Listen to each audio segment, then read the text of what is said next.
on Romans, Holy Romans, and Byzantines. Clarity about the past is often sought by oversimplifying it. History is broken down into digestible chunks with neat borders and labels which, however useful, can sometimes be misleading. Dates which were hardly noticed at the time become watershed years, and epochs and ages are given names which would have been unrecognizable to those living during them. When national or imperial pride gets involved, the resulting propaganda usually muddies the water even further. The Middle Ages had two rival empires, both claiming to be the true Roman Empire.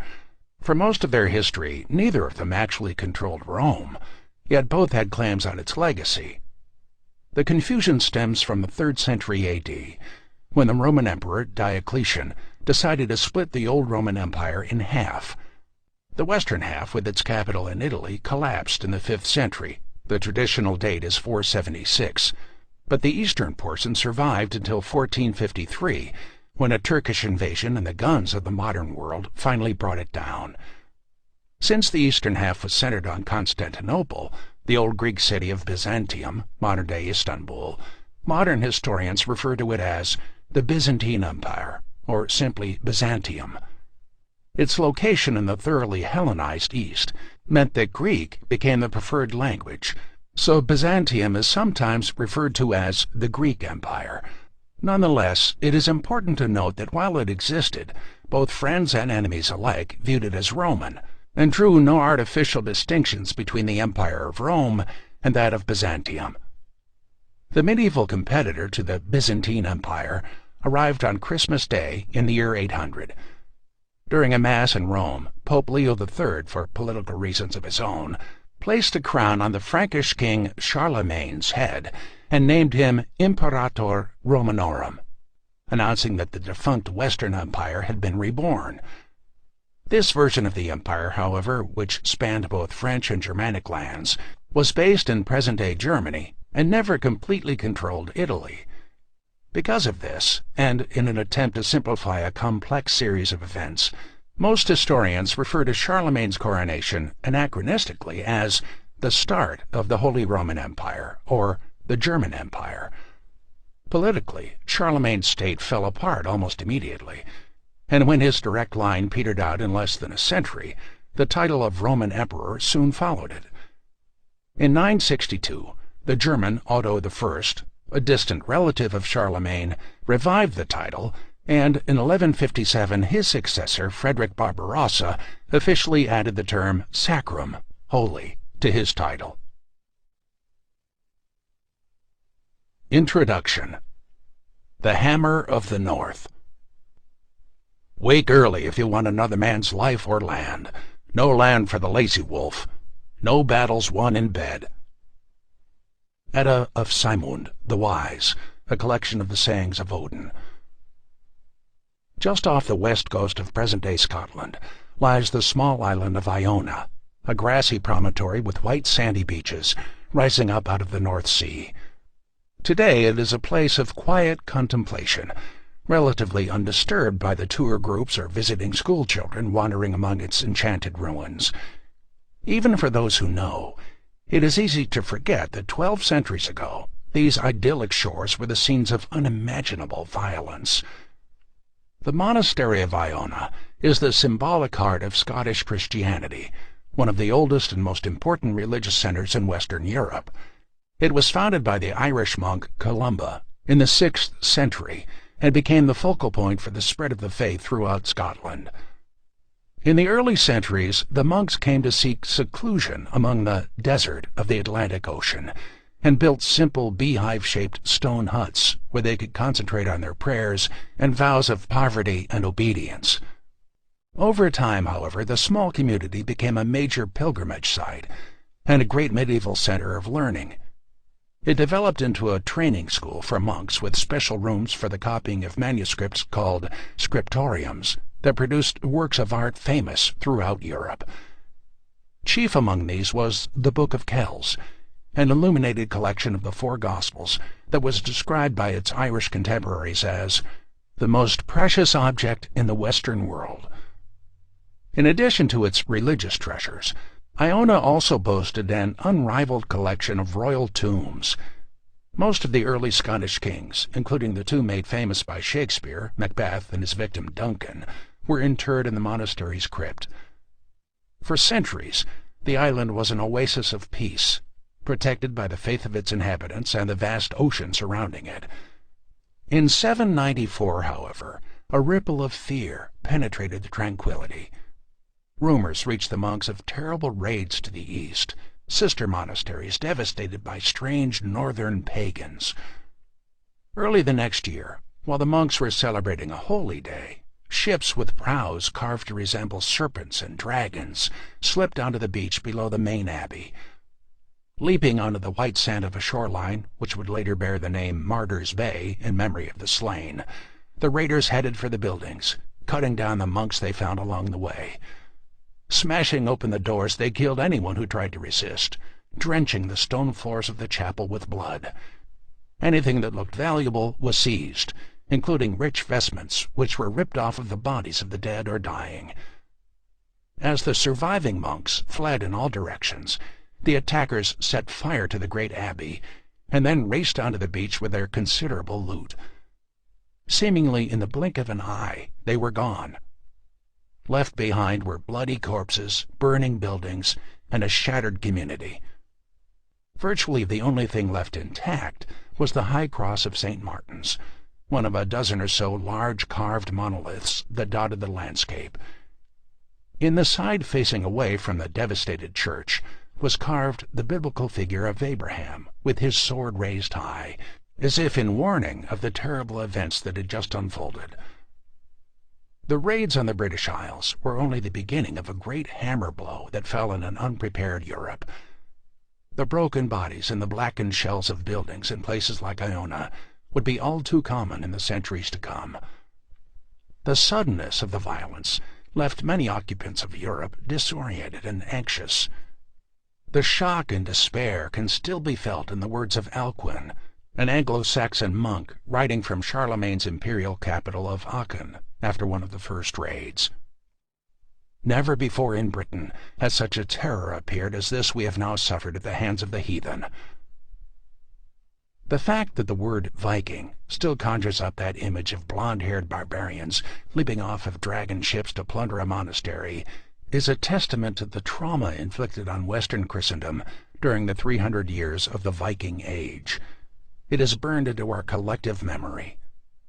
There is, even now, something alien about those northern warriors.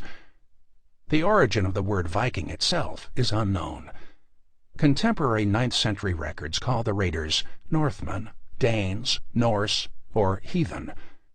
The Anglo-Saxons, frequent targets of their attacks, did have a word, Viking, which meant sea raider, but it first appears only in the 11th century.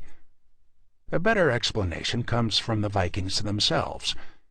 In Old Norse, Vik meant inlet or bay, and the Vik district near the Oslo fjord was a main source of iron used in sword production. The word Viking probably started off as a reference to the men from the Vik district, and gradually came to include all Scandinavian raiders. Endless speculation has centered on the question of why the Vikings suddenly erupted from their lands in the 8th century. Theories have ranged from overpopulation and political pressure to climate change and technological innovations. What is clear, however, is that there was a cyclical nature to the great waves of northern Europeans leaving their homes. The first recorded migration of Scandinavian people actually predates the Viking Age by nearly 5 centuries. As the Western Roman Empire tottered toward its final collapse, the Goths, a people originating from what is now southern Sweden, invaded the empire, eventually settling in southern France and Spain. But the Goths wouldn't have recognized themselves as Scandinavian or Viking any more than the raiders of the 8th century would have. Although they had a common language, the Vikings were never a single people, and most of those who lived in Scandinavia during the Viking Age never left home. The raiders were a somewhat suspect minority with multiple reasons for adventuring. Single explanations, therefore, are bound to be incomplete. Further complicating matters is the fact that the Viking story has largely been told by others. histories compiled by their victims, references in the annals of the older, more civilized nations to the south and east, and the tantalizing glimpses that archaeology gives us. The Vikings vanished, partly because their artists worked in wood. Summers were spent felling trees, which turned into the feasting halls, ships, and later stave churches that made up their civilization. Of these, only the last remain more or less intact, and they represent the twilight of the Viking world. The Vikings themselves wrote very little down. Their runic alphabet was more suited to magical spells and marker stones than epics or histories. By the time the great Icelandic bard Snorri Sturluson composed his Heimskringla, the Lives of the Norse Kings, more than 4 centuries had passed since the Viking Age had ended. But those stories reflect a much older oral tradition, and they allow us to hear the spirit, if not the exact words, of the tales that Viking poets told to pass the long northern nights. They illustrate the Viking mindset in the same way that the Iliad illuminates that of the ancient Greeks. A true warrior went out, gained riches, built great halls, and handsomely rewarded his loyal followers. Glory and kingships could only be won on the battlefield. Fired by this mindset, young Viking men sailed out to the glittering lands to the south and east of Scandinavia to win everlasting fame.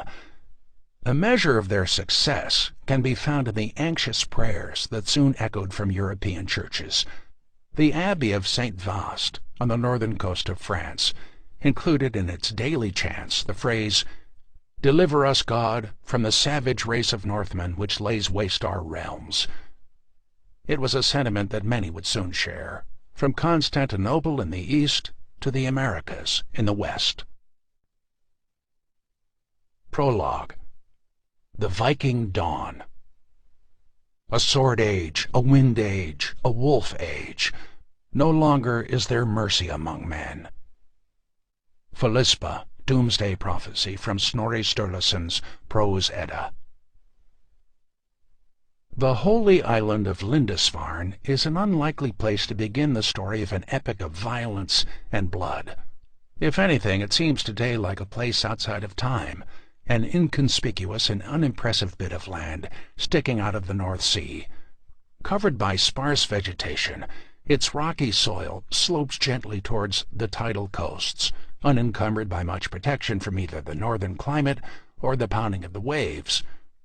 As early as the 6th century, the island had become home to a small enclave of monks who were looking for a spiritual haven, a place where they could retreat from the world and its distractions. Within a century, a priory had been built on the island's southern promontory, and its suitability for quiet prayer had attracted a monk named Cuthbert, Northumbria's future patron saint. Renowned in life for his personal warmth and holiness, Cuthbert spent 23 years on the island, and his tomb, thanks to numerous miracles attributed to him after his death, became a popular place for pilgrimage among England's Anglo-Saxon population. No other monastery better symbolized the new confidence of the late 8th century. Thanks to a series of strong rulers in both Britain and the continent, a measure of security had returned to Western Europe that hadn't been seen since the Pax Romana. The crumbling relics of a more prosperous time lay on all sides, but farmers, craftsmen, and monks had settled into the sure, steady rhythms of early medieval life. Politically, England was divided among 7 kingdoms, 4 major and 3 minor ones. The most powerful of the major kingdoms was Mercia, which controlled nearly the entire central portion of the island, from the Welsh border to the North Sea. The other major kingdoms were Northumbria, stretching from Edinburgh to the Humber River in the northeast, East Anglia, a swampy area along England's east coast, and Wessex, which covered all of southwestern England, including Cornwall. The 3 petty kingdoms were Sussex on the Channel coast, Essex, which controlled London, and Kent, the area around Canterbury. Although all of England had been prospering in the 8th century, the northern regions in particular experienced a cultural flowering that was impressive enough to be remembered by historians as the Northumbrian Renaissance, 6 centuries before the more famous Italian one. Painting, metalwork, sculpture, and architecture all flourished, and it was during this time that the great Anglo-Saxon illuminated manuscripts were produced, among them the Lindisfarne Gospels, the Book of Kells, and the Book of Durrow. Throughout England, religious houses opened up schools that produced academics of such quality that when Charlemagne decided to sponsor his own school, the Palatine Academy, he staffed it with English scholars. Monasteries like those at Jarrow, Lindisfarne, and Iona, on the northern coasts of England and Scotland, were the main beneficiaries of this artistic flowering. Gospel books with lavish covers and gilded pages appeared along with reliquaries studded with precious stones, bishops' croziers, their symbol of office, made of delicate ivory, and vestments inlaid with gold and silver. The 8th century, which had overseen this Renaissance, seemed poised to end on a note of increased prosperity and harmony.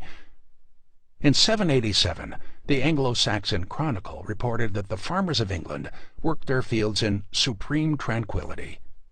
The contentment was such that one chronicler was carried away enough to write that even the burden-bearing frame of the oxen placed their necks under the yoke in dearest love. The shadow of things to come, however, was revealed that autumn, when a lookout spotted 3 unidentified ships off the coast of the Isle of Portland in southern Wessex. Whenever ships were spotted, whether hostile or friendly, it was the duty of the Coast Guard to inform the King's Reeve, the chief magistrate of a district or town. The Isle of Portland's Reeve, a man named Bodaherd, must have assumed the strangers were merchants, and probably rowed down to the beach to direct them to a manor where they would be able to obtain the necessary permissions to conduct business. However, we don't know what he actually planned, because before he had a chance to open his mouth, they loosed a volley of arrows, killing him and his men instantly. Poor Bodaherd had the misfortune of making Europe's first recorded contact with the Vikings, and his family didn't even have the satisfaction of punishing his killers. By the time the King's men arrived, the Vikings would have been long gone, sailing further along the coast or back home with whatever they had managed to snatch off the corpses. There was nothing to be done but bury the bodies and hope the strangers didn't return. News of the attack spread quickly, and nervous local populations began to take defensive measures in case the raiders reappeared.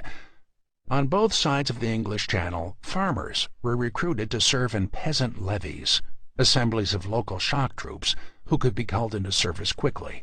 Some religious houses took similar precautions. In 792, the monasteries of Kent were required to contribute to raising coastal defenses against pagan seamen. The Vikings, however, were not simple pirates, and soon revealed the English preparations to be hopelessly inadequate. Their previous raids had merely been probing attacks, intelligence gathering to test both the prize and the defenses. In 793, they struck in force. Their target was not, as might be expected, one of the rich trading centers such as could be found at Dorset or Southampton. These were well guarded, and in proximity to large populations which could rally to their defense. Instead, the cunning Vikings chose the monastery of Lindisfarne, isolated, prosperous, and guarded only by the prayers of unsuspecting monks. Over the past century, English monasteries had grown fantastically wealthy, a fact which spread to the Viking homelands either through word of mouth or through trading activity. Monasteries were natural sites for the sale of imported goods, wines for communion, high-quality textiles for church vestments, and precious metals for plate and reliquaries. In addition to the fortunes accumulated through gifts by pious donors, they also acted as proto-banks, since local magnates frequently used major churches as safe deposits for their own portable wealth. Raiding a monastery was the Viking equivalent of winning the lottery. Best of all, as far as the Vikings were concerned, these rich targets were virtually unguarded. All over Europe, religious houses had been built in exposed coastal areas in the belief that the sea would protect their flank, an opinion that was now proved terribly wrong. The shock of that discovery can still be felt in the writings of the time.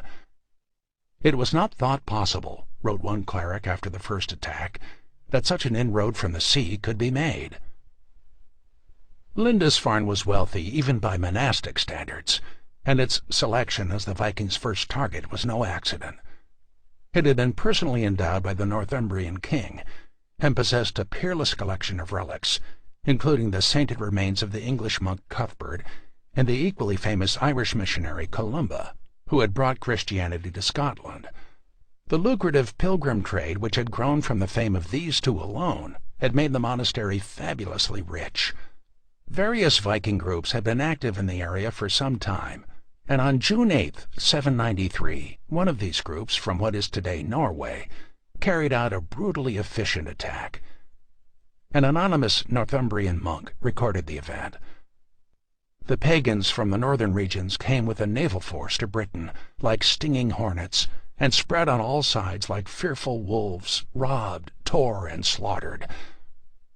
No one was spared. Monks who tried to resist were hacked apart or dragged onto the beach and drowned. Reliquaries were pulled into pieces, and their contents dumped on the ground.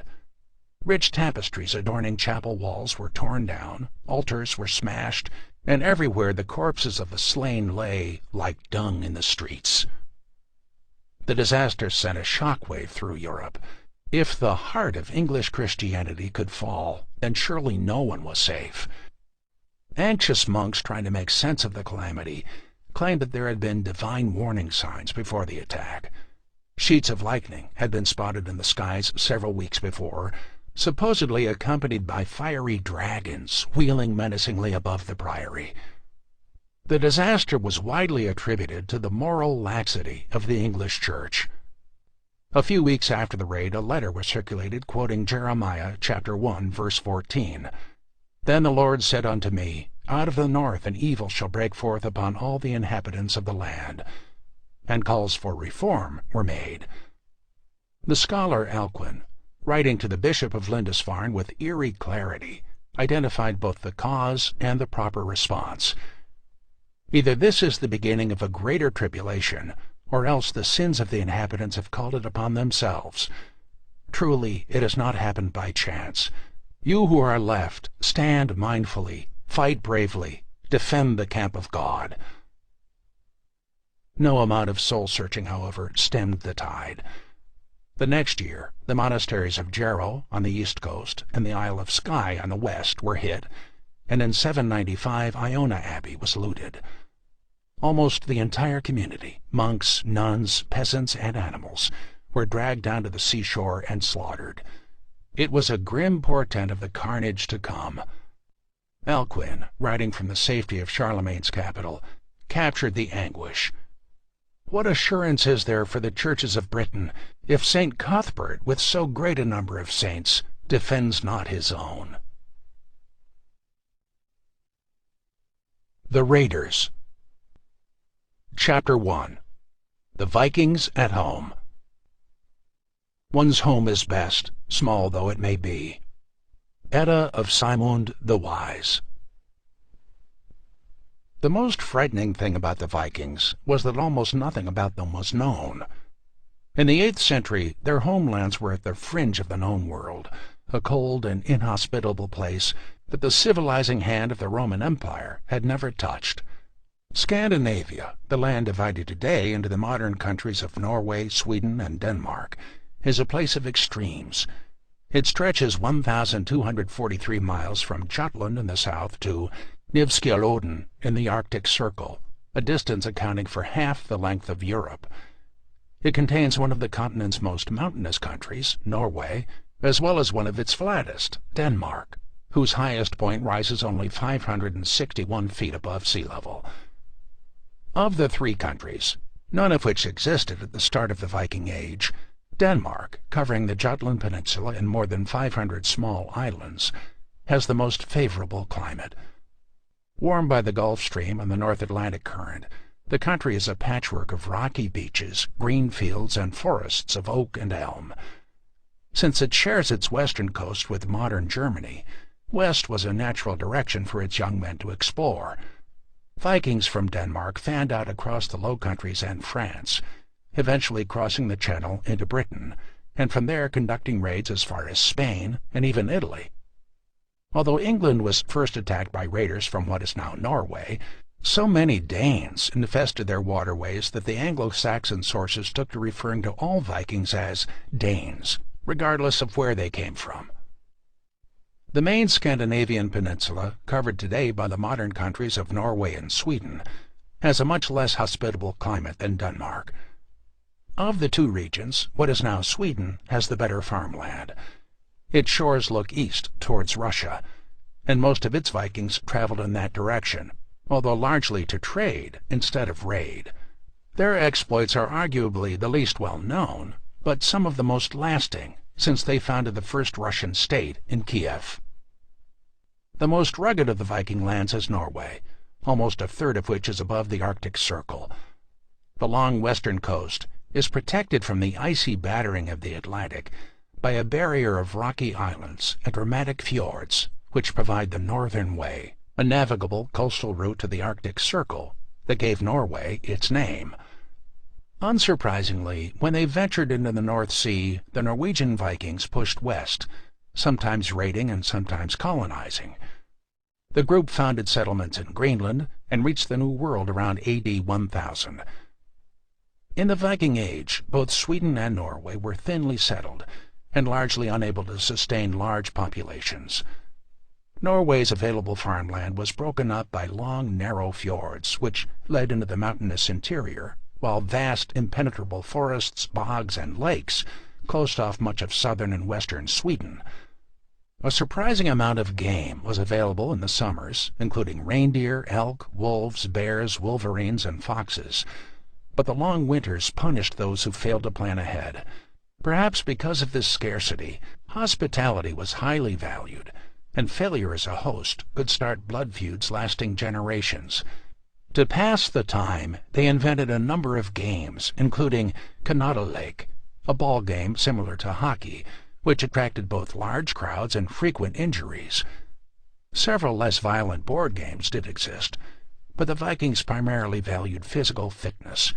Their most popular activities were usually tests of strength, wrestling, sword fighting, and trying to dunk each other, endurance, climbing fjords, skiing, skating, and distance swimming, or agility, throwing spears with both hands at the same time, or leaping from oar to oar outside the railing of a ship while it was being rowed. Winners of these contests were not shy in broadcasting the fact. A Norwegian king named Øystein boasted to his brother and co-ruler Sigurd, "I was so good at skating that I didn't know anyone who could vie with me, but you weren't better than a cow." When not fighting themselves, the Scandinavians would occasionally pit animals against each other. The most popular of these blood sports involved horses.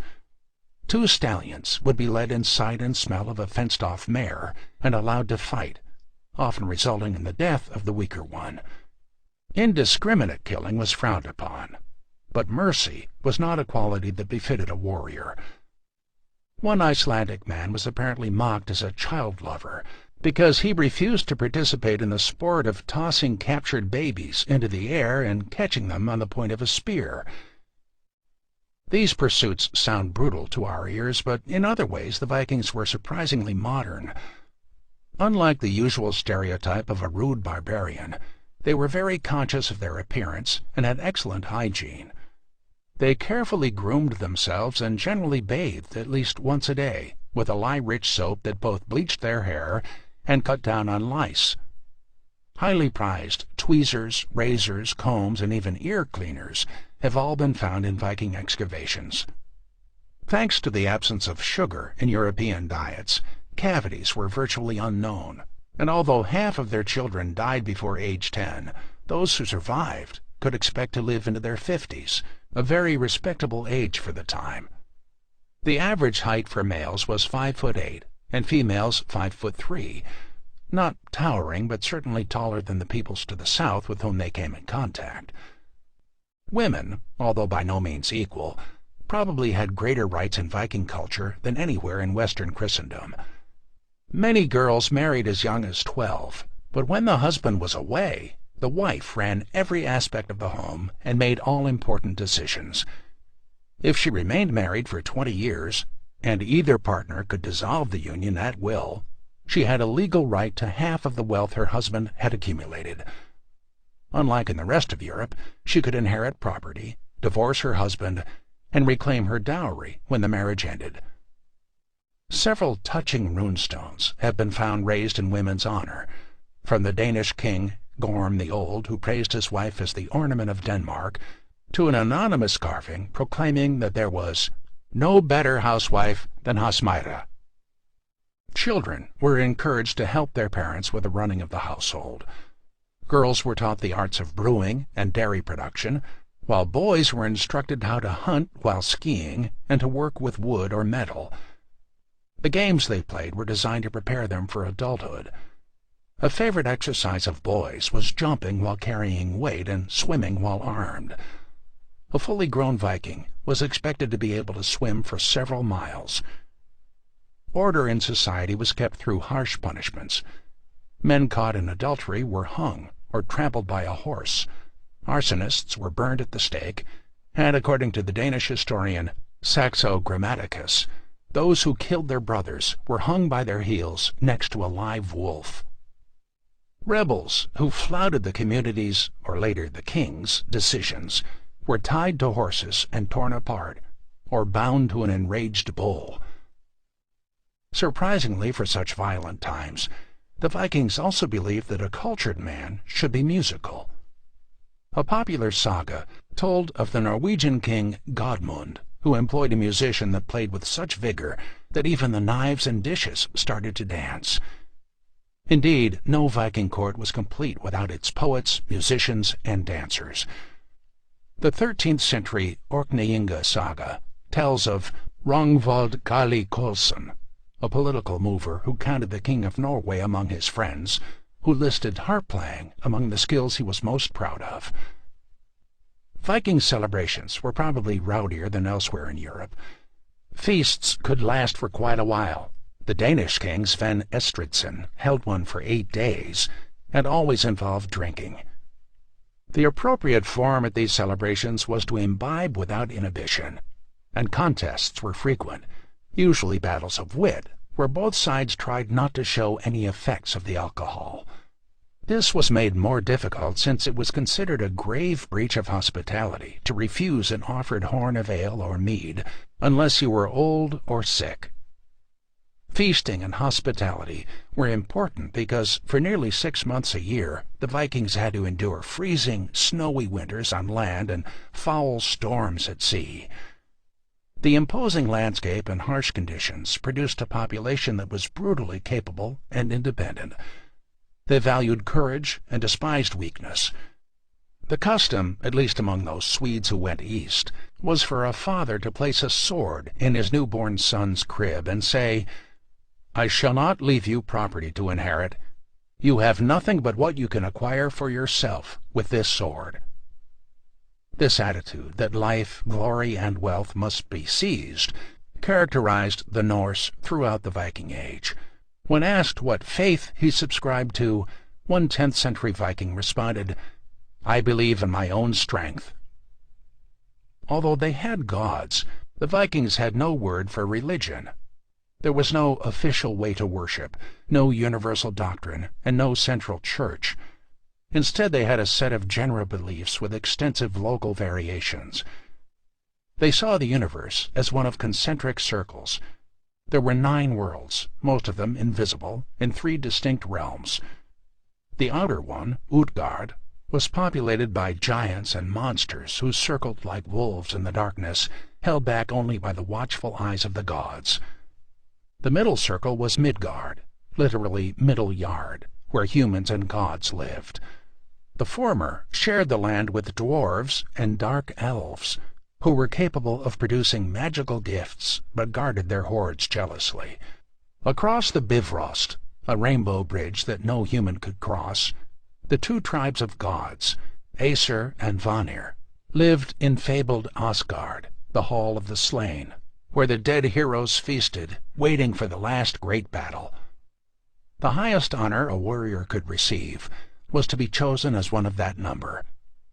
The brave who fell in battle were scooped up by the Valkyries, shield maidens of Odin, whose job it was to fill his feasting hall of Valhalla before the end of days. The innermost circle was Niflheim, the world of the dead. There, in a colorless twilight watched over by the goddess Hel, were the souls of the men, women, and children who had died. This grim place was not a punishment for the wicked. Rather, it was the fate of most humans. The exceptions were the brave who went to live with the Aesir, and the outcasts, those guilty of adultery, murder, and oath-breaking, who were doomed to become evil spirits haunting their barrows. Connecting the three main worlds was an immense ash tree called Yggdrasil. At its roots sat the Norns, three spirits, prophecy, being, and necessity, spinning out the fates of gods, giants, and men. Their task was to guard the tree from the Nidhogg, a great dragon, who feasted on the corpses of the wicked and chewed on the roots of the tree. Of the 13 major gods of Valhalla, Odin and Thor were the most important, but there was no agreement as to who was more powerful. The upper classes, especially those in Denmark and southern Sweden, tended to worship Odin, while farmers preferred Thor. Odin, the All-Father, was the god of poetry, madness, battle, and magic, who could grant men courage or deprive them of their wits. By hanging himself from a sacred tree for 9 days, he had learned the secret runes, which allowed him to see the future, and more than the rest of the gods he pursued wisdom. He had sacrificed an eye for a drink out of the well of knowledge, and had 2 pet ravens, Hugin and Munin, who circled the globe each day, returning to whisper their discovered secrets into Odin's ear. He was a formidable god in battle. His magical spear, Gungnir, never missed its target, and his 8-legged horse, Sleipnir, could speed across air, water, or land equally well, but he usually depended on his wisdom to win battles. Thor, by contrast, was a slow-witted god who depended on brute force to overwhelm his enemies.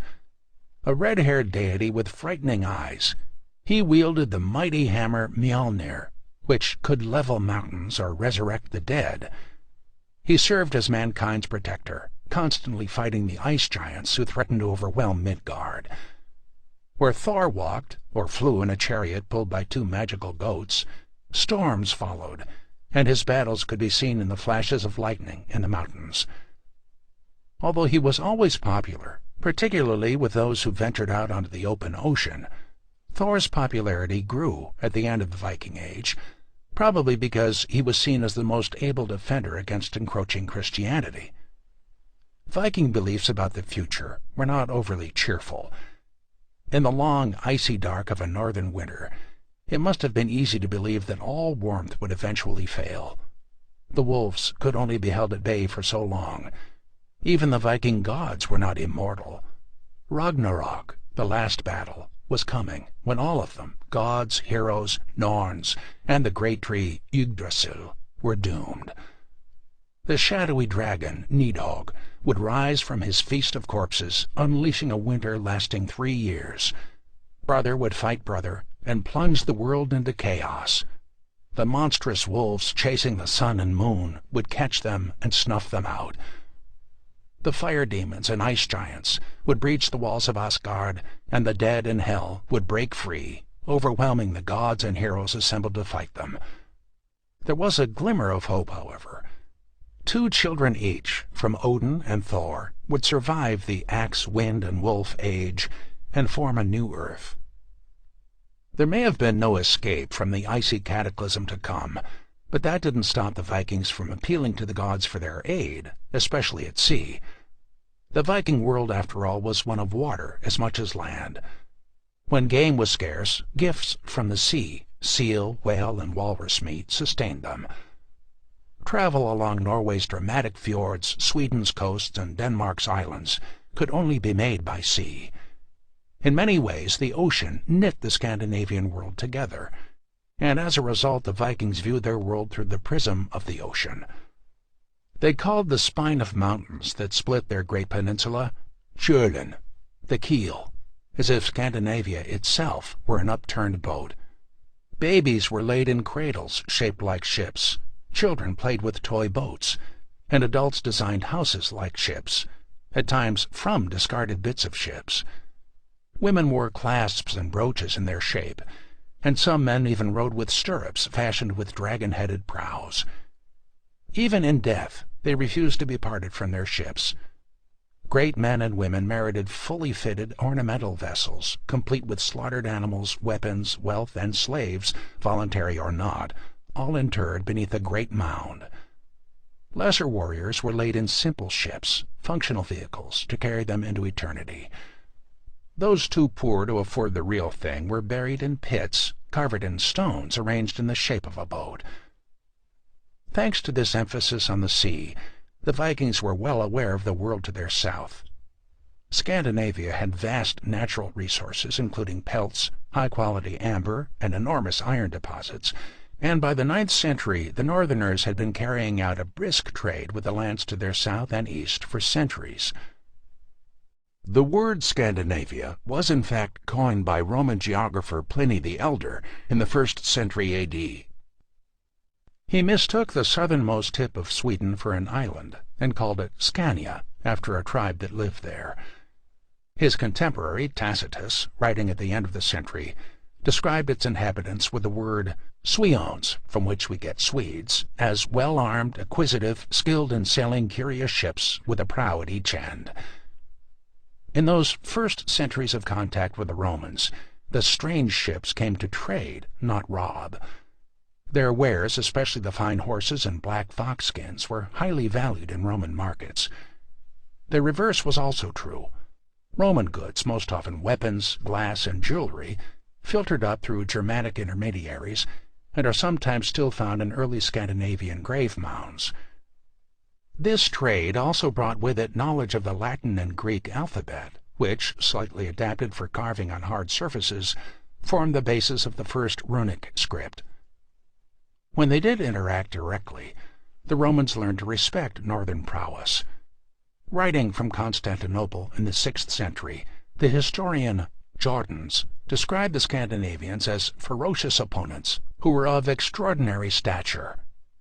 In part this was attributed to their harsh climate, which, he informed his readers, was one of perpetual darkness during the winter and unbroken light during the summer.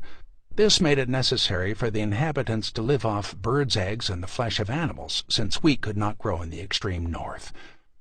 The frozen landscape was a mass of shifting tribes, uncivilized by a single guiding hand like that of the Roman emperor. Jordanes mentions more than 30 different nations within what is now modern Norway and Sweden, and tells how one in particular, the Goths, entered the Roman Empire. This first Viking invasion came by land and took several centuries. The Goths migrated from southern Sweden to the Black Sea, crossing into Roman territory in the 3rd century.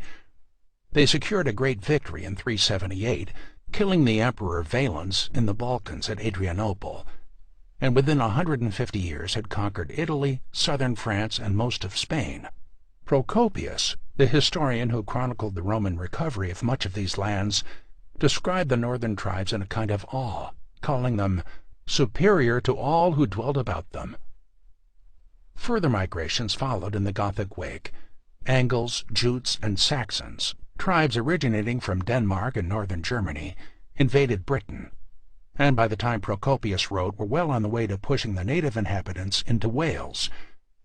This early period, known appropriately enough as the Age of Migrations, were movements largely by land, not water, and aside from the Goths didn't affect the majority of the population in Scandinavia. What made the great Viking raids possible was a revolution in shipbuilding at the end of the 8th century. The earliest Viking vessels were copied from Roman or Celtic designs and powered by oars instead of the usual paddles. Like all ships of the time, they were slow and prone to capsizing in rough seas, appropriate for short trips that hugged the shore. Sometime in the 8th century, however, the Vikings invented the keel. This simple addition is among the greatest of nautical breakthroughs. Not only did it stabilize the ship, making it ocean-worthy, but it provided a base to anchor the mast. A massive sail, some as large as 800 square feet, could now be added as the major source of propulsion. The impact was immediate and stunning. In a time when few Europeans ventured far from land, The Vikings crisscrossed the Atlantic with cargoes of timber, animals, and food, covering distances of nearly 4,000 miles. To aid steering on these long voyages, the Vikings used a special oar, which they called a styrboard, or steering board. In deference to the dominant hand of most sailors, it was placed on the right side of the ship, near the stern, to make the ship easier to control. From this, we get the nautical term starboard, which refers to the right side of a vessel. The opposite term also owes its existence, albeit more indirectly, to the Vikings. When ships reached the port, they would usually be docked on the left side to avoid damage to the steering oar. Over time, port was used as a shorthand for left.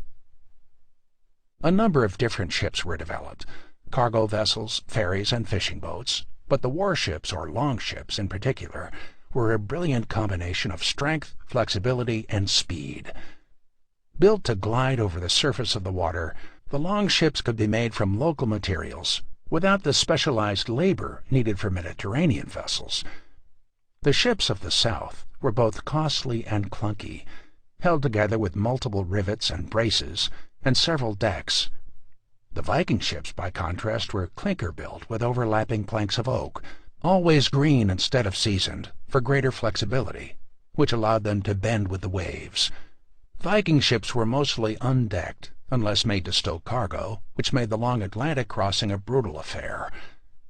During rough seas, the waves would frequently break over the sides, and there was little protection against the lashing rain or sleet other than a simple tent pitched on the deck. But what they lacked in comforts, they more than made up for with lethal simplicity. Viking longships lacked the keels of the larger ocean-crossing ships, and their relatively shallow drafts allowed them to be beached virtually anywhere instead of just the deep-water ports required by other vessels. This made it possible for a longship to navigate up rivers, and some were light enough to be carried between river systems. The Viking poets called the longships steeds of the waves, but they were more like prowling wolves. The hapless victims of Viking attacks took to calling the northerners sea wolves, after the predators that roamed the darkness outside of human habitation. The longships could accommodate up to 100 men, but could be handled on the open sea by as few as 15. They were agile enough to slip past coastal defenses, roomy enough to store weeks of loot, sturdy enough to cross the stormy Atlantic, and light enough to be dragged between rivers. But the most frightening thing about them was their speed. They could average up to 4 knots and reach 8 to 10 if the winds or currents were with them. This ensured that the element of surprise would nearly always be with the Vikings. A fleet in Scandinavia could cover the 900 miles to the mouth of the Seine in 3 weeks, an average of over 40 miles per day. Under oar, they were nearly as fast. One Viking fleet rowed up the 150 miles of the Seine against the current and fending off 2 Frankish attacks to reach Paris in 3 days. The medieval armies they faced, assuming they had access to good Roman roads, could only average between 12 and 15 miles per day.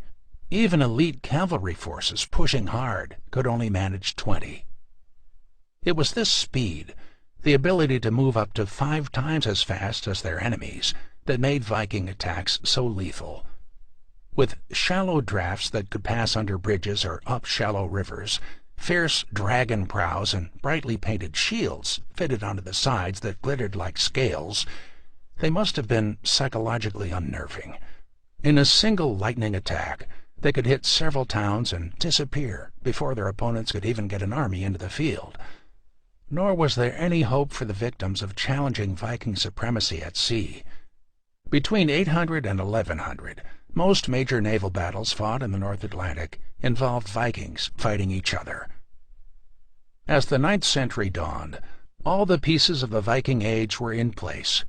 The Scandinavians had an advantage at sea that was impossible to defend against, knowledge of the major trade routes, and an unsuspecting world in full view. The only thing that remained was to select a suitable target. Chapter 2. Charlemagne's Tears. Braver are many in word than in deed. The Saga of Grettir the Strong. Legend has it that in the late 8th century, Charlemagne once caught sight of some Viking ships from his breakfast table while he was visiting the French coast. His hosts assumed that they were merchants, but the emperor knew better and warned that they were full of fierce foes. The Franks rushed to the shore with swords drawn, but the Vikings fled so quickly that it seemed as if they had simply vanished. The disappointed courtiers returned to the palace, where they were greeted with an astonishing sight. The great Charlemagne, Roman emperor and restorer of world order, was weeping. No one dared to interrupt him, but after a time spent gazing out to sea, he explained himself. "Do you know why I weep so bitterly, my true servants? I have no fear of those worthless rascals doing any harm to me. But I am sad at heart to think that even during my lifetime they have dared to touch this shore, and I am torn by a great sorrow, because I foresee what evil things they will do to my descendants and their subjects." Although this account is obviously apocryphal, Charlemagne hardly needed any prophetic gifts to foresee the danger the Vikings posed to his kingdom. He had, in fact, been preparing his defenses against them for years, and, ironically, was at least indirectly responsible for drawing the raiders' attention in the first place. Frankish contact with Scandinavia predated him by a century or more. Viking furs, amber, eiderdown, and whetstones were highly prized in Frankish markets, and Danish merchants were common in the great imperial trading centers of Dorstad on the Rhine and Quentovic near Bologna. With Charlemagne, however, the dynamic changed. Before him, the Franks had maintained a powerful and stable kingdom in what is today Western Germany and Eastern France. When Charlemagne accepted the Frankish crown in 768, he immediately began expanding his frontiers in all directions. By 800, he had seized part of the Pyrenees, Bavaria, and most of northern Italy, hammering together a larger state than any seen since the time of the Caesars. On Christmas Day that year, in a carefully orchestrated move, Pope Leo III placed a crown on Charlemagne's head and named him the new Western Roman Emperor, an office that had been vacant for more than 3 centuries. Roman-style coins were minted, imperial palaces were built, and Charlemagne even considered marrying the Byzantine empress and making the northern Mediterranean a Roman lake once again. A new Pax Francia seemed to be dawning under the auspices of the all-powerful Charlemagne. Little seemed to be beyond his reach or ambition. The scholar Alcuin, who had written of the first Viking raid on Lindisfarne, hinted that the Frankish emperor even had the ability to bring back the boys, monks, who had been kidnapped by the raiders. The addition of an imperial title may have burnished the emperor's credentials, but it also alarmed everyone on his borders. The Frankish tendency towards expansion, mixed with Charlemagne's clear ability, was a dangerous combination. If a Frank is your friend, went a popular 8th century proverb, he's certainly not your neighbor. If they didn't think so before, by 804 the Danes would have agreed with this proverb. That year Charlemagne finally crushed the Saxons of northwestern Germany, concluding a war that had lasted for 3 decades. Franks and Danes were now neighbors, and the Scandinavians had reasons to believe that they were next on the menu. The immediate cause for alarm was Charlemagne's plans to build a fleet, something his powerful land empire had previously lacked. His stated goal was to deny Danish pirates access to the Elbe, the river protecting the empire's northeastern flank. He had already tried to address this issue by building 2 fortified bridges to make it easier to move troops across at will. The other great rivers of the empire received similar treatment. A movable bridge of pontoons, connected by anchors and ropes, guarded the Danube, the great eastern river that allowed access to the heart of imperial territory, and a canal was started between the Rhine and Danube to allow troops to move quickly to a threatened border. When the emperor announced the addition of a North Sea fleet, most inhabitants of the Danish peninsula correctly suspected that Charlemagne's real target was the Danish port of Hedeby, located just over the border on the Schlei-fjord. The town had become the great entrepot for Viking goods, and a rival for even the largest Frankish markets. The Danes had set up toll booths and a mint, the first in Scandinavia, and were doing a brisk business that had begun to cut into the older, more established imperial trading centers. The man responsible for Hedeby's growth was a Viking warlord named Godfred. Frankish chronicles called him a king, but he was less a ruler of Denmark than a ruler in Denmark. Many Danes may have recognized his authority, but there were rival figures with their own halls even in the Jutland Peninsula that makes up the bulk of modern Denmark. Godfred, in what would become true Viking fashion, increased the population of Hedeby by importing captured merchants from Frankish towns he raided. To defend it against Charlemagne, he began constructing the Dannevirke, a massive earthen wall topped by a wooden stockade that would eventually extend across the neck of the peninsula from the North Sea to the Baltic. Safe behind these ramparts, Godfred began to harass his powerful neighbor. He sacked several Frankish towns and forced one of Charlemagne's allies to switch their allegiance. In response, a small Frankish army marched north, and the Dannevirke was put to its first test. Godfred's soldiers held their ground, and Charlemagne, who was occupied with revolts elsewhere, decided to buy peace. The two sides agreed that the river Eider would form a permanent border, and an apparently chastened Godfred sent hostages to the imperial capital of Aachen as a sign of good faith. This, however, turned out to be a ruse. When Charlemagne left with his army for the campaigning season early the next year, Godfred led 200 longboats on a plundering raid of the Frisia, what is today the Netherlands, coast. His price for leaving was 100 pounds of silver, collected from the beleaguered merchants and peasants, and whatever portable wealth his Vikings could stuff into their ships. As a final note of defiance, he announced that he was claiming the northern stretch of the Frisian coast for himself. Despite the huge number of ships involved, the raid itself was relatively minor, and Charlemagne was too experienced to believe that any of his borders were permanent. The treaty would have been violated eventually. What really stung Charlemagne was the appropriation of a part of his empire. It wasn't immediately apparent how he should respond. The few ships he had were woefully inadequate for an attack, so naval operations were out of the question, and a land invasion carried its own risks. Charlemagne had just finished a bruising 30-year war with the Saxons, and, now in his late 60s, had no desire to get bogged down in another slow-burning war. The first order of business, in any case, was to contain Godfred. The coast had to be protected, and since the Franks lacked a true fleet, the Vikings themselves would have to provide one. Independent groups of Danes had been raiding the Frankish coast for more than a decade, and the larger ones were more than happy to take Charlemagne's gold in exchange for the promise of protection. While they protected him from the sea, Charlemagne gathered his army to storm the Dannevirke. The expedition never left. That summer, as the final preparations were being made, Godfred was cut down by one of his own men. In the chaos that followed, the identity of the killer was obscured. Some later claimed that it was his disgruntled son, angry that Godfred had recently married another woman, and others that the assassin was the king's housecarl, but either way the threat vanished. Charlemagne was apparently annoyed to be cheated of his revenge.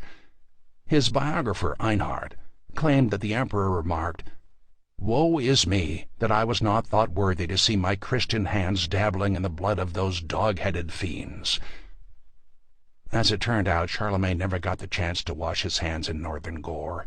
He expired 4 years later, and was succeeded by his son Louis. Without a strong hand at the helm, Charlemagne's empire began to fall apart.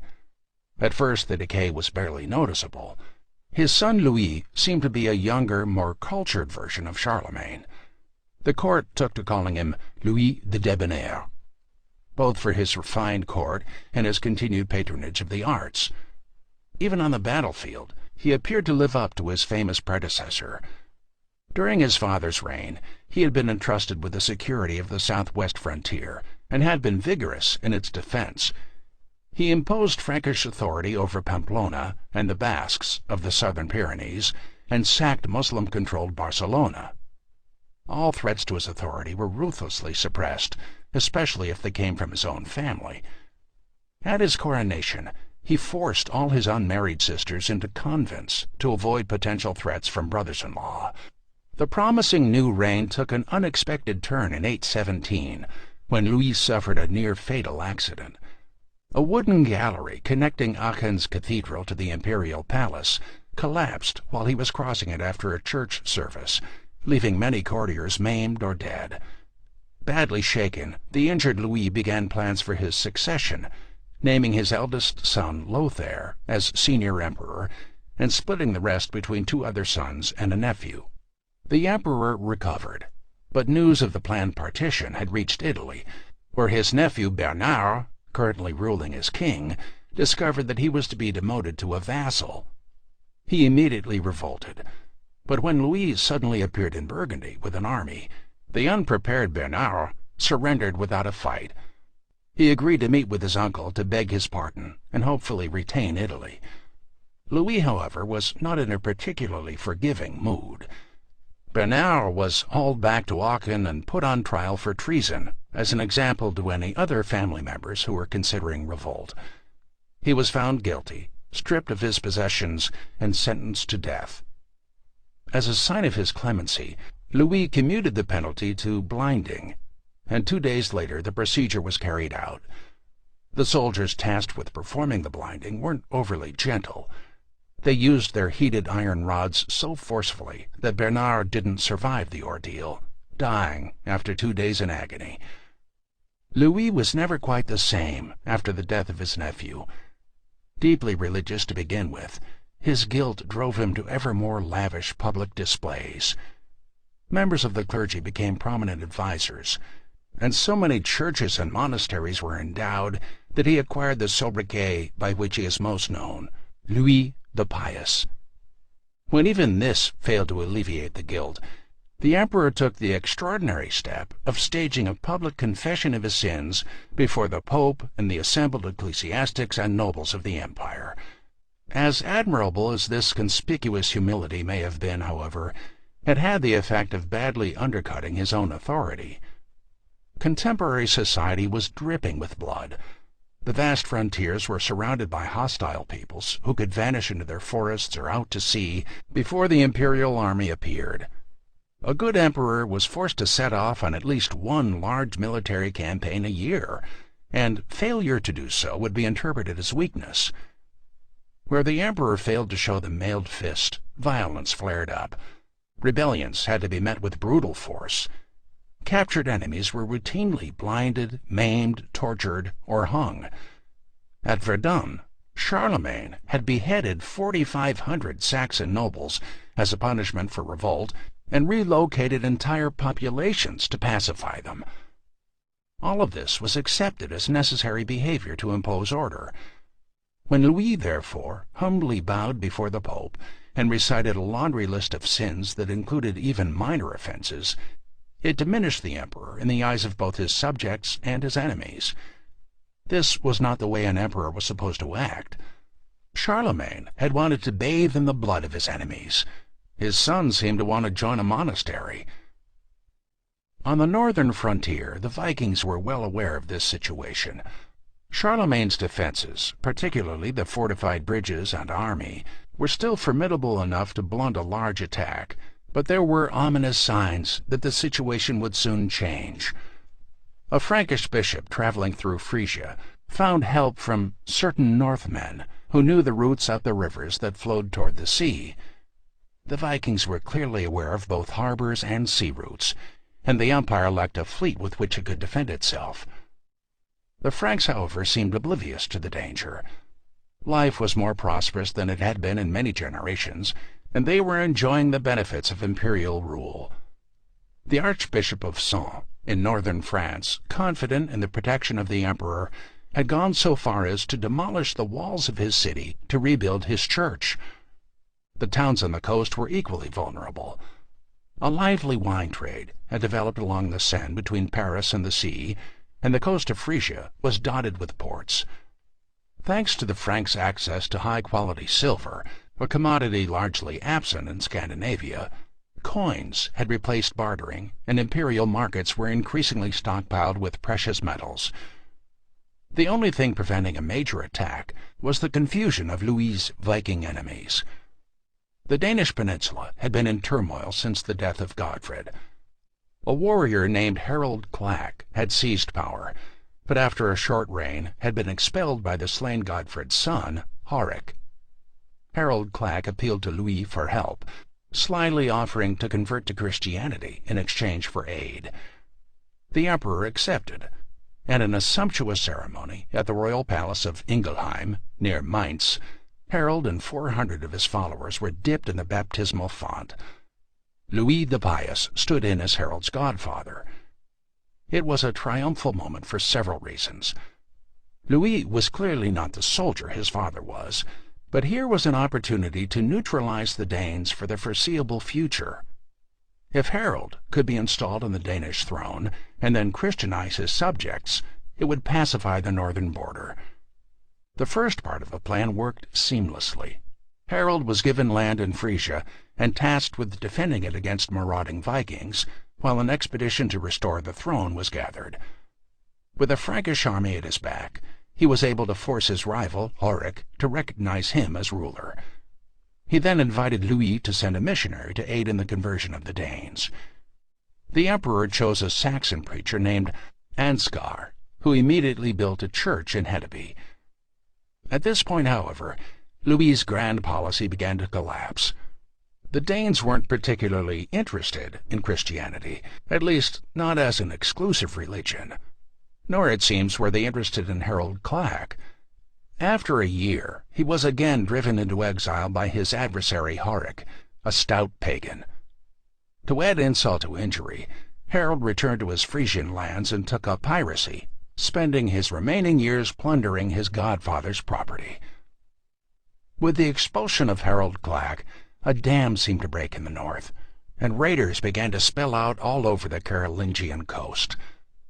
Dorstad, the largest trading center in northern Europe and a main center of silver minting, was sacked every year from 834 to 837. Harold sent an embassy to Louis, claiming that he had nothing to do with the attacks on Dorstad, but did mention that he had apprehended and punished those responsible. The latter claim, at least, was probably true. Successful raiders were potential rivals, and Harold had no desire to repeat Harold Clack's fate. Individual Vikings out for plunder needed no invitations from the king to attack. The Frankish Empire was clearly tottering. Louis's tin-eared rule, exacerbated by an ill-thought-out plan to include a son from his second marriage into the succession, resulted in a series of civil wars and his deposition at the hands of his remaining sons. Although he was restored to the throne the following year, his prestige never recovered. The damage it did to his empire was immense. Not only were there lingering revolts, he spent the final years of his reign putting down insurrections, but the distractions allowed the Vikings to arrive in greater numbers. Multiple groups began to hit the coasts at the same time, burning villages, seizing booty, and carrying away the inhabitants, leaving only the old and sick behind. In 836, Harold himself led a major raid on Antwerp, and when several of his warriors died in the assault, he had the nerve to demand weregild, compensation for his loss of soldiers. Louis responded by gathering a large army, and the Vikings melted away, but only as far as Frisia, where they continued to raid. In 840, the emperor finally ordered the construction of his father's North Sea fleet to challenge them, but died a few months later without accomplishing anything. Instead of unifying against the common threat, Louis's sons spent the next 3 years fighting for supremacy as the empire disintegrated around them. On occasion they even tried to use the Vikings to attack each other. The eldest sibling, Lothar, welcomed old Harold Clack into his court and rewarded him with land for raiding his brother's territory. This turned out to be an exceptionally bad idea, as it gave the Vikings familiarity with and access to Frankish territory. Harold and streams of like-minded Vikings happily plundered their way across the northern coasts of the empire. These attacks depended on speed, not overwhelming force. By the mid-9th century, The typical Viking army consisted of a few ships with perhaps 100 men. Some men would be left to guard the ships, while the rest fanned out to plunder. In these early days, they weren't interested in prisoners, and would kill or burn anything that couldn't be taken. The small numbers were a vulnerability, but this was made up for by the speed of the attacks. Most Vikings were reluctant to travel far from the coasts of the sea or river systems, and generally avoided pitched battles. Their equipment was more often than not inferior to their Frankish opponents. Vikings caught in open country were usually overwhelmed. This was partially because they lacked the armor common in Europe at the time. Frankish chronicles referred to them as naked, and they had to scavenge helmets and weapons from the dead, since several Frankish rulers sensibly forbade the sale of weapons to the Vikings on pain of death. The one exception to this general inferiority were Viking swords. The original design was probably copied from an 8th century Frankish source, a blacksmith named Ulfbert, whose name soon became a brand. The Vikings quickly learned to manufacture the blades themselves, and weapons bearing the inscription Ulfbert have been found all over Scandinavia. They were typically double-edged, with a rounded point, made of multiple bars of iron twisted together. This pattern welding created a relatively strong and lightweight blade that could be reforged if broken. They were clearly among a warrior's most prized possessions, and were passed down as heirlooms and given names like Odin's Flame and Legbiter. Aside from their swords, the Vikings' main advantages lay in their sophisticated intelligence gathering and their terrifying adaptability. They had advance warning of most Frankish military maneuvers and could respond quickly to take advantage of political changes. Most formidable of all was their malleability. Brotherhoods of dozens or even hundreds could combine into a larger army and then redissolve into groups at will. This made it almost impossible to inflict a serious defeat on them, or even predict where to concentrate your defenses.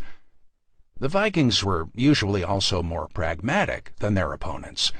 They had no qualms about traveling through woods, used impromptu buildings like stone churches as forts, and dug concealed pits to disable pursuing cavalry. They attacked at night and were willing, unlike the Frankish nobility, to get their hands dirty by digging quick trenches and earthworks. Most of all, they could pick their prey and had exquisite timing. Earlier barbarians had avoided churches.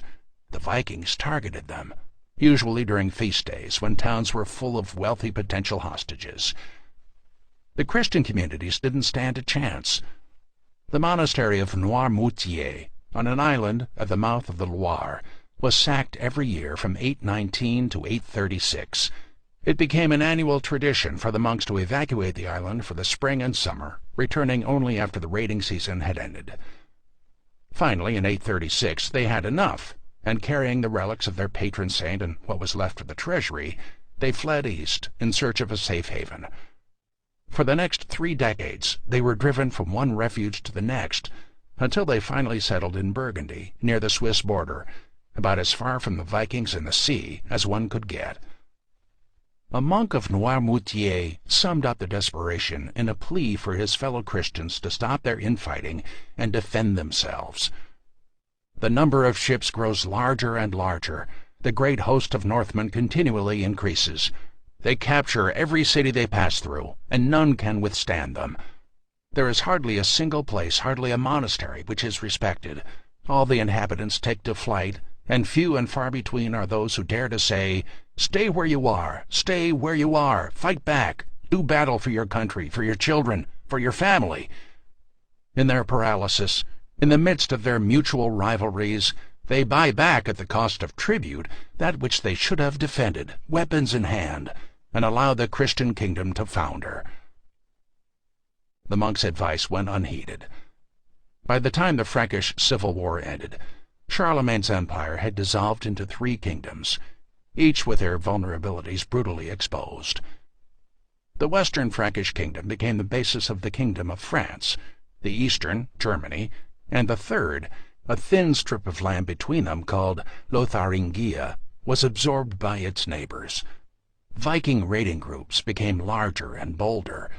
Instead of 2 or 3 ships traveling together, they were now arriving in fleets of 10 or 12. More ominously still, they began to change their tactics. In 845, they returned to the island of Noirmoutier, but this time, instead of the usual raid, they fortified the island and made it a winter quarters.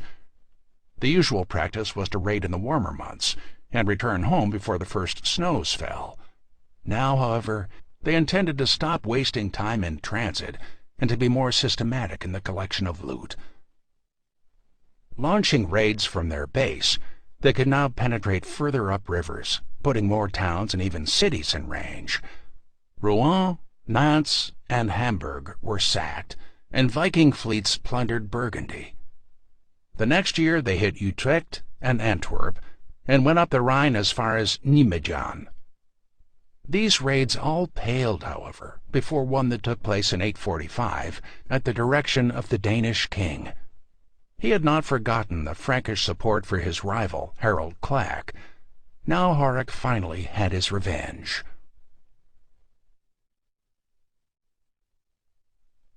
Chapter 3 Ragnar Lothbrok. A cleaved head no longer plots. Edda of Saemund the Wise. Ragnar Lothbrok was undoubtedly the most colorful member of Horik's court. His surname, Lothbrok, means hairy breeches, a reference to a curious pair of hide leggings that he wore into battle, and which, he claimed, offered him some sort of magical protection. According to one legend, he made them to win his first wife, who was being held prisoner by a dragon-like serpent. To save himself from its venomous bite, he boiled a pair of leather pants in pitch and rolled them in sand. This unorthodox garment protected him long enough to dispatch the beast and claim his bride. Ragnar's actual origins are unknown. He became the hero of so many later Viking sagas that his historical accomplishments have become obscured. Stories were told to fill in the gaps, most of them charming, and almost all certainly false. His second wife, Aslaug, a woman so beautiful that bakers would let their bread burn while staring at her, was, according to these stories, his equal in cunning. Ragnar, still grieving the death of his first wife, agreed to marry her if she could visit him neither dressed nor undressed, neither fasting nor satisfied, and neither in company nor alone. She won his heart by appearing naked, but covered by her long hair, having eaten an onion the previous night, and with a sheepdog for company. These stories would undoubtedly have pleased Ragnar. He claimed to be a direct descendant of the god Odin, which, since Horik claimed the same, was an oblique way of asserting his fitness for the throne. Rule in the Viking world, however, was a question of prowess more than ancestry, so in 845 Ragnar led a force of Vikings in an attack on Paris. Ragnar was not a simple pirate. He was one of the first sea kings, a Viking who gained enough wealth and power through raiding to be recognized as a virtual king. A measure of the respect in which he was held was the size of his force. In a time when armies were numbered in hundreds of men, Ragnar commanded over 5,000 warriors and a fleet of 120 longships. Sailing south from Denmark, it took the sea wolves just over a week to reach the Seine River estuary.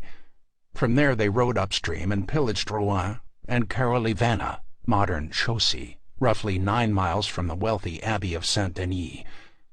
His men helped themselves to whatever riches they could find and systematically plundered the fertile districts within easy reach of the river. Rumors of each fresh attack panicked the locals, and they and the monks of Saint-Denis fled, carrying their relics and valuables with them. However, they were met by the Frankish king Charles the Bald, who tried to stem the flood of refugees by ordering them back to their homes and churches. He had raised an army to confront the raiders and advanced cautiously. Ragnar presented the king with a difficult choice. The Viking was well known for his blitzkrieg-like tactics to keep his enemies off balance, and only fought when the odds favored him. If Charles approached on one bank of the river, Ragnar and his men could just slip to the other side and avoid a battle. Since he wanted to force a showdown, The king split his forces and advanced along both banks. Unfortunately for the Franks, Charles' army was not the premier fighting force it had been in Charlemagne's day. Standards had fallen to such a degree that it now regularly fell into confusion and was well known for its carelessness and inefficiency. Ragnar attacked the smaller section of the Frankish forces with his entire army, easily slaughtering it as the horrified Charles watched impotently from the other side of the river. Worse was to come. The captured Frankish soldiers, 111 of them, were transported to an island in the Seine and hung in full view of Charles' army as a sacrifice to Odin. This was equal part religious observation and equal part calculated strategy of psychological terror. To modern eyes, the Vikings appear appallingly brutal, but there were limits to their violence. They seldom willingly destroyed harvests, and despite routine plundering, never disturbed the vineyards of Aquitaine. There was much more money to be had in extortion. As far as the execution of prisoners, Charlemagne had done far worse with his Saxon captives at Verdun, where he had beheaded 4,500 of them as punishment for a revolt. Ragnar's display had the desired effect. The Franks were unnerved and easily routed when Ragnar charged at them. Charles was forced to withdraw with what was left of his army to the Abbey of Saint-Denis, which he vowed to defend at all costs. The presence of an army at his rear would normally have been worrying, but Ragnar had measured its quality and tellingly saw no reason to delay his approach to the now relatively undefended Paris. In many ways, medieval Paris was the ideal Viking target. Not only was it rich, but it was largely confined to the Ile de la Cité, an island in the middle of the Seine. The first sight of the city, however, must have been momentarily disappointing. Despite Ragnar's strategy of attacking on a holy day when churches would be full of potential victims, news of their approach had preceded his army, and most of the population had already fled. The Vikings flooded in, spreading out through the streets in search of plunder. They had been raiding Europe for the better part of 5 decades, but never had they looted such a prize. Thanks to advance warning, which enabled the monks to remove most of the valuables, the Abbey of Saint-Germain managed to escape most of the destruction. When they returned 6 weeks later, they found several of the outbuildings burned and superficial damage to the abbey church. The only real casualty was the wine cellar, which the Vikings had managed to break into and empty. The city itself proved to be as frustrating for the Vikings as the Abbey of Saint-Germain. Much of the expected treasure had been carried away into the surrounding countryside by the frightened inhabitants. They could send out raiding parties in search of it, but that opened them to the possibility of ambush or an assault by Charles' army. In fact, every moment Ragnar spent in Paris, his situation worsened. The Frankish king had been collecting reinforcements and was now at the head of a considerable army in a position to block the Viking escape. Even more worrying was the fact that the Vikings were beginning to show signs of dysentery, which further reduced their fighting ability. From the deserted monastery of Saint-Germain-des-Prés, Ragnar reached out to Charles, hinting that he was willing to leave if offered a suitable tribute. The Frankish king was in the mood to negotiate. Despite the size of his army, he had no confidence in its quality or in the loyalty of its commanders. He also had the headache of rebellious vassals, ambitious family members, and chronic revolts. Ambassadors for both sides met in the monastery of Saint-Denis, and the Franks offered extraordinary terms. Not only could the Vikings keep their plunder and depart unmolested, but they would be paid nearly 6,000 pounds of gold and silver for their trouble. This is the first recorded example of what the English called Danegeld, literally Danish money, a series of increasingly ineffective bribes by desperate monarchs to get the Vikings to go away. Most of the money to pay for it would be commandeered from the church and then later from the people by means of a special tax. The very people who were bearing the brunt of the Viking attacks were now called upon to pay their tormentors bribes. To add insult to injury, the Danegeld tended to increase rather than prevent Viking raids, since the offer of protection money simply attracted other Vikings. No matter how expedient his reasons, Charles was unwisely trusting gold to do the work of steel.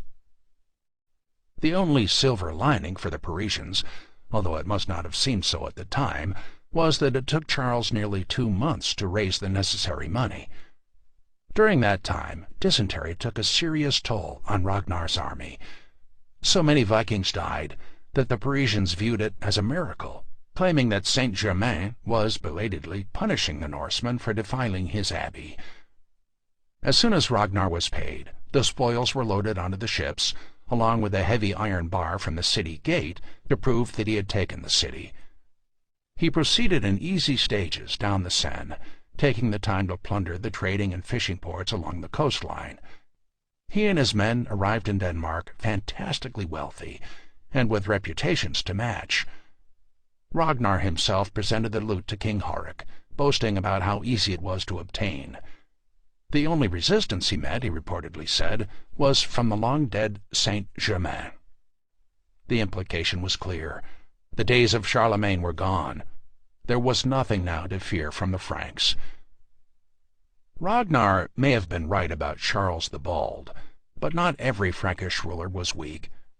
Charles' powerful half-brother, Louis the German, the immediate southern neighbor of Horik, was not amused by Viking raids, and had immediately sent a delegation to the Danish king to demand the return of all Frankish goods.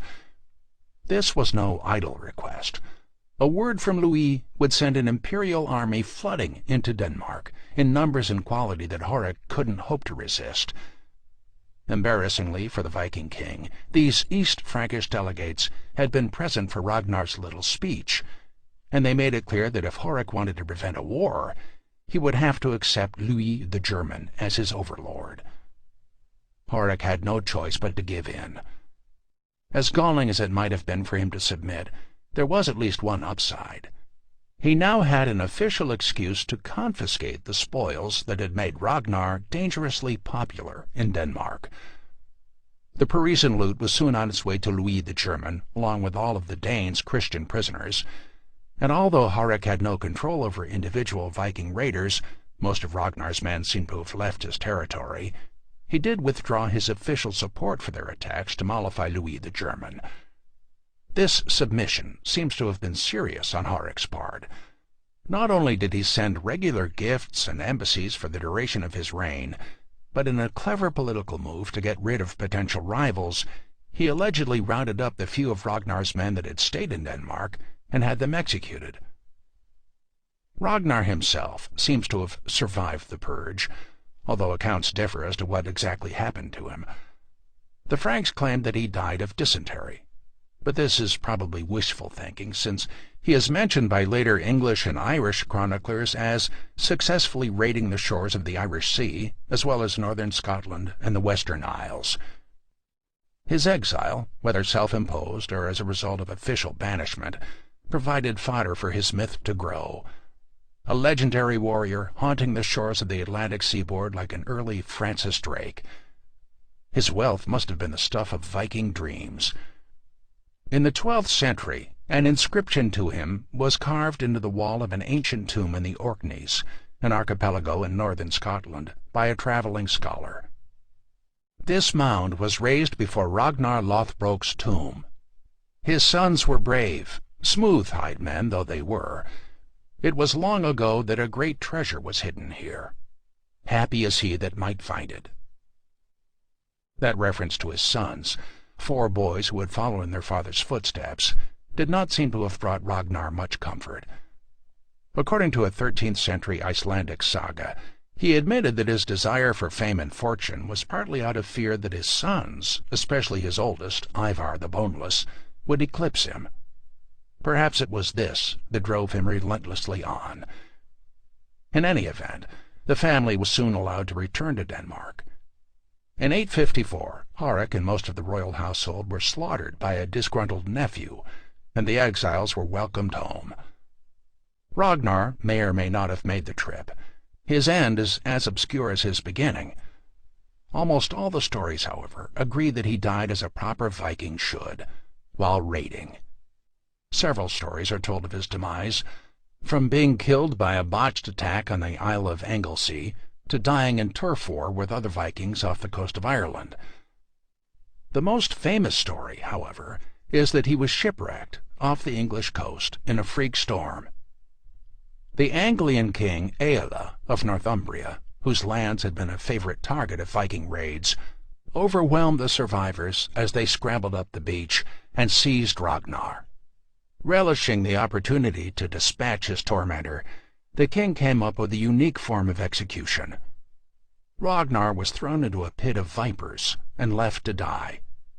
When his famous breeches protected him from the bites, Aella hauled him out, had him stripped, and threw him back in again. The old fox, now lying naked and mortally wounded, looked up at Aella unbowed and sang a Viking battle hymn. "It gladdens me to know that Odin makes ready the benches for a banquet. Soon we shall be drinking ale from the curved horns. The champion who comes into Valhalla does not lament his death. I shall not enter his hall with words of fear upon my lips. The Aesir will welcome me. Death comes without lamenting. Eager am I to depart. The Valkyries summon me home. I laugh as I die." The 13th century Icelandic saga of Ragnar Lothbrok. His final words, gasped out as he was dying, were a warning to Aella. "When the boar bleats, the piglets come." The story is undoubtedly apocryphal, but it is true in at least one respect. Lindisfarne and Iona had only been a taste of the Viking storm that was about to break on England. When Ragnar's son, Björn Ironside, heard of his father's death, he supposedly gripped his spear so tightly that it left an impression in the wood. His younger brother, Halfdan, crushed a chess piece so forcefully that it made his fingers bleed. If the Northumbrian king did indeed kill Ragnar, then hopefully he enjoyed his triumph while it lasted. The piglets were on their way. Chapter 4. Thorgils the Devil. The sea spewed forth floods of foreigners over Ireland, so that no haven, no landing place, no stronghold, no fort, no castle might be found, but it was submerged by waves of Vikings and pirates. The 9th century Irish Chronicle, Annals of Ulster. The great Viking invasion of England originated at least partially in Ireland. Men of Horik and Ragnar's generation had looked to the Frankish kingdoms for their raids, but their children began to look for greener pastures to the west. It wasn't that the Franks were getting any better at defending themselves, rather the seemingly inexhaustible supply of Frankish gold was starting to dry up. Within 15 years of Ragnar's raid on Paris, all the main rivers of western Francia had been visited by Viking raiders. At first, they had conducted smash-and-grab maneuvers, seizing whatever communion vessels or reliquaries were on hand. Quickly, however, they had realized that there was more money to be had in extortion. The abbot of Saint-Denis, for example, was ransomed for 686 pounds of gold and 3,000 pounds of silver. Quite a nice haul for a single prisoner. Others found windfalls in mercenary activity. When some Vikings began raiding on the Seine, a Norseman named Wayland offered to drive them off in exchange for 2,000 pounds of silver and some livestock. Charles the Bald accepted, but took such a long time raising the funds that Wayland upped his price to 5,000 pounds. After it had been paid, he dutifully confronted the Seine raiders, but instead of attacking, he agreed to let them depart in peace for 6,000 pounds of silver. Without unsheathing a sword, Wayland had made himself a wealthy man. By the end of the century, more than 40,000 pounds of silver had been poured into Viking pockets, and Frankish kings were starting to debase their coinage. The coasts were beginning to be deserted as populations moved inland, and some religious communities were seeking refuge in more protected areas. Even worse, from the Viking perspective, was the fact that local resistance was beginning to stiffen. To his credit, Charles the Bald had finally applied himself. His two main palaces were in northern France, near Picardy, and he began a systematic campaign to defend them. Fortified bridges were built across the Seine and the Loire, drastically diminishing the Vikings' ability to strike. The bridges acted as choke points on the river. They could be easily defended and prevented the Viking ships from moving further up rivers. The only way past them was to take them by siege, something which the typical lightly armed Viking raider was not equipped to do. Castles were built near the most threatened areas. These precautions didn't stop the attacks, but they succeeded in turning the tide, and the Vikings, faced with diminishing returns, began to look for easier targets. In the years after Lindisfarne, most Viking attention had been directed toward the Frankish Empire, but now it shifted back to the British Isles. While not as wealthy as the Frankish kingdoms, England, Scotland, and Ireland were politically divided and well stocked with monasteries. Ireland in particular, with its abundance of monastic houses, was a tempting target. The island was overflowing with precious materials that had been exported to most of northern Europe. It had rich deposits of gold, silver, and copper, as well as emeralds, sapphires, amethysts, topaz, and freshwater pearls.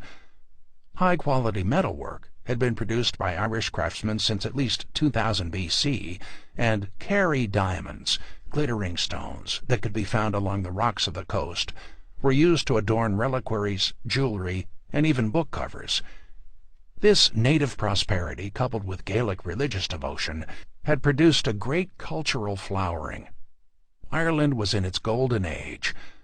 Irish monasteries were bright centers of learning in an otherwise darkening Europe, producing gorgeous illuminated manuscripts and brilliant scholars who exported Irish learning to all corners of Western Europe. Politically, the island was slowly drifting towards a kind of unity as well. Tribal warfare was vicious, but over time a number of petty kingdoms had formed. These were loosely formed into two main confederations. The sub-kings of the north looked to the king of Tara, while those of the south were dominated by the kings of Munster. Traditionally, Tara was the more powerful of the two, and occasionally its sovereign was recognized as Ardri, or High King. This proto-unity, however, failed to prepare it for the Viking onslaught, because there were severe deficiencies when it came to defense. Most of the petty kings only paid lip service to their superior, and even under a strong High King, the army was essentially uncontrollable. Any force that was fielded consisted of a number of tribes, each commanded by its own chief, and acting as an independent unit rather than a cohesive whole. However brave or skilled individual soldiers might be, such an army was unreliable against a more disciplined opponent. Even if it could win a victory, it would be unable to exploit it. While the Danes were busy pulling apart Charlemagne's empire, their Norwegian cousins rounded northern Scotland and hit Ireland. Just 2 years after the Lindisfarne raid, they sacked the great island monastery of St. Columba on the northwestern coast of Scotland. The communities of Skye and Kells, 40 miles north of Dublin, were plundered in quick succession. The monks were slaughtered, the buildings were burnt, and most of the livestock was carried away. Within a decade, the Vikings had rounded the northern headlands and begun plundering their way down the west coast bays. These early raids, like their counterparts in England and the Carolingian Empire, were usually small, no more than 2 or 3 ships, testing the resistance of the locals. They followed the by now familiar practice of favoring victims who were isolated and within easy reach of the sea. Even the most famous of Irish monasteries could be raided and left before any local fighting men showed up. The success of the raids drew increasing numbers of Vikings, and the next 2 decades saw a glut of assaults that sent the brilliant Irish Renaissance up in flames. Even remote Skellig Michael, a seemingly impregnable monastery 8 miles off the southwestern Irish coast and 500 feet above sea level, was vulnerable. In 821, a group of Vikings managed to scale its craggy face, sack the gold-rich cloister, and kidnap the abbot. Although this particular group of Vikings amused themselves by starving the holy man to death, others began to copy the Danes and look for ransoms. This extended to non-human objects as well. The first raiders had been drawn primarily to the gold and silver-encrusted cases created for holy objects. The things they contained were of no use. Relics were tossed aside, and the jeweled covers of books were pried off. The mutilated manuscripts were then tossed into fires, discarded in the mud, or dumped into the sea. Gradually, however, the Vikings realized that the Irish cared more for the relics and Gospels than their coverings, and that they were willing to pay exorbitant sums to retrieve them. Even more valuable were the Irish themselves. Those who were not important enough to be ransomed could be sold as slaves in Baltic or Islamic markets. Viking ships now began targeting human quarry. When the village of Howth at the head of Dublin Bay was attacked, the Vikings specifically targeted women, dragging off a large number to their ships. Attacks on Kildare brought in 280 captives, while Armagh yielded 1,000. The psychological impact of these new tactics so thoroughly unnerved Irish monks that they began to pray for bad weather. In the margins of a commentary on Latin grammar, a 9th-century monk in the Irish monastery of St. Gall wrote, "The wind is fierce tonight. It tosses the sea's white hair. I fear no wild Vikings crossing the main." As miles of undefended coastline were plundered, rumors of richer prices further inland began to reach Viking ears, and their raids became more daring. In 828, they reached Ireland's east coast, venturing up the Boyne River into Louth, where they captured a local king. Not all of these raids were successful. While exploring the west coast, the crew of one ship was massacred, and another was driven off by angry monks. But instead of winning the beleaguered defenders a respite, these failed attempts were always followed by attacks in greater numbers. When the monks of one monastery sent troops to defend their property, it merely alerted the Vikings to the presence of treasure. The next year saw 3 raids in a single month, all of which were successful. Attacks began to shift from sporadic, unorganized hits on the monasteries of the coast to large-scale, efficient penetrations up rivers to inland targets. On Christmas Eve of 836, a group of daring Vikings traveled more than 20 miles inland through the difficult terrain of the Avonmore Valley to sack the central monasteries of Glendalough and Clonmore. That same night, 160 miles away in the northeast, another party of Vikings hit Connacht, seizing the monastery's most valuable relics, which had been brought out for High Mass. That year also saw the appearance of Thorgils, the most notorious of all Viking raiders. The Irish called him Turgis, the Gaelic form of his name, and he arrived with so many ships that Irish chroniclers referred to them as a royal fleet. He seems to have had dynastic connections in Scandinavia and was accepted as the leader of all the Vikings in Ireland. In 839, he set his sights on the island's holiest shrine. The Irish version of Jerusalem was Armagh in Northern Ireland. St. Patrick himself had chosen it as the spiritual center of Gaelic Christianity, had been appointed as its first bishop, and had died and was buried there. Many of his personal effects were kept as relics, and over the years the area around his tomb had developed into a massive complex of schools, monasteries, and a cathedral. Thorgils personally led the attack, slaughtering the monks and students who had been unable to escape in time. The altars were shattered, the tombs and reliquaries were hacked open, and the relics torn apart in the search for valuables. As an encore, Thorgils smashed his way into St. Patrick's Cathedral and conducted a sacrifice to Odin on what was left of the high altar. The outrage ensured that the Viking Sea King became the most despised figure in Ireland. To the Irish, he was a cruel and monstrous servant of Satan, a blasphemous tormentor who must be stopped at all costs. Thorgils, however, was unlike any other Viking that they had as yet faced. He had greater plans than simply grabbing loot. He anointed himself king of all foreigners in Erin, and it seems that he aimed at the outright conquest of the entire island. His timing couldn't have been better. The sub-king of Munster had attempted to claim the high kingship, but had only succeeded in plunging central Ireland into chaos. By capturing Armagh, Thorgils had found the resources necessary to make a sustained push into the interior. Instead of simply plundering the monastery, however, he set himself up as its new master and started collecting the customary duties. The holiest site in Ireland, to all intents and purposes, now had a pagan abbot. Viking fleets were sent up rivers and along the shoreline to weaken resistance. So many of his ships prowled the coasts that monks began to complain that there was no place without a fleet of Vikings.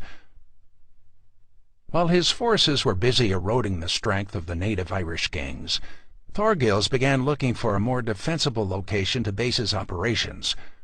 On the east coast of Ireland, in a sheltered bay of the Irish Sea, he built a long fort, a shore fortress, and spent the winter in Ireland. It was an ideal location, easily defended and offering immediate access to the sea.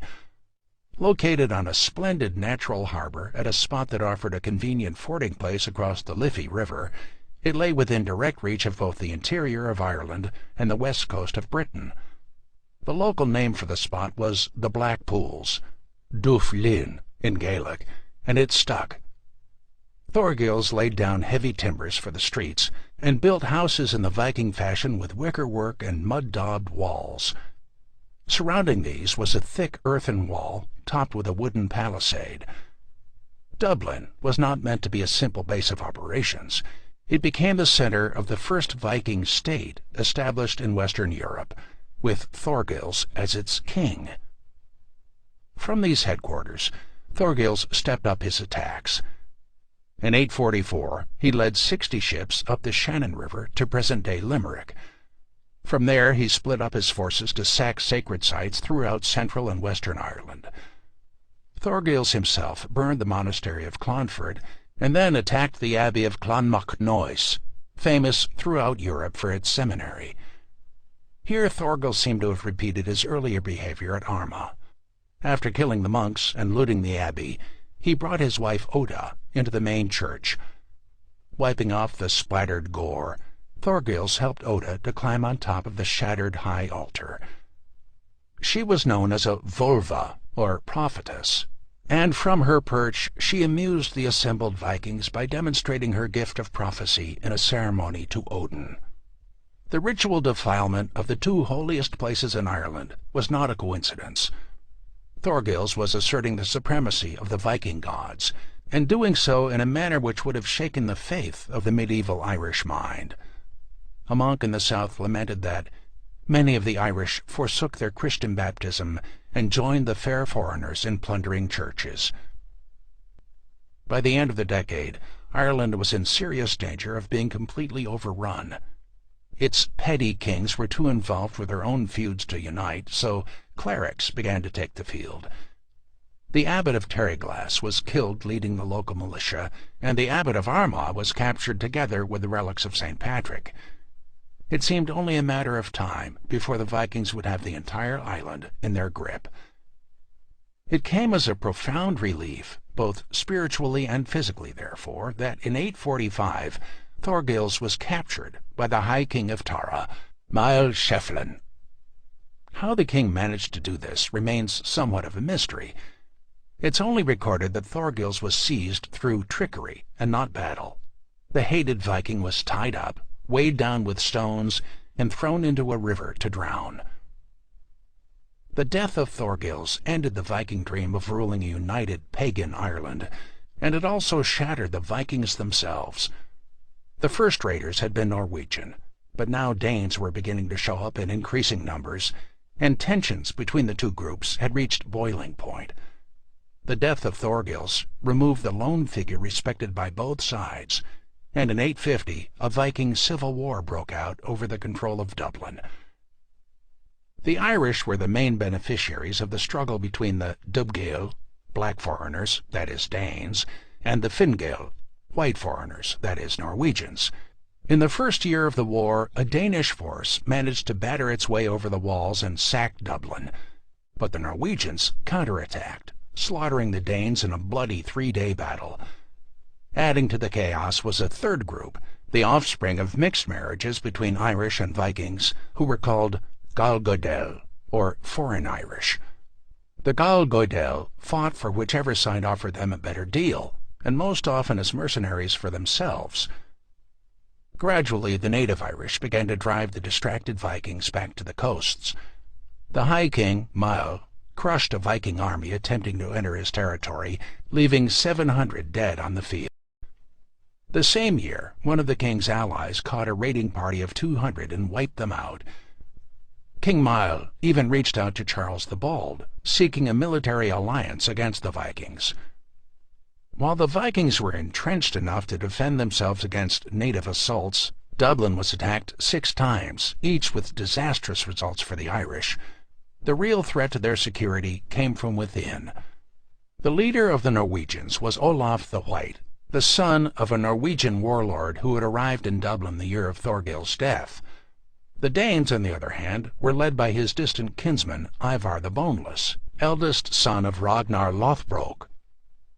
It's unclear when exactly Ivar reached Ireland, but the Danes rallied behind him. Of all of Ragnar's children, Ivar the Boneless was the most enigmatic. The Vikings themselves had contradictory legends about the meaning of his nickname. Some claimed that he was born completely without bones, but had supernatural strength and height. Others, that his legs had only gristle, forcing him to be carried into battle on a shield. Since it's highly unlikely that the Vikings would have respected a handicapped person, or that he would have had such a long and successful career of raiding with such a disability, a more likely explanation is that he was double-jointed. Such flexibility would be useful on the battlefield, and given his family's connection with snakes, his brother was named Sigurd Snake in the Eye, it would have been an apt description. What all the sagas do agree on, however, is that Ivar was remarkably cunning. It is doubtful, Ragnar's saga claimed, if anyone has ever been wiser than he. His actions in Dublin seem to support this. Arriving in Dublin in force, he offered to split command of the city with his rival, rather than weaken both of them in a protracted struggle. Olaf agreed, and the two of them took the joint title of king. Neither Viking ruler was interested in pursuing Thorgil's old dream of conquering Ireland. It had become clear that much of Ireland was practically beyond the Viking reach. The bogs and forests of the interior were too treacherous for bands of Vikings to penetrate, and the past several decades had warned the Vikings from wandering too far from the coasts. There were, however, more tempting opportunities elsewhere.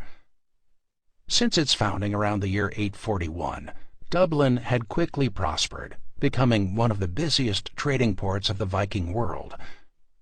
Other Viking longforts in Limerick, Waterford, Wexford, and Cork were also flourishing, but none as quickly as Dublin.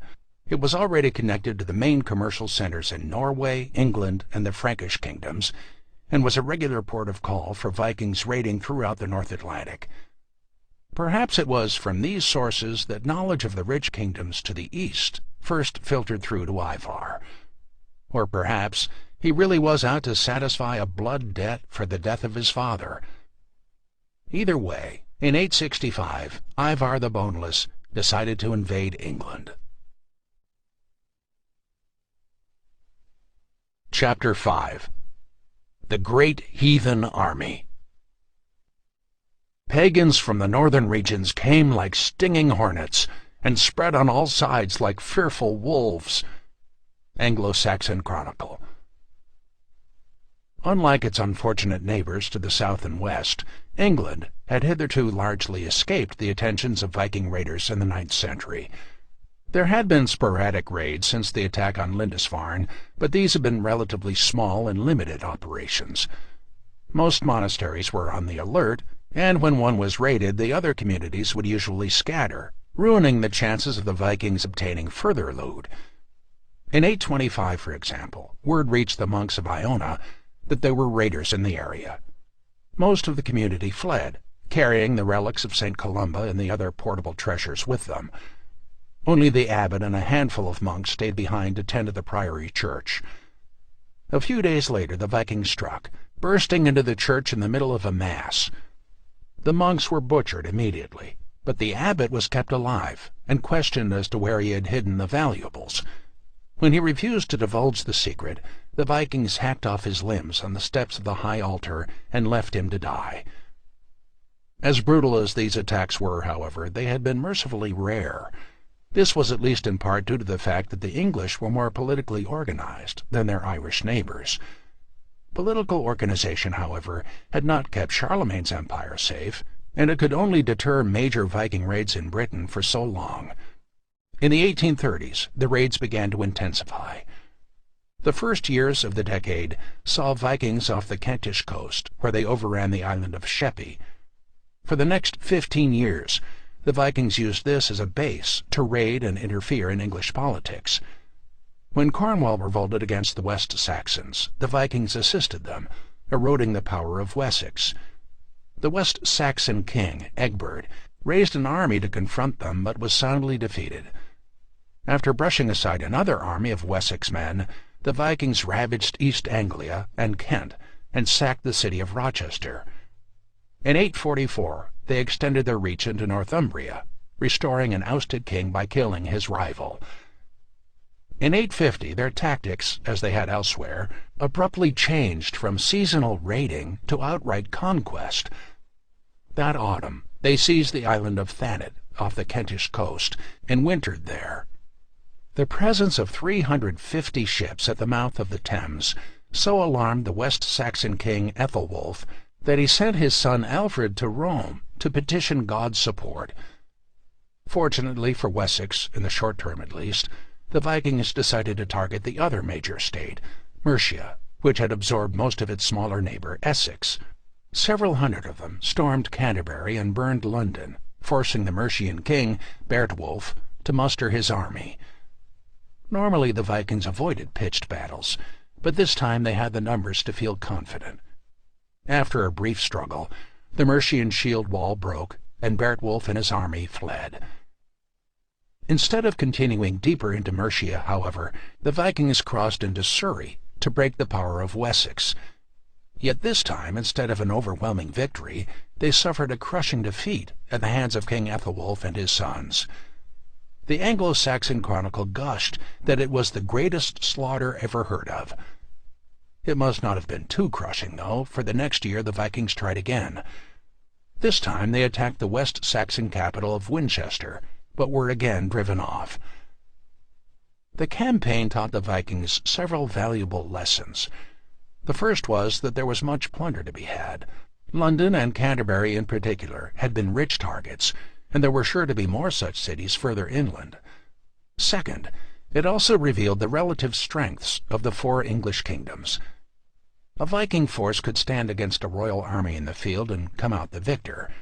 They had failed only because they had lacked a unified strategy, and had been severely outnumbered. Ivar's attempt would correct these mistakes. In 865, Ragnar's son launched the largest invasion of the British Isles in recorded history. He sailed from Dublin with two of his brothers, Halfdan of the Wide Embrace and Ubba, as well as his colleague Olaf the White. Navigating their way along the southern coast, they landed in East Anglia without opposition. The locals immediately raised a sum of money to bribe them to go away, the first example of Danegeld in England. Ivar took their money, but had no intention of leaving. He had command of a force so massive that the English referred to it simply as the Great Heathen Army. Unlike previous Viking forces, this was not just a collection of war bands, but was under the unified command of a single leader and his ruthless lieutenants. It was highly mobile and could break into component parts and reform according to terrain or need. Tremendous planning had gone into the creation of the army. Men had been recruited from the Norwegian fjords, the Frisian Islands, the western Baltic, and Denmark. They were drawn both by the lure of wealth and now, for the first time, the possibility of acquiring land. Ivar seems to have intended to settle on English soil and to rule as a major king to rival the warlords in Scandinavia. His colleague, Olaf the White, would most likely return to Dublin once the fighting was done. In fact, Olaf quickly broke off from the main army and confined himself to the western Scottish and Welsh coasts, territory which could be safely controlled from Ireland. Ivar's plan was to pick off the Anglo-Saxon kingdoms one by one. His first order of business was to gather supplies for the coming campaigning season. In its entry for the year 865, the Anglo-Saxon Chronicle compactly describes his success in intimidating the locals into giving him what he needed. A great heathen army came into England and took up winter quarters in East Anglia, and there were supplied with horses, and the East Angles made peace with them. The Vikings stayed in East Anglia well into the next year, systematically stripping the surrounding countryside of its food. When the autumn harvest approached, Ivar commandeered it. Then finally, after accepting yet another round of bribes, ordered his men to ride north along an old Roman road. Intriguingly, considering the legends about how Ivar's father had met his end, the Vikings' target was the kingdom of Northumbria.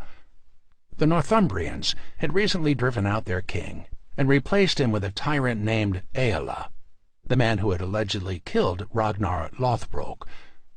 Now Ragnar's sons had come for a reckoning.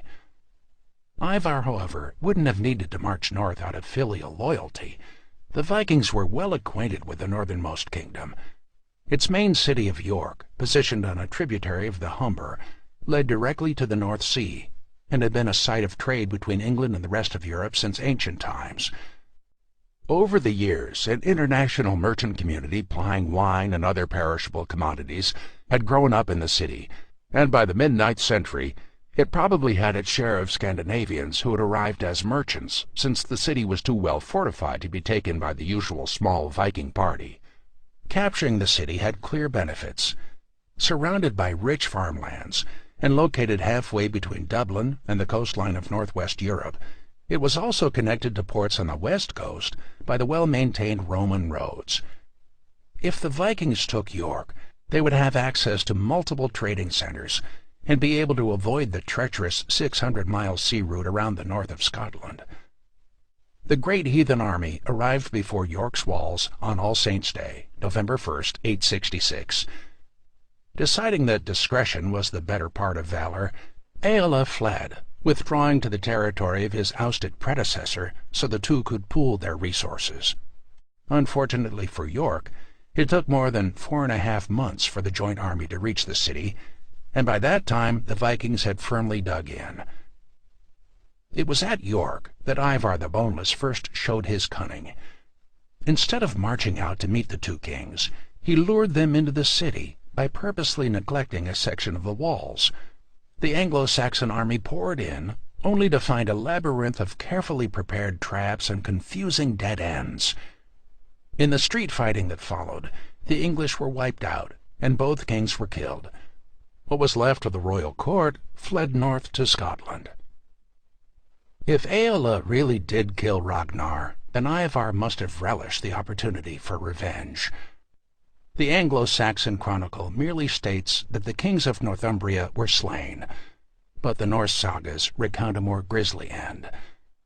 Eola was captured alive and brought before Ivar, who ordered that he be subjected to the dreaded blood eagle as a sacrifice to Odin.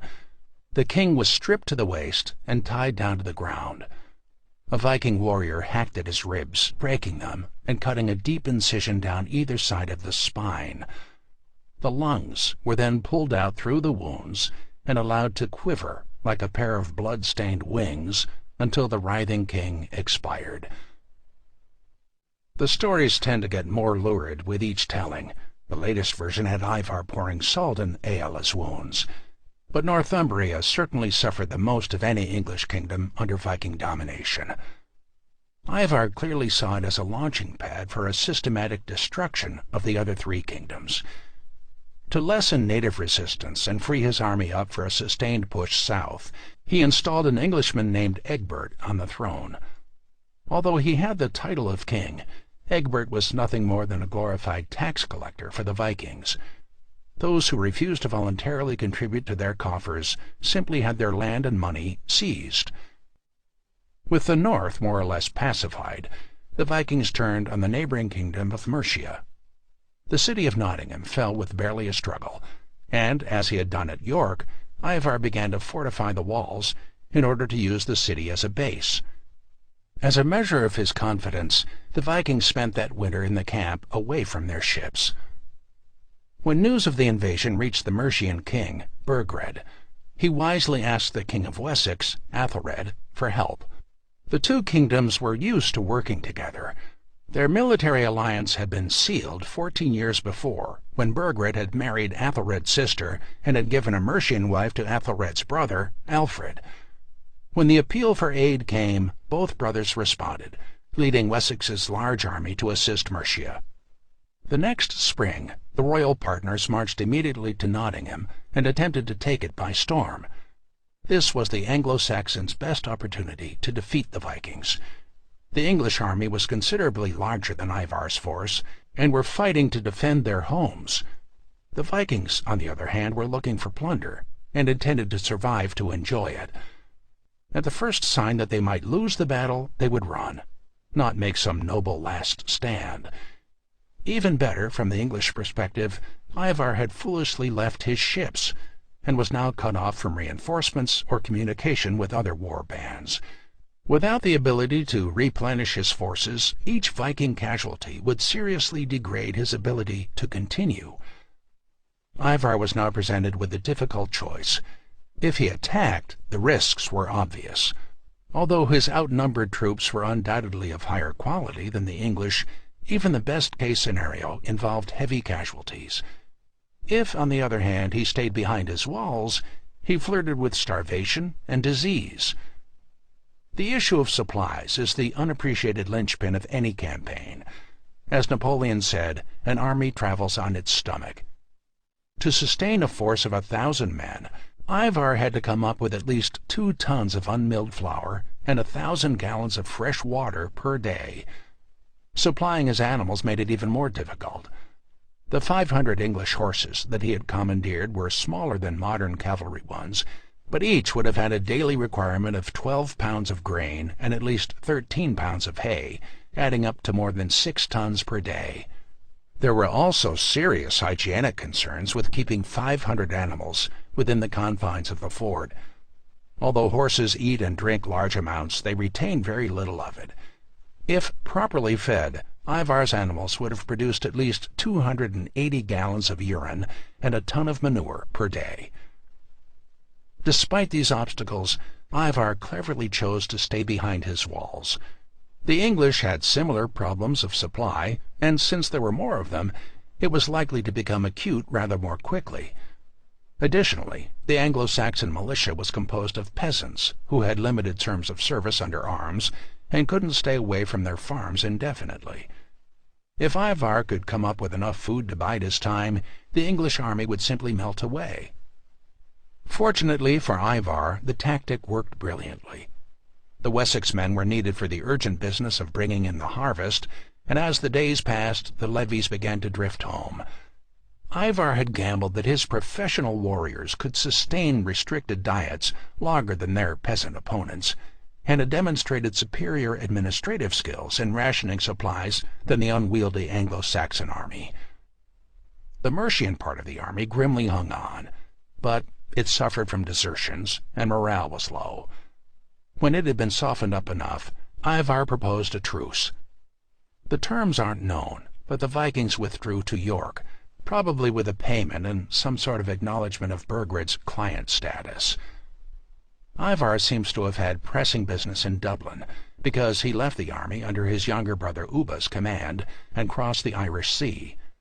Without him, the great heathen army confined itself to securing its grip on Northumbria. A year of relative peace followed, allowing the fleeting belief that some sort of stability had been achieved.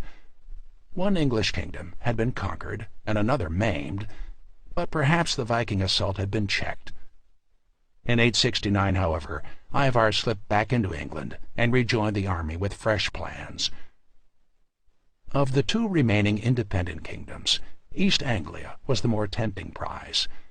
Control of its coasts would give Viking ships shelter from the North Sea, and its rivers, most notably the Thames, gave access to the great river systems that penetrated deep into central England. Ivar opened the campaign by splitting his forces in 2. While his brother Uba led the army down the Roman road from York, he sailed along the coast, wreaking havoc in towns along the way. His objective was to link up with Uba at the East Anglian capital of Thetford and force the submission of its king. Thanks to the Roman road, which was still in good repair despite the 5 centuries that had passed since its construction, Uba made good time. He reached the city of Peterborough in early autumn and burned it, taking special care to slaughter any clergy he found. From there he headed into the fens, a large, nearly impassable marsh, which separated Peterborough from the strategically vital cities of Thetford and Cambridge. Thetford was a kind of religious and political capital. The East Anglian King Edmund had a palace there, but Cambridge was undoubtedly more important. As far back as the 1st century A.D., it had been recognized as a crucial spot. The surrounding area is boggy, but Cambridge rises to firm ground and provides the most practical crossing of the Cam River for many miles. The Romans, recognizing the superb location, connected the road from London in the south to York in the north through Cambridge. In addition to its trade and military value on land, the city was also an important port, since the river is navigable all the way to the North Sea. Cambridge, therefore, dominated both the land and sea communications of the entire border. King Edmund probably called up his peasant levies as soon as he heard of the sacking of Peterborough, but they did not have the time to arrive. While he had been focused on the Viking land army, Ivar the Boneless had arrived with the fleet. After a short skirmish between the king's housecarls and the Vikings, Edmund managed to escape to his stronghold in the city. Ivar sent a messenger to the king with the usual request, a healthy bribe, an acknowledgment by Edmund that he was now a client king. Edmund foolishly, if bravely, refused, adding that he would submit only if Ivar would accept Christianity. The king was negotiating from a position of weakness, a point which was soon made brutally clear. Ivar sent more men, and this time Edmund was seized, bound in chains, and beaten severely with iron rods. The king, now naked and bleeding, was dragged before Ivar, but still refused to submit, calling on Christ to deliver him. This annoyed Ivar to such an extent that he ordered Edmund to be tied to a tree and instructed his men to see how many arrows they could shoot without killing him. When he was bristling like a hedgehog, Ivar finally put him out of his misery by decapitating him. The body was left where it fell, but the head was thrown into a nearby wood. The kingship of East Anglia devolved to Edmund's younger brother, Edwald, but he sensibly fled and became a hermit, ending the royal line. Ivar again appointed a native client king and collected tribute. By this time he had shattered 3 of the 4 English kingdoms. Only Wessex remained. Ivar, however, decided not to take on Wessex immediately, since he was needed elsewhere. His old Dublin colleague, Olaf the White, had requested his aid in storming Dumbarton Rock in Scotland. So Ivar left his brother Halfdan in command of the great heathen army and returned to Northumbria with his Irish Vikings. The fortress of Dumbarton was the capital of Strathclyde, an ancient native kingdom covering most of modern southwest Scotland. Over the years, it had repulsed numerous attempts to take it by storm, since its garrison had access to a deep well and could therefore outlast most besieging forces. Therefore, when the Vikings arrived at the end of the summer, the defenders could realistically hope that worsening weather would drive them away before their supplies ran out. The 2 Viking allies reached Dumbarton from opposite directions. Olaf's fleet had sailed up the Firth of Clyde, while Ivar had taken the overland route from York. The Norwegians and Danes had no trouble making common cause, especially since Dumbarton offered much plunder if it could be taken. As it turned out, the siege was unexpectedly short. Somehow the Vikings figured out how to draw off the well water, and within 4 months the parched defenders surrendered. They regretted their decision immediately. The Vikings had come for loot and were not in a ransoming mood.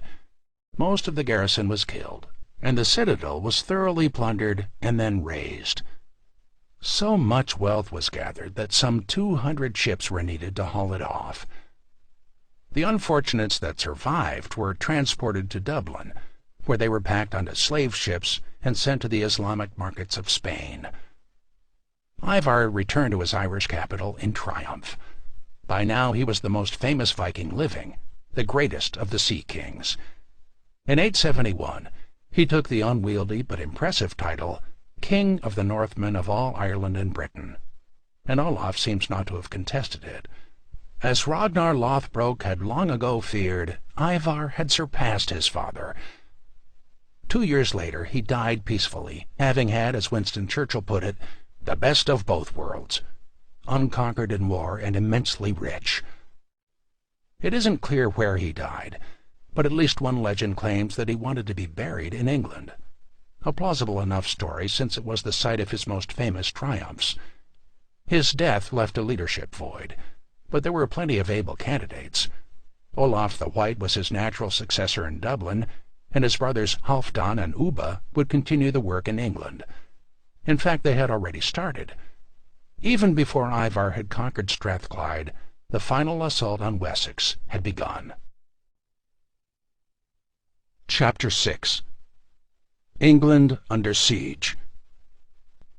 One who sees his friend roasted on a spit tells all he knows. Edda of Saemund the Wise. The only independent English kingdom was tottering. King Athelwulf of Wessex, an unambitious and unimpressive ruler, had died in 858, leaving 4 surviving sons to succeed him. None of them seemed particularly inspiring. The eldest, Ethelbald, married his widowed stepmother to shore up his credentials, but died 2 years later. The crown then passed to the second son, who, after a short rule, had the good fortune to expire the year the great heathen army landed in England. That left the last 2 brothers, Athelred and Alfred, to face the Viking onslaught. They both had experienced Viking opponents firsthand at the Siege of Nottingham 3 years before, and had learned 2 valuable lessons. The first was that peasant armies make reluctant soldiers unless they are defending their own homes. Their unwillingness to stay and fight in Mercia had dictated the retreat more than any command given by King Athelred. The second lesson was one of logistics. Calling up an army was much easier than provisioning it, and neither brother had the administrative experience yet to pull it off. In 871, therefore, news that the great heathen army, under the command of Halfdan Ragnarsson, had crossed into Wessex territory probably sent a ripple of fear through the kingdom. Halfdan had spent the previous winter gathering supplies, probably linking up with other Vikings who had crossed from the continent and were ravaging Kent. In the late autumn he marched west in search of the royal army of Wessex, probably intending to break its will in a single battle. The 2 brothers dispatched a local fyrd, peasant levy, to occupy them while the entire army was mustered. The English force surprised one of Halfdan's foraging parties near Reading, and after a short skirmish the Vikings withdrew. The Saxons, believing that they had forced the entire heathen army to retreat, now moved in for the kill. Athelred and young Alfred jointly led the army to Reading, where they found only a light guard outside the walls. Seizing the moment, they attacked. Alfred's biographer, a Welsh monk named Asser, recounted what happened next in his Life of King Alfred. When they had reached the gate of Reading, by hacking and cutting down all the Vikings they had found outside, the Vikings fought no less keenly. Like wolves, they burst out of all the gates and joined battle with all their might. Both sides fought there for a long time and fought fiercely, but alas, the Christians eventually turned their backs, and the Vikings won the victory and were masters of the battlefield. The loss was shattering to morale. Athelred and Alfred only evaded capture by slipping across a little-known ford of the Thames. The English army was scattered. The Vikings, as the fleeing king and his brother could now appreciate, were experts at defending fortified camps. They had demonstrated this at York and Nottingham in opposite ways, and now had used Reading's multiple gates to stage a lightning counterattack. The only silver lining was that the Wessex army had fled rather than be destroyed. Halfdan, who had already spent more than a week at Reading, had to keep moving. He needed to break the Saxon army in order to crush Wessex, and that meant hunting Athelred and Alfred. He also needed to strike quickly while morale was low and before reinforcements could arrive. Ethelred regrouped his forces at Abingdon Abbey, where there were fresh supplies and spiritual support for the shaken army. Unless they traveled by water, it would have been nearly impossible for Halfdan to disguise his movements, and he seems to have made no effort to do this. Just 4 days after the battle at Reading, Ethelred was informed that the Viking army was moving towards him along an old Roman road. Out in the open, Halfdan wanted to avoid a serious battle unless he was sure of victory. For this reason, he was staying close to the Thames River and access to his ships. The English brothers moved to intercept him, positioning their army at Ashdown, near an old Roman road. The Vikings reached the Saxon lines just before noon. Seeing that his enemy held the high ground, Halfdan split his forces in two and attempted to outflank the English. Alfred, who had been watching for just such a maneuver, asked his brother for permission to split their army in the same way and fall on both halves at once. He appeared to have given quick permission for his brother to act, for Alfred's division immediately threw themselves at the Vikings. The fury of the attack seems to have caught the Vikings completely by surprise. Just 4 days earlier, they had scattered this same army with ease, but now they were being driven steadily back. Motivated by the defense of their own farmlands, the English fought with desperate courage. As the Vikings retreated up a hill, Alfred charged like a young boar after them, shattering the Norse shield wall. The Vikings, now hopelessly disorganized, turned and fled. To the English, it was a miraculous victory of crushing significance. Alfred's biographer gushed that many thousands on the Viking side were slain over the whole broad expanse of Ashdown, scattered everywhere. The Christians followed them until nightfall, cutting them down on all sides.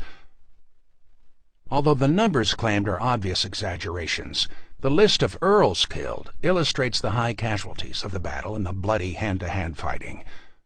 What Asser fails to mention, however, is that this was true for both sides. It was a victory for the English, but it was a Pyrrhic one, since the Saxon army was also mauled. This high casualty rate was actually a greater problem for the Saxons than for the Vikings, since the royal army was drawn from local forces. Each shire would send its contingent of men, who would in turn be commanded by the local lord, or alderman. However, these subunits were most interested in defending their own territory, and when a shire was overrun, its service was lost to the king. Perhaps a few of the professional soldiers would stay loyal, but most peasants would understandably return home to be with their families. As the Vikings advanced, therefore, the pool of available men kept shrinking. The more victories the Vikings piled up, the less Saxon resistance was possible. From the perspective of manpower, therefore, the victory was almost indistinguishable from a defeat. The local forces had been exhausted and could no longer be counted on in the case of a fresh Viking attack. Halfdan, on the other hand, had no such problems. There was also a continuous stream of raiders arriving from Ireland, France, and Scandinavia to boost Viking numbers. At least military supplies were no longer a problem since the English held the field. This was, as Hannibal had dryly remarked after the Battle of Cannae in 216 BC, almost as good as the victory itself. A harvest of weapons and armor was waiting to be claimed, replenishing items lost or damaged during the struggle. The English would soon have need of their weapons. Halfdan retreated to Reading and built up his strength, unleashing waves of roving war bands to harry the surrounding lands. 2 weeks after Ashdown, one of these groups caught the Saxon army and, in another bruising battle, defeated them. To make matters worse for the English, this was followed by the arrival of a large fleet led by a Viking named Guthrum. The new addition nearly doubled the size of the Viking army. The Anglo-Saxon Chronicle calls Guthrum's force the Great Summer Army, and its arrival at Reading solved any manpower issues Halfdan might have had. The two leaders took joint control, and in March of 871 left their base to plunder Wessex.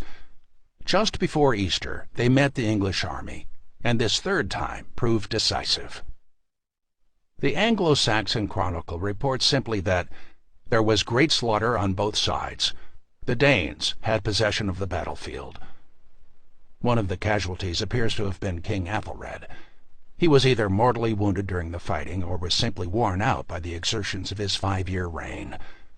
The crown should have gone to his young son, but with the national emergency, it passed to his 23-year-old brother, Alfred. The new king understood better than most how desperate the situation really was. The army was putting up a brave resistance, but had already effectively lost control of eastern Wessex, and the first months of his reign seemed to promise the loss of the west half as well. While he was burying his brother, the Danes attacked again, causing what was left of the English army to flee.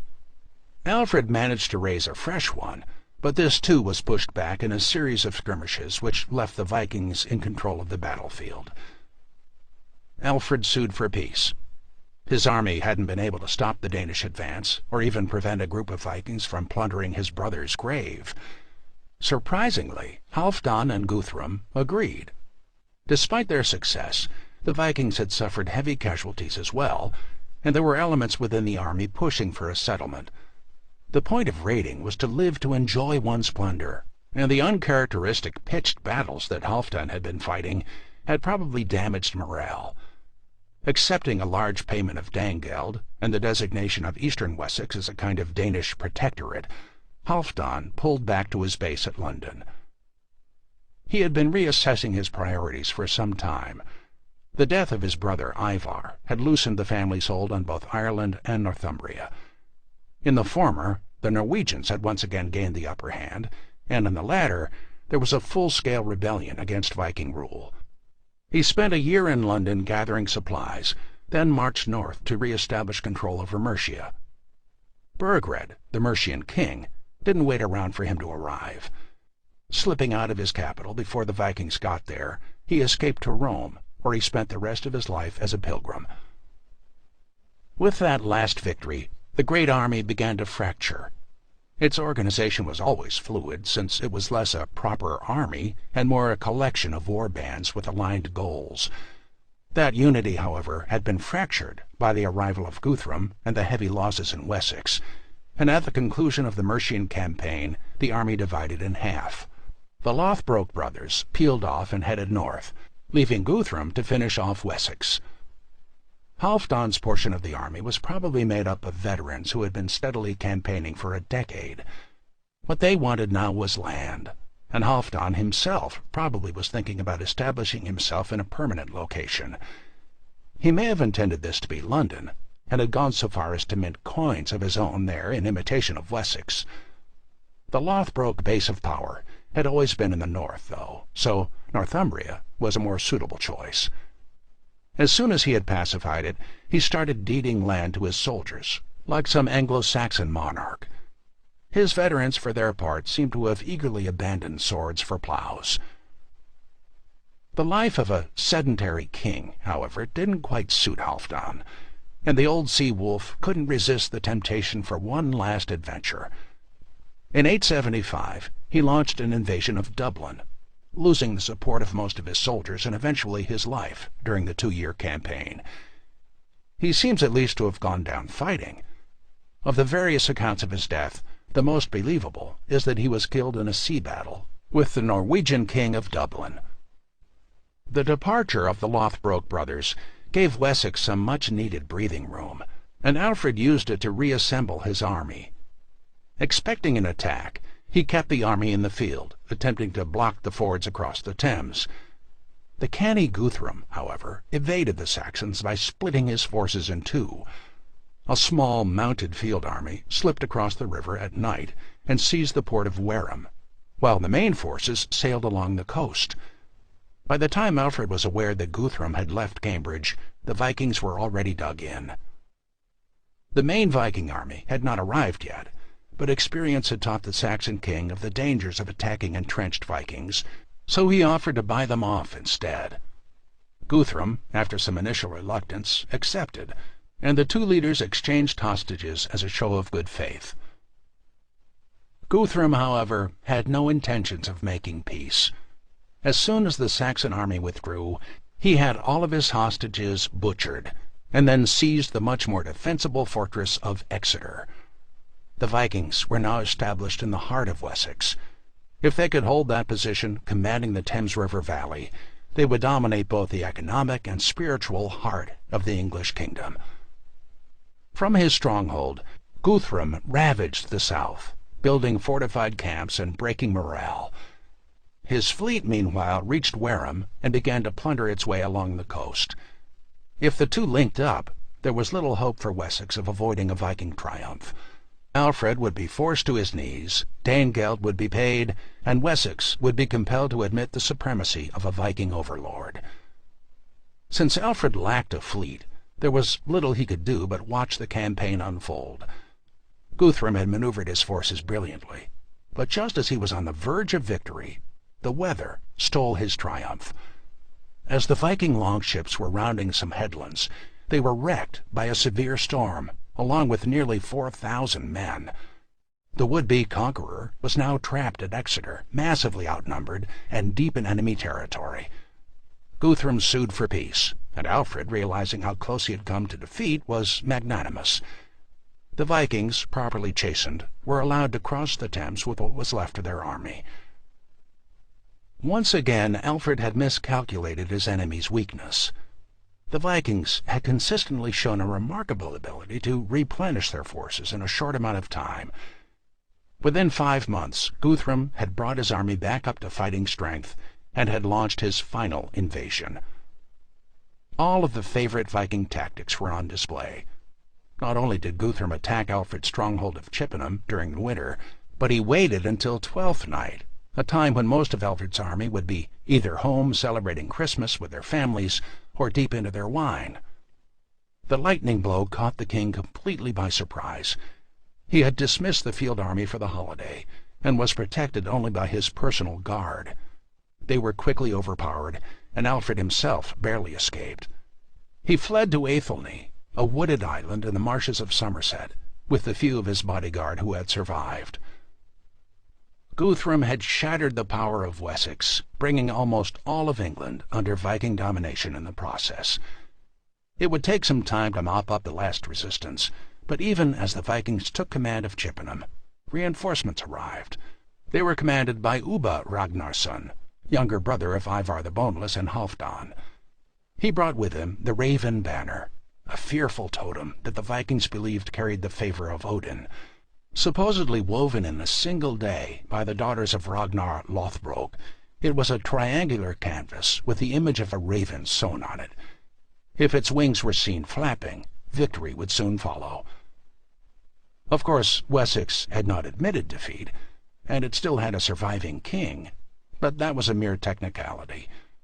Under the twin banners of Guthrum and a Lothbrok son, it would crumble soon enough. Chapter 7. The Last King of England. When ill seed has been sown, so an ill crop will spring from it. Njal's Saga. In the early months of 878, Alfred must have cut a sorry figure for a king. Driven into exile in his own kingdom, abandoned by most of his subjects, and constantly on the run, there must have seemed little hope of ever regaining his throne. There are a number of charming stories that originate from this period, the most famous of which involves him taking refuge with the peasant couple. The wife assigned him the task of watching some cakes by the fire, but the distracted king, weighed down with his troubles, let them burn. Having failed to recognize her sovereign in his ragged and dirty clothes, the wife berated him for neglecting his duty. The husband, who immediately recognized Alfred, begged the king's forgiveness, but Alfred good-naturedly admitted that she was right. In another tale, Alfred snuck into Guthrum's camp disguised as a traveling minstrel. As he entertained them, he overheard their plans, enabling him to win a victory the following day. While these stories are almost certainly invented, they do manage to capture Alfred's character. He had an ability to inspire and connect with his subjects that his brothers and father did not. He was also starting to form a strategy to defeat the Vikings. His experience in battle had taught him to avoid a head-on collision with a Viking army. Their usual tactic was to seize a fortified position or a high point and mass their infantry into a shield wall. They would then provoke the English into attacking. This could usually be repelled. The Vikings who invaded Wessex were veterans, and as the English fell back in disarray, the Vikings would storm forward and sweep the Saxons off the battlefield. This strategy had won almost all of England for the Vikings, and seemed unassailable. During his time of exile, however, Alfred had realized the flaw in the Viking armor.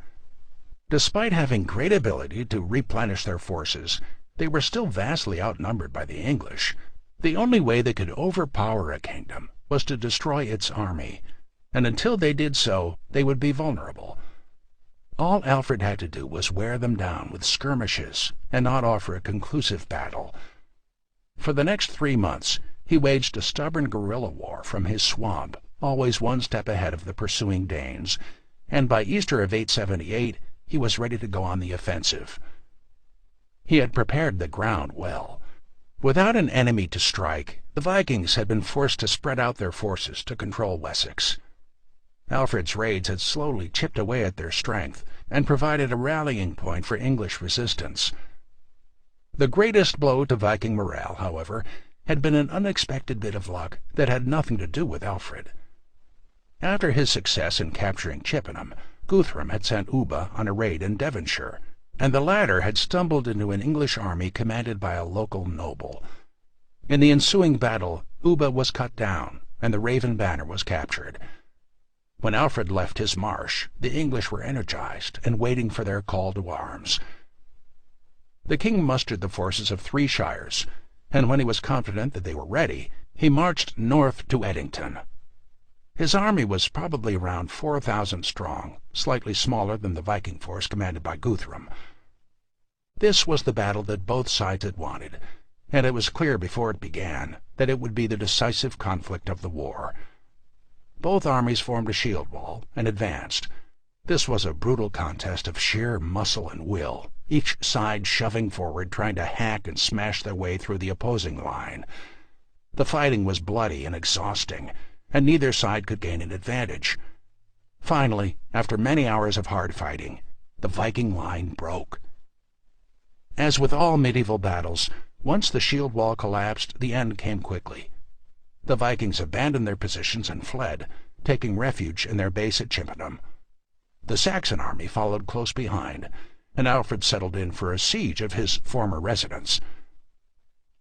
The loss was particularly devastating to the Vikings because Guthrum had probably expected an easy victory. He had anticipated facing the demoralized, half-beaten army that had fled some 4 months before, and wouldn't have risked a pitched battle. The defeat at Edington, however, was decisive on another level. Not because of the loss of men, Guthrum could always find more, but because of the realization that Alfred was not going away. There were some veterans in the Viking army that had arrived with Ivar the Boneless a dozen years before. They, like most of the Vikings, had not come just for plunder, but for land. Wessex might eventually fall to them, but it would take years of bloody struggle, with every inch contested. There were easier pickings across the Channel and to the north. Wessex may simply not have been worth it. If he needed convincing, it took only 3 weeks for Guthrum's army to persuade him to come to an agreement with Alfred. The terms were generous and reflected a desire by both parties to ensure lasting peace. Alfred agreed to pay Danegeld and to respect the Viking conquest of the other 3 English kingdoms. Guthrum, for his part, had to withdraw from the Saxon land, accept Christianity, and acknowledge that Wessex was an independent kingdom. Several weeks later, Guthrum and 30 of his most distinguished men arrived at Alfred's marshy stronghold in Athelney and was baptized. Alfred stood in as his godfather and christened him Athelstan, in memory of his eldest brother. The newly minted Christian monarch then agreed to a permanent division of territory. Wessex and the western portion of Mercia would belong to Alfred, while eastern Mercia and East Anglia would belong to the Vikings. Wessex would be governed by English law and custom, while the Vikings would abide by Danish custom. Guthrum's portion, known hereafter as the Danelaw, maintained its identity until the end of the 12th century. What was left of the great heathen army, somewhat less heathen by this point, settled in Mercia, or left to raid the continent. Guthrum appears to have lived out the remaining years of his life in peace, dying in East Anglia in 890. The victory over his great antagonist would have been enough for most men, but Alfred was playing a long game, and knew that peace with one Viking commander, no matter how important, did not mean the end of Viking raids. He had to place the kingdom on a firmer foundation to enable it to fend off the next attack when it inevitably came. Wessex must be turned into a fortress that could withstand another great heathen army. The Vikings' mobility had been the key to their success, so Alfred took it away. Towns, bridges, and roads were fortified, and strongholds were built throughout Wessex to deny roving bands any sanctuary.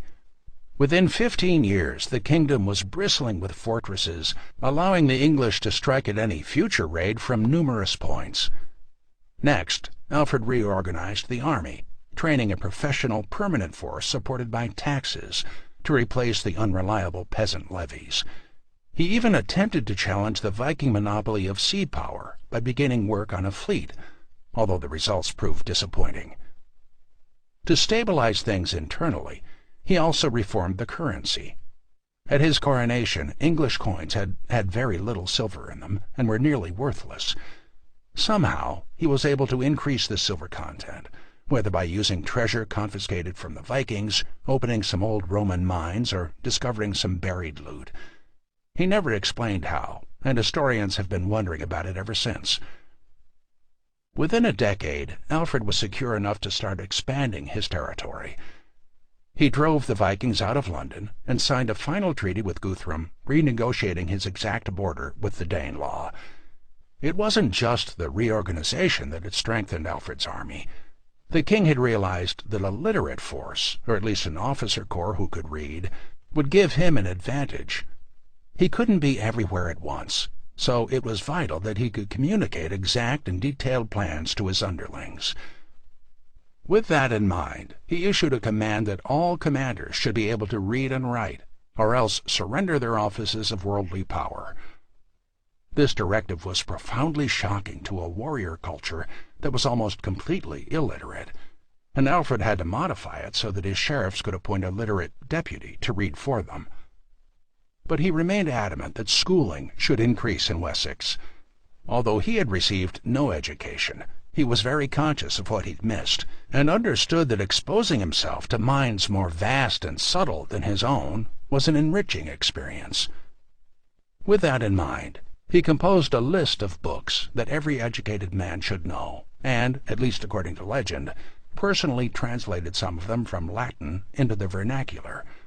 A particular favorite was Boethius' The Consolation of Philosophy, from which he chose his own epitaph. I desired to live worthily as long as I lived, and to leave after my life to the men who should come after me the memory of me in good works. The revival of learning that Alfred championed was accompanied by a spiritual revival, since churches and monasteries were the vehicle of education. Religious foundations were rebuilt and re-endowed, and monks began copying manuscripts again. The law code was rewritten, and trade began slowly to pick up. Unfortunately, all of this made Wessex a target for more raids, and in 892 Alfred's reforms were tested by another invasion. The Viking army, led yet again by a son of Ragnar Lothbrok, arrived in 2 waves and struck from different directions. They had brought their women and children with them, obviously expecting to settle permanently in Wessex. Neither group, however, had much success in establishing themselves. After several months, Alfred confronted the smaller of the 2 groups and managed to buy them off, while his son Edward ran down the larger one near Essex. 2 years later, the Danes tried again, but this time were spotted by Alfred's coastal guard sailing down the Thames. His army was able to blockade them and burn the ships while they were beached. Alfred died in October of 899, aged 50, a ripe old age for the time, having accomplished the impossible.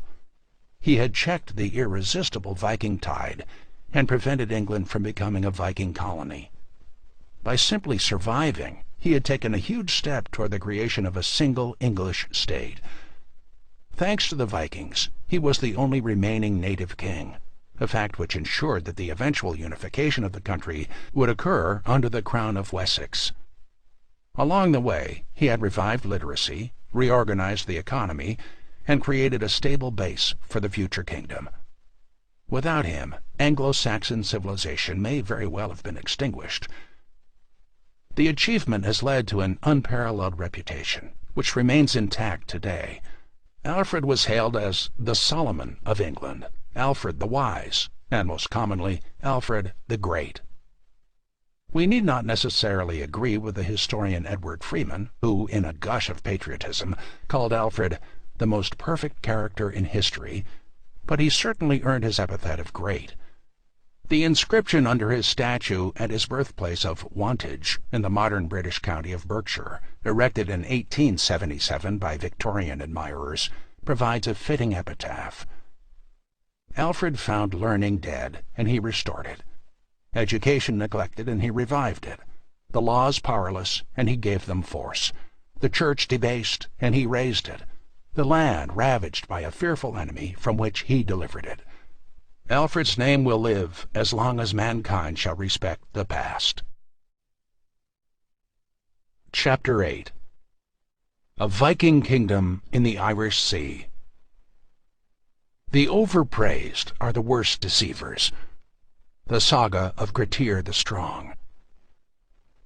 Perhaps the greatest tribute to Alfred's success was that the Danelaw never became a kingdom of its own.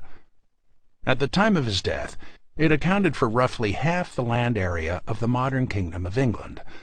Its main city was York, a city which owed its location and much of its existence to the Vikings. In A.D. 71, the 9th Legion of the Roman army had built a wooden fort at the confluence of the rivers Ouse and Foss, which they named Eboracum. The Anglo-Saxons, however, had moved the settlement inland and renamed it Eoforwic, or Wild Boar Town. It remained a smaller royal center until the Viking conquest, when its new masters moved it back to the bank of the rivers, transforming it into a major port city. Their name of Jarvik, or York, stuck, and by the 11th century it had grown to around 10,000 people, representing perhaps a sixth of the existing population of the Danelaw. Under the Vikings, York flourished. It was at the western end of the great northern trade arc that they had been developing, and was a major center for the export of food and metals to markets from Ireland to Russia. In the other direction came aromatics, glassware, silks, and silver, along with other refined products from eastern markets. The lure of English wealth, glittering just over the Irish Sea, was irresistible to the Vikings of Ireland, and they kept returning to it like moths to a flame. But the repeated attempts to seize its riches, especially the great invasion of England, nearly proved the undoing of Viking settlements in Ireland. The Gaelic Vikings had been facing a serious manpower shortage since 870, when the discovery of Iceland had diverted immigrants to the north, and they could ill afford to lose men in fruitless adventures in England. The drain of available forces left them exposed, and in 902 a High King had managed to drive them out of Dublin itself. The Irish victory proved fleeting, however. In 914, a grandson of Ivar the Boneless named Sitrick One-Eyed sailed into Dublin's harbour and crushed the High King's army. With that triumph, the Irish fell back, allowing the Vikings to reoccupy their old settlements. Sitrick One-Eyed, who was pragmatic to the point of ruthlessness, made the strategic decision not to spend his efforts conquering Ireland. Instead, he wanted to capture the lucrative northern trading routes by linking Dublin with York. His ambition was to rule a kingdom made up of bits of the coasts of Ireland, England, Scotland, and Wales. This dream was born of a typically Viking outlook. They saw the world in terms of the sea, not land masses, and it made perfect sense to connect the major crossing points. Dublin was cut off from the interior of Ireland by bogs and forests, while northern Britain was divided by the Pennine Mountains. By sea, however, which the Vikings could cross easily and quickly, these areas could be knit together into a single kingdom straddling the Irish Sea. The only serious resistance he faced was from the Irish. In 918, a coalition of petty kings tried to drive him out of Dublin, but were heavily beaten. The next year they tried again, with even worse results. In what was probably the most catastrophic defeat ever inflicted on the Irish by the Vikings, Sihtric One-Eyed crushed the army, killing several kings. The victory ensured that Dublin would remain Viking, and reinforced the dominant Viking position in Ireland. With his flank secured, Sihtric One-Eyed left Dublin in the hands of his cousin, and sailed across the Irish Sea to claim York as well. The family of Ivar the Boneless had always thought of York as their patrimony, and the feeling seems to have been reciprocated. He was accepted as king, and spent the next 6 years methodically expanding the size and influence of Viking Northumbria. By 926, it looked as if Sihtric's dream had become a reality. Dublin and York were the twin centers of an unlikely realm spanning the Irish Sea. He had even made enough of a nuisance of himself that the English king, Athelstan, had bought him off by giving him a royal bride, the king's own sister. The following year, however, Sihtric One-Eyed died, and his Hiberno-English realm collapsed. The next 2 decades saw York ruled by a succession of Viking kings, each trying to fend off Athelstan and put Sihtric's possessions back together. His son, Olaf Sigtryggsson, became the closest, conquering York in 941 and leading an ambitious invasion to bring the entire Danelaw under his control. If he could convince the Danish population of the north to make common cause with him, England would be divided between rival kingdoms. It appeared at first as if the English nightmare would become a reality. When confronted with the Hiberno-Norse army, the people of Northumbria pledged their loyalty to Olaf. When Edmund arrived, however, they switched their loyalties again, and Olaf was forced to withdraw. The English pursued them all the way to York, where Olaf admitted defeat and came to terms. He accepted the English as his overlords and was baptized, with King Edmund standing in as his godfather. Olaf would probably have tried again, but in 944 he was expelled by the people of York and forced to flee to Dublin. Bad news continued to plague him, as that year Dublin was sacked by the Irish High King, and Olaf only just managed to maintain control. With Dublin badly weakened, the Viking grip on York waned, and the English seized control of the city. As the Vikings of Ireland entered a period of relative weakness, other Viking adventurers began to cast interested eyes on York. The most ambitious of these was Eric Bloodaxe of Norway. He was one of at least 20 sons of the first Norwegian king, Harald Fairhair, and according to later accounts showed tremendous potential as a Viking from an early age. When he turned 12, he left Norway to go adventuring, and spent the next decade raiding up and down the coasts from France to northern Russia. These exploits won him the affection of his father, who made it known that he wanted Eric to succeed him. That didn't set well with Eric's older half-brothers, but when 2 of them protested, Eric resolved the issue by murdering them with an axe. 2 other siblings marshaled armies to depose Eric, but he brutally suppressed them as well, and they met the same fate. Eric, now called Bloodaxe for his method of fratricide, was accepted as King of Norway. Unsurprisingly, he was unable to keep the throne for long. The brutality he had shown in cutting his way to the crown was a prelude to how he would rule, and the increasingly despotic reign lost the support of both commoners and nobles, or jarls. After only a brief time on the throne, Eric was run out of Norway by his youngest brother, Håkon the Good. Eric seems to have resorted to what he was best at, raiding, and while pillaging in the north learned that York had expelled its king. Using the dissatisfaction with English rule, which had already alienated the Danish population, he managed to get himself crowned King of York. He quickly found himself between a rock and a hard place. The new English king, a capable warrior named Edred, had no intention of letting another Viking establish himself in York, and induced the Scots to raid Northumbria. At the same time, the English sovereign moved north, promising the inhabitants of Northumbria severe punishment if they didn't expel Eric. Once again, the Danish population refused to rally around a Scandinavian monarch, and Eric was run out of England. That cleared the way for Olaf Sigtryggsson to return from Dublin, but he quickly squandered any goodwill and was driven back to Ireland by his own subjects after only 3 years. By that time, it was clear that the constant changing of power had eroded whatever support there was in the north for Viking rule, and doomed Sihtric's old dream of a united York and Dublin. The Danes of Yorkshire may have still gone by Viking names and abided by Viking law, but they no longer considered themselves Vikings.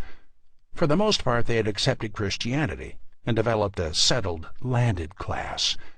They no longer viewed the adventurers from Norway or Ireland as kinsmen, seeing them instead as disruptive forces, if not outright enemies. They preferred the stable Christian kings of Wessex to the violent sea kings of the north, and that realization marked the first real assimilation of the Danelaw into the Kingdom of England. The failure of a Scandinavian kingdom to take root was by no means inevitable. The first generation of Vikings may have been too restless to be good administrators, but their successors undoubtedly would have learned. Both Ivar the Boneless and Guthrum had given land to their veterans and styled themselves as Anglo-Saxon kings. Over time, the Viking population adopted the religion, fashions, and even the farming techniques of the English, a process which should have resulted in a strong Viking state in the north, similar to that which developed in Normandy. It didn't, only because Alfred and his two successors were shrewd enough to allow the Vikings of the Danelaw to maintain their traditions while building up a strong, centralized English state. In the end, the fading Norse language and cuisine wasn't enough to maintain a Scandinavian identity. Once the population of the Danelaw realized that they had more in common with their neighbors to the south than with the immigrants from the north, it was only a matter of time before the region was swallowed up by the English king. Viking York still had one gasp of life left in it. In 952, Eric Bloodaxe stormed back into England at the head of a small Viking army. He smashed a combined Scottish and Welsh army and was accepted as king in York. A man with the nickname Bloodaxe, however, was hardly the one to win over a population that was disillusioned with Viking rule. After 2 years of Eric's increasingly harsh reign, he was thrown out by the people of York and assassinated while trying to recruit another army. York was absorbed permanently into the English kingdom and never again had a Viking king. Chapter 9. The Battle of Clontarf. Many have been brought to death by overconfidence. The Saga of Grettir the Strong. Across the Irish Sea, the Kingdom of Dublin was also faltering. In some ways, the repeated attempts to conquer and hold on to York had drained Viking Ireland of its energy. The potential conquest of Ireland had been sacrificed for the mirage of a watery empire, and now Dublin would pay the price. After he had been driven from York, Olaf Sihtric's son tried to expand his power in Ireland, but ran into serious resistance from the growing strength of the High King Mal Shefnil MacDonald of Meath, an area directly west of Dublin. In 980, Olaf, by now in his late 60s, decided to put an end to the threat by recruiting Vikings from the Scottish coast and the Hebrides to help him cow the Irish into submission. The two armies met near the hill of Tara, traditional seat of the High King. The battle resulted in the worst Viking defeat ever suffered in Ireland, and effectively ended Dublin's role as a dominant power on the island. Olaf's oldest son and successor was killed, and the Viking army disintegrated. The victorious Irish occupied Dublin and forced its citizens to pay a heavy tribute. Olaf either abdicated or was forcibly removed from power and, in a moment rich in irony, joined the monastery of Iona, where he lived out the remainder of his life as a simple monk. From that point on, the Vikings in Ireland were a subordinate power, used as allies by feuding kings, but no longer a credible threat to the native Irish. King Mal was the big winner in the long struggle with the Vikings. Meath emerged as the dominant kingdom and established a virtual lock on the office of High King.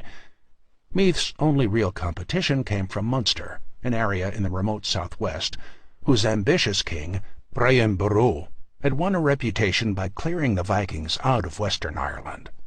Brian was a parvenu, a second-rate minor lord from a backwater kingdom, but he had already shown something approaching brilliance for the equally bruising worlds of politics and war. The youngest of 12 sons, Brian had survived a Viking attack in his youth and had been educated in a monastery in Munster, where he learned to play the harp. After his death, the instrument was adopted as a symbol of Ireland in his honor.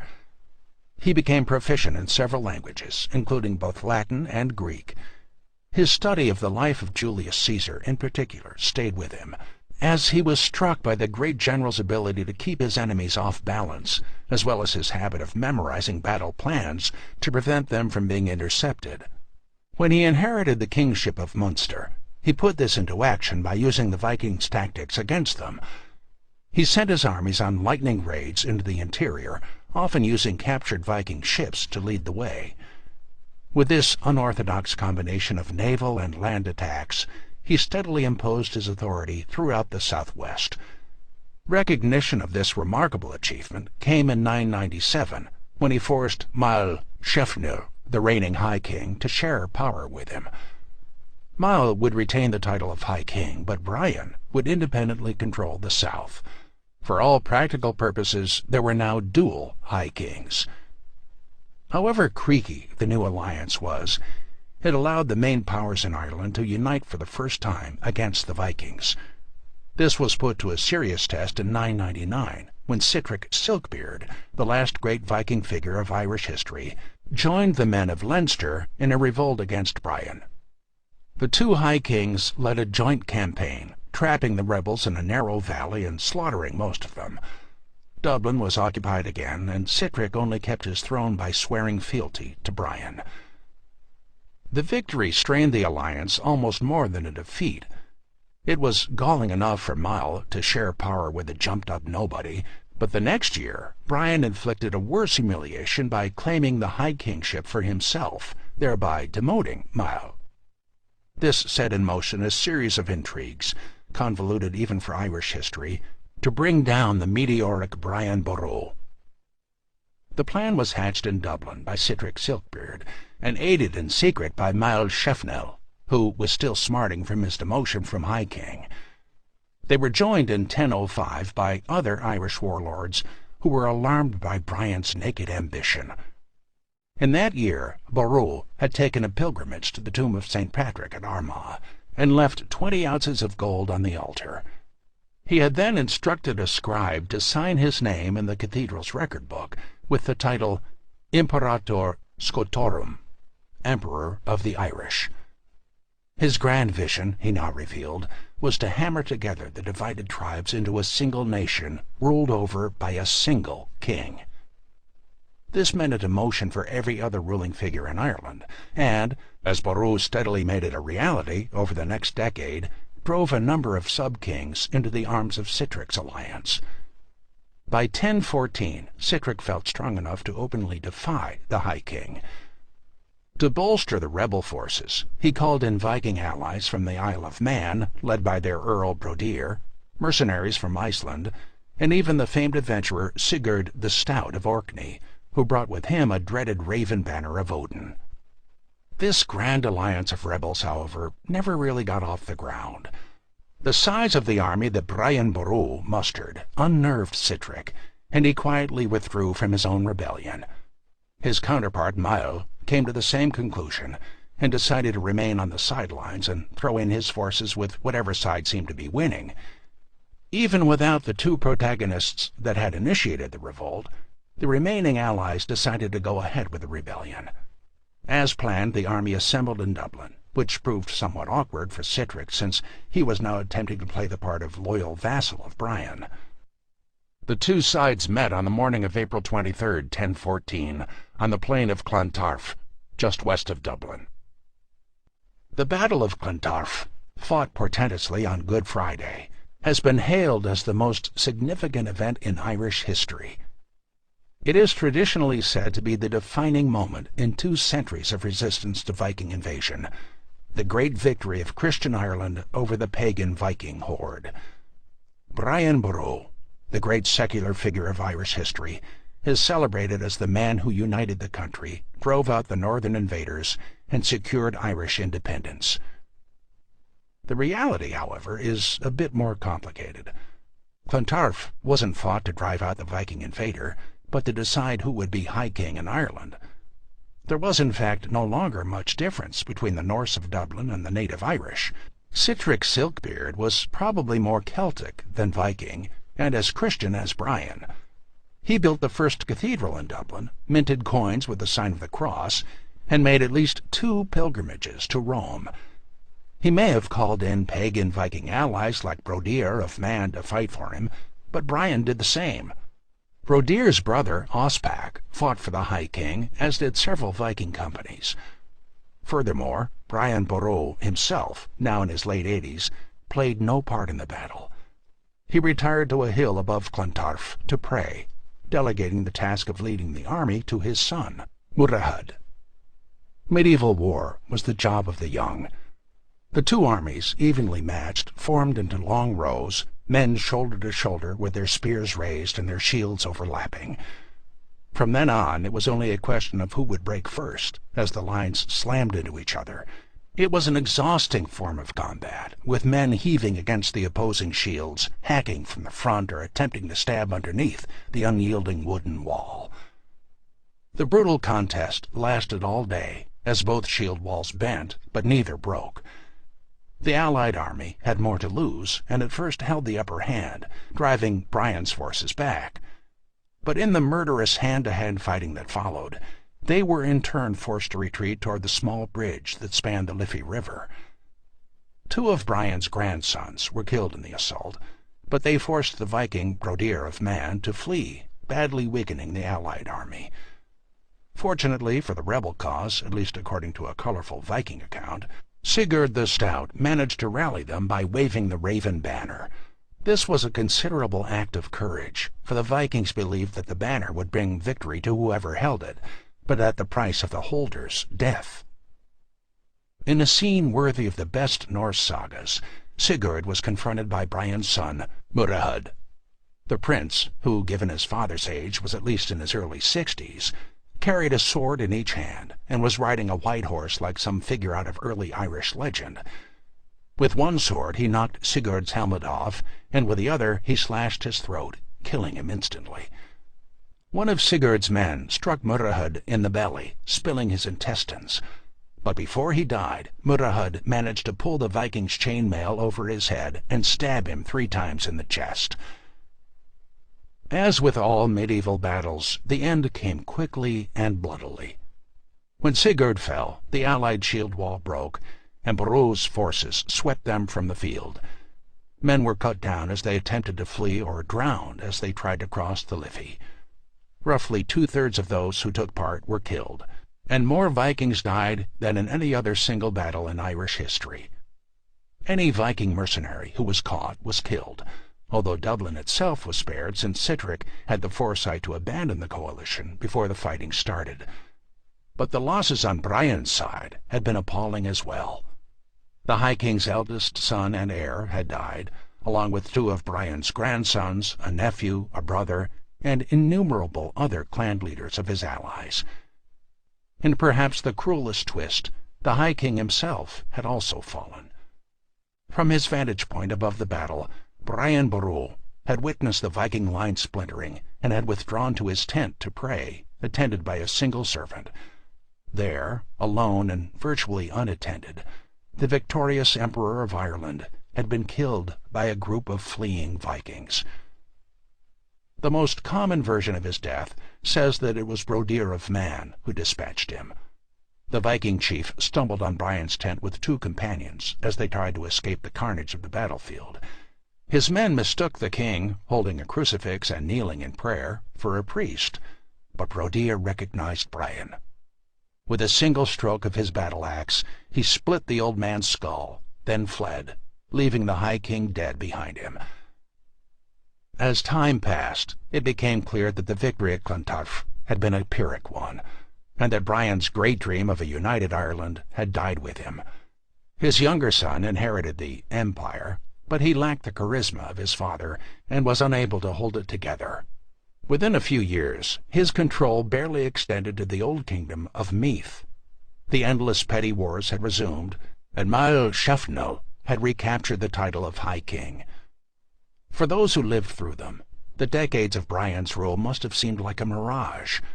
They had started with Mael as High King and Sihtric as ruler of Dublin, and now that he was gone, nothing at all had changed. Although Dublin kept its Viking kings for the next century and a half, it was reduced to a minor role, dominated by the nearby kingdom of Leinster. In any case, it had long since ceased to be purely Viking, and was well on its way to being completely assimilated. Its last king, Oscail mac Regnell, was killed by Henry II's forces when the English invaded Ireland in 1171. The Viking legacy in Ireland is a tangled one.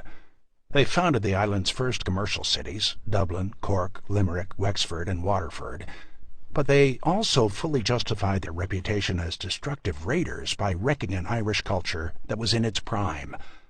Monasteries and churches were plundered, homes were destroyed, and countless innocents were either killed or dragged off into slavery. It is the latter sin that is most held against them today. Although slavery existed in Ireland before the first Viking came, St. Patrick himself had been captured by Irish slavers. It had died out by the 8th century.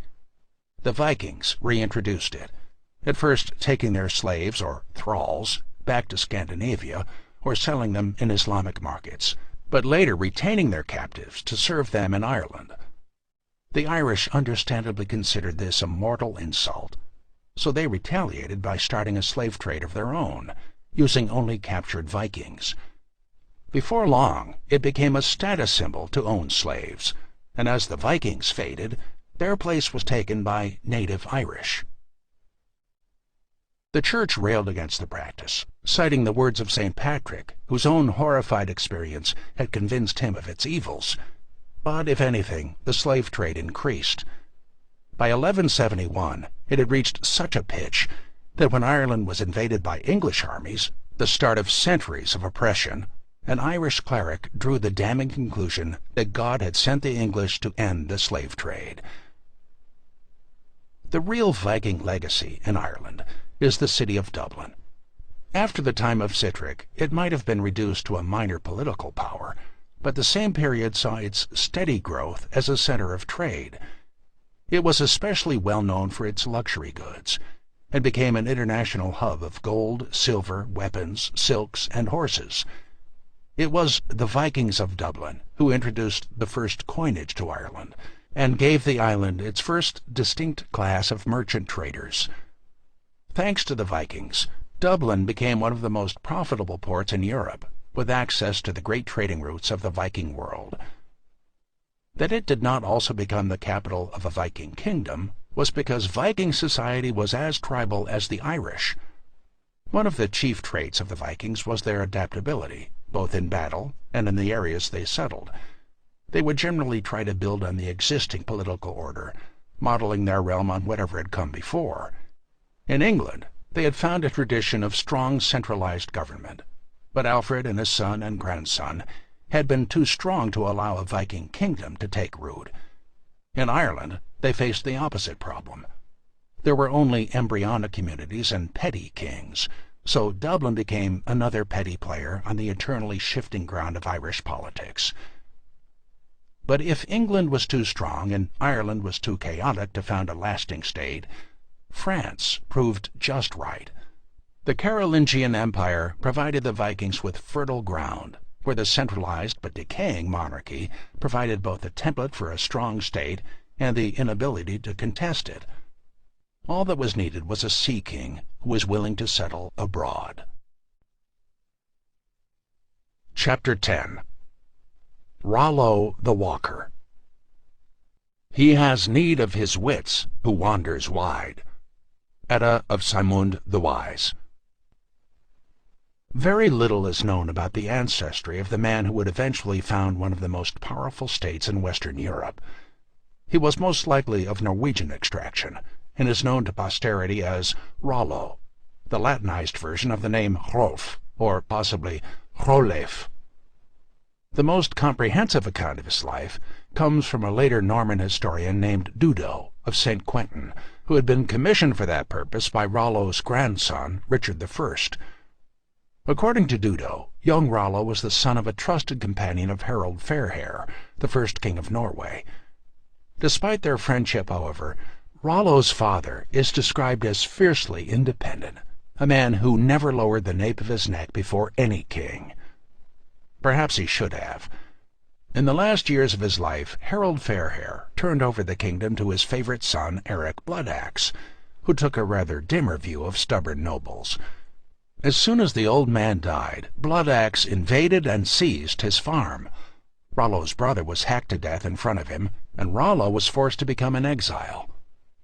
Like other Scandinavians who had run afoul of more powerful lords, the boy became a professional Viking, spending his formative years raiding in England and the Frisian coast, what is today the Netherlands. Thanks to his prodigious size, apparently he was so large that the undersized Viking horses couldn't bear his weight, forcing him to walk everywhere, he soon attracted a company of Danes to fight with him. Whatever the truth about Rollo's parentage or size, he clearly had a knack for pillaging, and he and his company crossed the English Channel and joined a great surge of Norsemen heading for the Frankish Empire.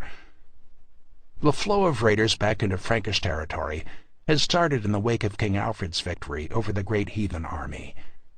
In the summer of 885, the largest raid yet seen on the continent headed toward Paris, with 700 ships carrying as many as 40,000 men. The rage of the Northmen, one French cleric wrote, was let loose upon the land. Unlike the horde that had besieged England, however, there was no single accepted leader of this Viking army. When the Parisians attempted to parley by sending out a Viking who had settled there, he couldn't find anyone with the authority to speak for the group. When he asked who they were and what their intentions were, their reply, according to Dudo, was that they were Danes and had come to conquer France. When the messenger asked who their king was, they drew themselves up proudly and said, "We have no king, for we are all equal." This exchange may be fiction, invented by a Norman writer trying to emphasize his own duke's independence from the French crown, but it captures nicely the independent streak of the 9th century Vikings. They put great stock in freedom of speech and action, not as concepts, but as stubborn facts. Most of them had no king because they were outlaws of some form or another, looking to carve out a name and some wealth for themselves. They were inspired by plunder, not patriotism or feudal obligations, and were only loosely held together by clan or family ties. If there was one man who was respected more than others, it was Sigfrid, a Viking who had probably served with the great heathen army. A year after Alfred and Guthrum had come to terms, he had crossed the North Sea with a large army and sacked several cities of the Frisian coast.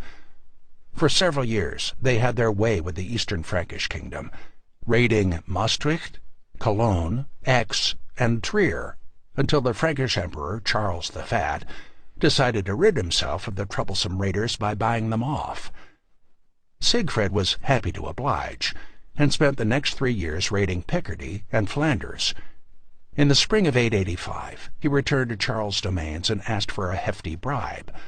When Charles refused, Siegfried led his fleet into the Seine estuary, brushed aside a Frankish army, and sacked Rouen. It was here that he was joined by the bulk of war bands, and by November the entire army had reached Paris. In the 9th century there were only 2 bridges connecting the Ile-de-France with the Seine riverbanks. The northern one was narrow but made of stone and strongly fortified with large garrisoning towers at either end. The southern bridge was also protected by towers, but was a flimsier structure made of wood. Everything depended on these 2 bridges.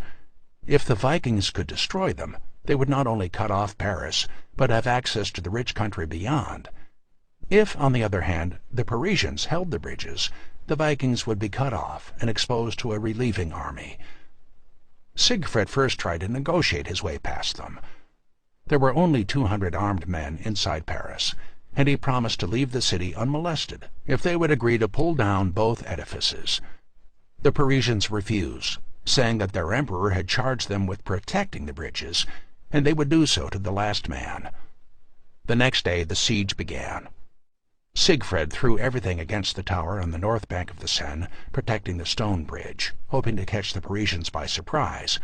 But after fighting for an entire day and suffering heavy casualties from the boiling pitch and oil poured down on them, they had managed to accomplish nothing, and the Vikings withdrew. The second day they tried again, only to find that during the night the defenders had added another story onto the top of the tower, further increasing their advantage. The Vikings tried to counter by bringing up a battering ram and heavy catapult, but were again driven off with horrendous casualties. By the end of the second day of fighting, the Vikings realized that they needed either new tactics or better siege equipment. They constructed a palisade and spent the next few weeks collecting supplies and planning their strike. On the last day of January 886, they attacked the bridge itself in a furious, sustained assault. The protecting moat was filled up by throwing everything they could think of into it, including branches and dead animals. When that still wasn't enough, they slaughtered their prisoners and tossed the corpses in as well. This gave them access to the protecting tower of the bridge, but when they tried to set fire to it, they were driven back with heavy losses. In a final effort, they filled 3 longships with straw and oil and set fire to them, pushing them so they crashed into the tower and bridge. But the flames licked harmlessly at the stone pilings, and the ships burned themselves out without doing any serious damage. The failure, coming as it did with such a loss of life, was a blow to Viking morale, but nature provided a boost a few days later when a winter flood did their work for them and washed away the southern bridge. The tower guarding it was now stranded and fell easy prey to an attack. The Vikings were then free to plunder upstream, so they left a small force to continue the siege and raided all the way up to the Loire. The Parisians sent frantic messages begging Charles the Fat to come to their assistance. The emperor was in Italy, so he sent his general, Henry of Saxony, with an army. He must have stressed the importance of speed, because Henry pushed his army hard. The difficult winter march across the Alps was followed by an exhausting attack on the Viking camp, which failed miserably. After that solitary attempt, Henry withdrew, abandoning Paris to its fate. The only bright spot for the Parisians that dark winter was that Siegfried gave up. His attempt to emulate Ragnar Lothbrok's famous siege had turned into a farce. Surely his time could be spent more fruitfully than sitting under some huge stone walls and waiting for his prey to spontaneously give up. He concluded that the siege was a fool's errand, and allowed himself to be bought off with a rather pathetic sum of 60 pounds of silver, a far cry from Lothbrok's 6,000. Siegfried's departure did not mean the end of the siege, however. He was only one commander among many, and he was unable to convince many of his fellow Vikings to depart. The siege dragged on until October, when the Parisians were heartened by the news that Charles the Fat was on his way with the imperial army.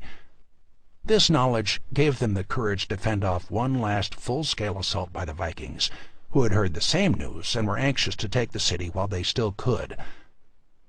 Those Vikings still around when Charles arrived were easily routed. Paris was garrisoned with royal troops, and Charles advanced on the Viking camp. The emperor had the Vikings surrounded, and could have struck a decisive blow, but to the shock of the Parisians, and probably the Vikings as well, he opened negotiations instead. Charles was hardly a successful warrior, and he had a rebellious vassal in Burgundy that was proving hard to put down. Here was a chance to kill 2 birds with 1 stone. In exchange for free passage along the Seine, the Vikings would be allowed into Burgundy, where they could ravage to their heart's content, punishing Charles' rebellious vassal. Then, as an incentive to leave Frankish lands, they were to be given 700 pounds of silver. The Parisians were furious when they heard the terms. They had performed their duty of defending Frankish territory at great cost, only to have their emperor reward the Vikings with exactly what they wanted. As a protest, they refused to abide by the treaty and blocked the river, refusing to let their former enemies pass. The Vikings were forced to drag their ships overland some distance to get around the blockade. Charles may have thought his plan a shrewd move, but it backfired disastrously. Neither Siegfried nor the other Vikings kept their word, and were soon raiding imperial territory at will. 3 years later Charles was deposed, and the Parisians elected a count named Odo, the man who had directed the city's defense during the Viking siege, as their new king. Rollo and his war band spent their time raiding in Burgundy, where they were able to accrue substantial loot. Surprisingly, his only defeat seemed to have come at the hands of the clergy. In 910, he was driven off from a city by a local bishop who had gathered a militia. The next year, he advanced against the northern French city of Chartres, but again a bishop foiled his plans. Rollo's fleet had been sighted several days before, and the cleric had time to marshal his troops. The defenders decided not to risk a siege, and marched out to confront the Vikings in the open.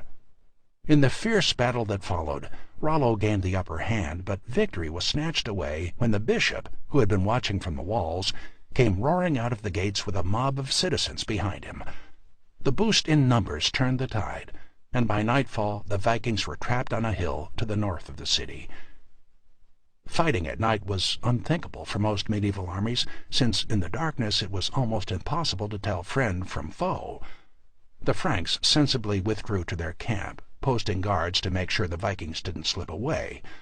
Rollo, however, had been counting on just such a reaction. The Vikings frequently attacked after the sun went down, using the chaos to their advantage by striking in prearranged thrusts and then withdrawing as the opposing army scattered. He waited till the early morning, when all but the sentries were asleep, and sent a few men into the middle of the Frankish camp. At a signal, they blasted their war horns, as if an attack was underway. The camp came alive in a panic as men rushed half-dressed out of their tents, milling about in confusion. In the chaos, Rollo and his men cut their way out, running for their ships. The Vikings reached the bank of the Loire, but were not far enough ahead of the pursuing Franks for the entire army to board their ships. Switching tactics, Rollo slaughtered every pack and stock animal he could find, erecting a wall of their corpses.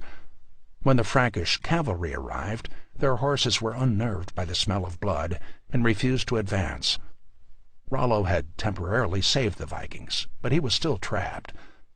A Frankish army under the command of King Charles the Simple had arrived upstream and was blocking the escape route.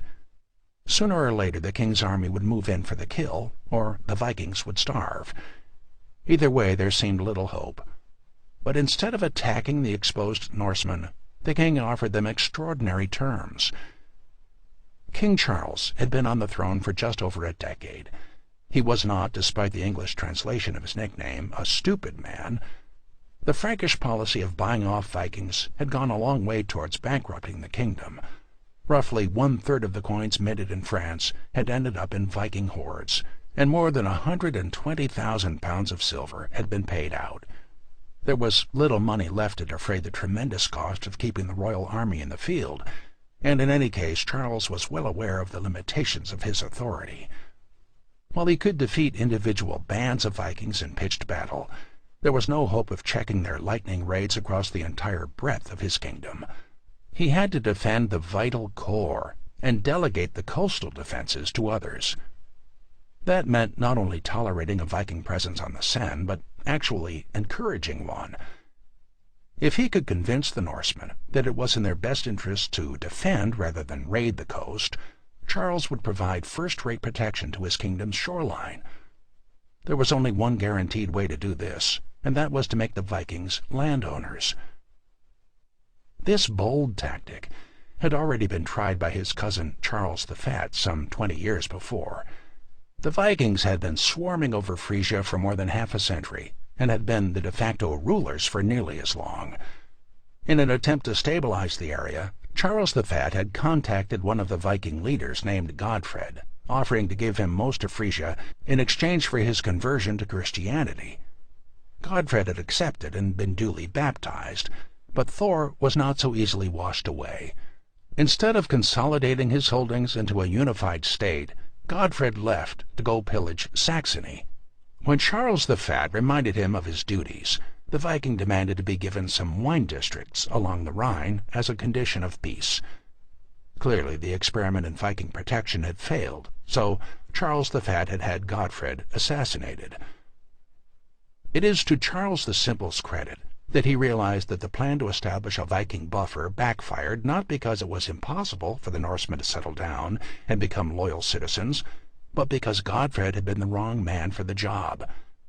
In Rollo, however, he had unwittingly found the perfect candidate. The Viking had probably first gone to sea as a young teenager, and after a life spent raiding was now in his mid to late 50s. Judging from the number of men who followed him, he was already wealthy, and had reached the age where a man thinks about enjoying the fruits of his labor. Here was a chance to settle down and reward his followers with that most precious commodity, land. The two sides met on the high road from Rouen to Paris and signed the Treaty of Saint-Clair-sur-Epte. The terms were much as they had been for Godfred. In exchange for becoming a Christian, Rollo was to be granted the lands of the Seine basin from Rouen to Évreux, to be held in fief from the king. He pledged to keep peace with the Christian king, defend the lands he had been given, and provide military assistance when required. Rollo was baptized with his entire army, which proved somewhat embarrassing for all involved. When his men realized that they would get a fresh white tunic after the ceremony, several of them were caught being baptized multiple times. Despite scandalized whispers, an incident was avoided. The same could not be said for the ceremony of homage, however. According to a dubious later Norman source, Rollo balked at the traditional kissing of the king's foot. No Viking warlord was ever going to grovel in public, so he delegated it to one of his men. The hulking Norseman yanked up Charles' foot to his mouth, upending the surprised Frankish monarch. Regardless of the difficulties in getting through its ceremonies, Saint-Clair-sur-Epte was one of the most important agreements in medieval history. The treaty created the Terra Normanorum, the land of the Northmen, which today is better known as Normandy. From the beginning, Rollo took his duties seriously. He rebuilt the abbeys and churches that the Vikings had plundered, built up the defenses of Norman towns, and put together a legal code to protect his citizens' lives and property. Most important of all, he divided up the land among his most important followers, transforming a mobile Viking aristocracy into a landed class. Rollo also seems to have remained loyal to Charles the Simple. When a revolt deposed the king in 923, Rollo dutifully led his army against the rebel. Neither Rollo nor his immediate successors stopped harboring Vikings. The Normans would continue to offer them sanctuary until the 11th century, but Charles the Simple's experiment was a success. After Rollo, there were no further major attacks on the Seine, and Normandy itself began to adopt French customs. Much of this was established by Rollo's own example.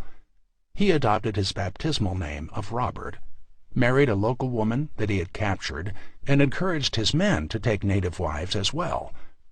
Within a generation, most of the Scandinavian language and traditions had faded away, replaced by French. Rollo himself may only have been Christian in name, but his descendants emerged as the faith's most able defenders. From a Viking foundation, there emerged a hybrid state with the culture and religion of the Franks and the ferocious energy of the Norsemen. It was perhaps the most successful of the Viking creations. Rollo's triumph, however, was also a sign that the world was changing. The old hunting grounds of western Francia, England, and Ireland were closing off. The century of Viking raids had either exhausted their wealth or provoked a strong native response. If the Viking way of life were to continue, more fertile territory had to be found. The great age of Viking discovery had begun. The Explorers. Chapter 11. Vikings on the Riviera. They raised the standards, spread the sails before the wind, and like agile wolves set out to rip apart the Lord's sheep, pouring out human blood to their god Thor. William of Jumièges. If Rollo was indeed present at the siege of Paris, he served alongside the first significant Viking explorer, Haston. By 885, Haston was near the end of a colorful career. having served in nearly every major Viking campaign of the 9th century. He had been one of the leaders of the great heathen army when it attacked Alfred's kingdom, and had crossed over to France after the Treaty of Wedmore. Although his ancestry is disputed, he was either the son of Ragnar Lothbrok or had been recruited by him to toughen up Ragnar's youngest son, Björn. Either way, he had fulfilled the latter request admirably by leading the 12-year-old on a wild raid up the Loire River. Haston had already made a nuisance of himself along both banks of the river. The Norman monk Dudo of St. Quentin described him as accursed, headstrong, extremely cruel, and harsh, and then, perhaps fearing that his audience wouldn't get the point without further elaboration, continued, destructive, troublesome, wild, ferocious, infamous, inconstant, brash, conceited and lawless, death-dealing, rude, a rebellious traitor and a kindler of evil, a double-faced hypocrite, and ungodly, arrogant, seductive and foolhardy deceiver, a lewd, unbridled, contentious rascal. Clearly, Ragnar had chosen his son's mentor well. Haston and Björn made themselves such a nuisance in northern France that King Charles the Bald tried to buy him off by handing over the control of the city of Chartres. Since the Viking had no use for a city, he sold it to a neighboring count and continued raiding. This time, however, he wasn't careful and was surprised by an army led by Duke Robert the Strong. Haston only managed to avoid destruction by barricading himself and his men inside a church. Not wanting to destroy a sacred building, Duke Robert decided to starve them out and settled in for a siege. Since it was a hot day, he removed his armor, only to have Haston, who had been watching discreetly from a window, charge out with his entire force. In the melee, Duke Robert was killed, and the Vikings escaped. Preying on the Loire Valley proved lucrative, but in 859, Haston and Björn dreamed up an even more audacious plan. There were untold riches to the west, beyond the borders of Christendom. The Moorish kingdom of Spain, once part of a vast caliphate that extended east across North Africa to Iran, was dripping in gold. They had obtained the idea of attacking Spain from a failed Viking expedition a dozen or so years before. The raid had gotten off to a good start in 844 when 30 ships had reached the city of Seville, where they managed to pull down a section of the walls. After dispatching what little resistance they found, the Vikings settled down to the important work of plundering the wealthy homes of the many aristocrats and silk merchants. The fittest and most attractive citizens were loaded onto ships and sent to the busy Muslim slave markets to the west. Instead of leaving Seville, the Vikings decided to make it a base, and for the next 6 weeks they struck targets as far away as Lisbon and Cadiz. If there were plenty of riches for the taking, however, there were also dangers. Most of the Vikings of the 844 expedition never made it back to their ships. They spent so long stripping the surrounding country of valuables that the Moors were given time to arrange a counterattack, and the Emir of Cordoba managed to catch the Vikings by surprise. So many of them were captured that the local gallows couldn't accommodate them all, and the surplus had to be hung from the surrounding palm trees. The heads of the leader and 200 of his men were then sent as a gift to an emir in Tangier. Despite the inglorious end, the expedition had proved that Spain was vulnerable, and if one was willing to risk these dangers, even more fabulous treasure awaited in the lands beyond. The Spanish route would give the Vikings entry into the Mediterranean and allow them access to the wealth of legendary Rome. This was too tempting to pass up for Haston, so in the summer of 859 he loaded 2,400 men on 62 ships and launched the raid that would cement his reputation. It got off to a rocky start. Haston and Björn sailed to Seville, hoping to repeat the success of the previous raid. Unfortunately for them, in the 15 years since the first attack, the local emir had built a fleet of his own and established a chain of lookout posts along the Atlantic coast. He was well aware of the approaching threat and had fortified the city as a result. As the Viking longships neared the walls, the Moorish garrison used primitive flamethrowers to spew a burning, oily pitch onto the decks below. A humiliating retreat followed, and Björn and Haston decided to bypass Spain's northern coast except for the occasional light raid to pick up supplies. After rounding the headlands of what is today Portugal, they came ashore at the Spanish city of Algeciras. Here they burned a local mosque and captured a few slaves and supplies, but were disappointed by the lack of plunder. Bad luck continued to plague them. A storm initially prevented them from entering the Straits of Gibraltar, driving them down the western coast of Africa, but they eventually managed to salvage most of the fleet and cross through the straits to the North African city of Nador. Once in the Mediterranean, their luck turned. They spent 8 days raiding the beaches of Nador, capturing exotic blue and black slaves. They then crossed over to the Spanish coast, stopping along the way to raid the Balearic islands of Formentera, Majorca, and Minorca. With winter approaching, Haston began looking for a suitable base in southern France where they could sit it out. Sailing up the Tur River, they sacked the monastery at Perpignan and attacked several more cities before coming up against a defensive Frankish force at Arles, which required them to find winter quarters on an island in the Côte d'Azur of what is today the French Riviera. The Scandinavians enjoyed the climate, which was warm even in the winter. When the spring arrived, they crossed over into Italy and sacked Pisa. It was from the captives of this raid that Haston probably learned that he was near Rome. The chance of sacking the imperial city was the grand prize of all piratical raids, beyond the wildest dreams of most Vikings. If they could pull it off, they would cover themselves in enough glory to be remembered for generations. The fleet slipped down the western coast of the peninsula looking for the great metropolis.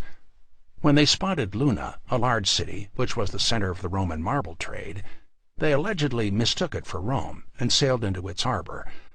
There was no chance that the Vikings could take it by assault. Perhaps under cover of night they could have evaded detection and slipped through the massive walls unscathed, but it would have been impossible in broad daylight.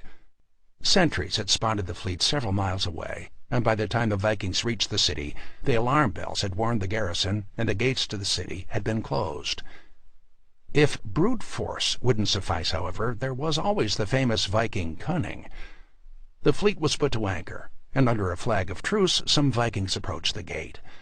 Their leader, they claimed, was dying and wished to be baptized as a Christian. As proof, they brought along the ailing Haston on a litter, groaning and sweating. The request presented a moral dilemma for the Italians. As Christians, they could hardly turn away a dying penitent, but they didn't trust the Vikings and expected a trick. The local count, in consultation with the bishop, warily decided to admit Haston, but made sure that he was heavily guarded. A detachment of soldiers was sent to collect Haston and a small retinue, while the rest of the Vikings waited outside. Despite the misgivings, the people of Luna flocked to see the curiosity of a dreaded barbarian peacefully inside their city. The Vikings were on their best behavior, as they were escorted to the cathedral, remaining silent and respectful. Throughout the service, which probably lasted a few hours, Haston was a picture of reverence and weakness, a dying man who had finally seen the light. The bishop performed the baptism, and the count stood in as godfather, christening Haston with a new name. When the rite had concluded, the Vikings respectfully picked up the litter and carried their stricken leader back to the ships. That night, a Viking messenger reappeared at the gates, and after thanking the count for allowing the baptism, sadly informed him that Haston had died.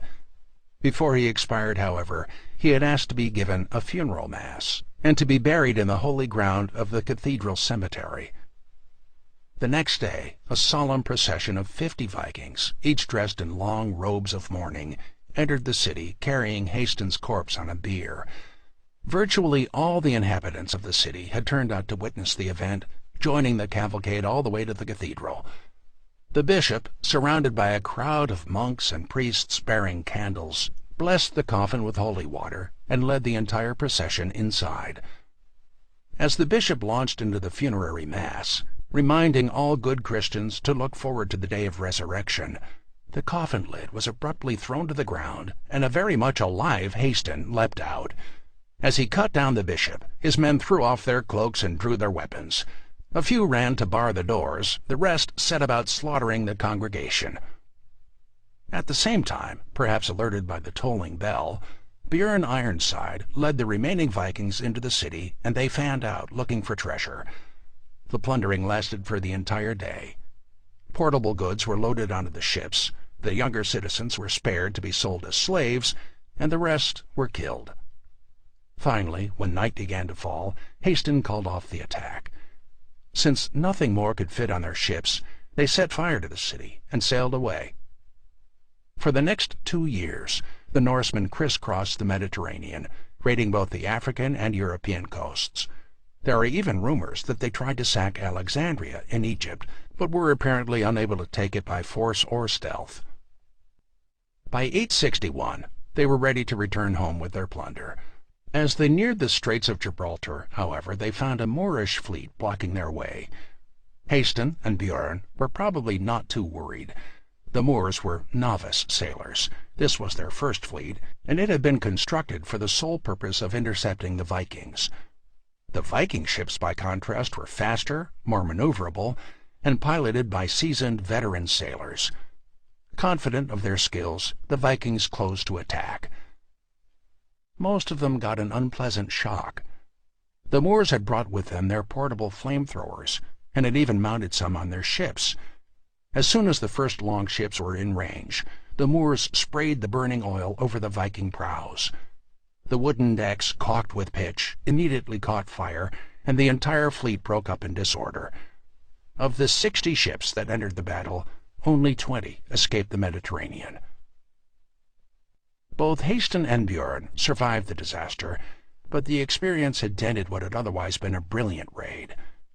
To recoup their losses, the two leaders decided to plunder the northern coast of Spain. This time they attacked Pamplona, capital of the little Christian kingdom of Navarra. Its king, Garcia, happened to be in the city when the Vikings attacked and was captured. He was ransomed for the tidy sum of 70,000 gold pieces, and with this last victory behind them, the Vikings returned to the Loire. At this point, the two leaders parted ways. Björn departed for Scandinavia, where he lived out his life as a wealthy and famous sea king. His colleague Haston returned to his old haunts, looting the Loire Valley and collecting various payments from the Frankish king, Charles the Bald. In 885, he took part in the siege of Paris, and when it petered out, he, by now in his late 60s, crossed over the Channel to invade England. Wessex, however, was no longer the easy target it had once been, and after 5 years of fruitless raiding, Haston disappears from history. His remarkable career, which spanned almost 4 decades of plundering, made him one of the most feared men of his times. In an age where travel was severely limited, cities from North Africa to the British Isles had learned to dread his name. His most frequent victims, the French, probably had it right when they called him the lusty and terrifying old warrior of the Loire and Somme. Both Björn and Haston, and the other veterans who had experienced it, must have frequently retold the story of their exploits. It made for a wonderful way to pass the time on a cold northern night, and undoubtedly gained many lurid details around the warm hearth of a mead hall. It had been a daring adventure, which rightly cemented the reputations of its leaders. But unlike Ragnar Lothbrok's sack of Paris, the Great Raid inspired no duplicates. The western Mediterranean was simply too far away, and its coasts were inhabited by too many well-armed and organized enemies. The Vikings needed to establish footholds, bases from which they could extend their reach, and neither the various Islamic caliphates nor the Frankish Empire were going to allow that. The Mediterranean was abandoned as a site of possible raiding, and the Danes concentrated on England and France. This, however, was just the start of the great age of Viking discovery. Even as Haston and Björn set out on their adventure, Norwegian Vikings had started the push west. Chapter 12. The Frontier Republic. It is a still and silent sea that drowns a man.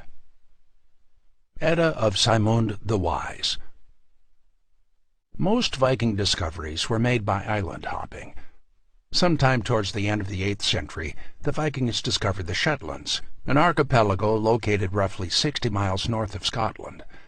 This uninhabited cluster of more than 300 rocky islands was probably found by Norwegian Vikings, since it lies almost directly west of Bergen, Norway's largest western port. The Vikings used them for stock raising, mostly sheep and cattle, to resupply ships headed south. About 50 years after the discovery of the Shetlands, Viking explorers found the Faroe Islands, 170 miles to the northwest. These 17 treeless islands were used for the same purpose as the Shetlands, namely the production of wool and salted meat. They had no reason to keep going west.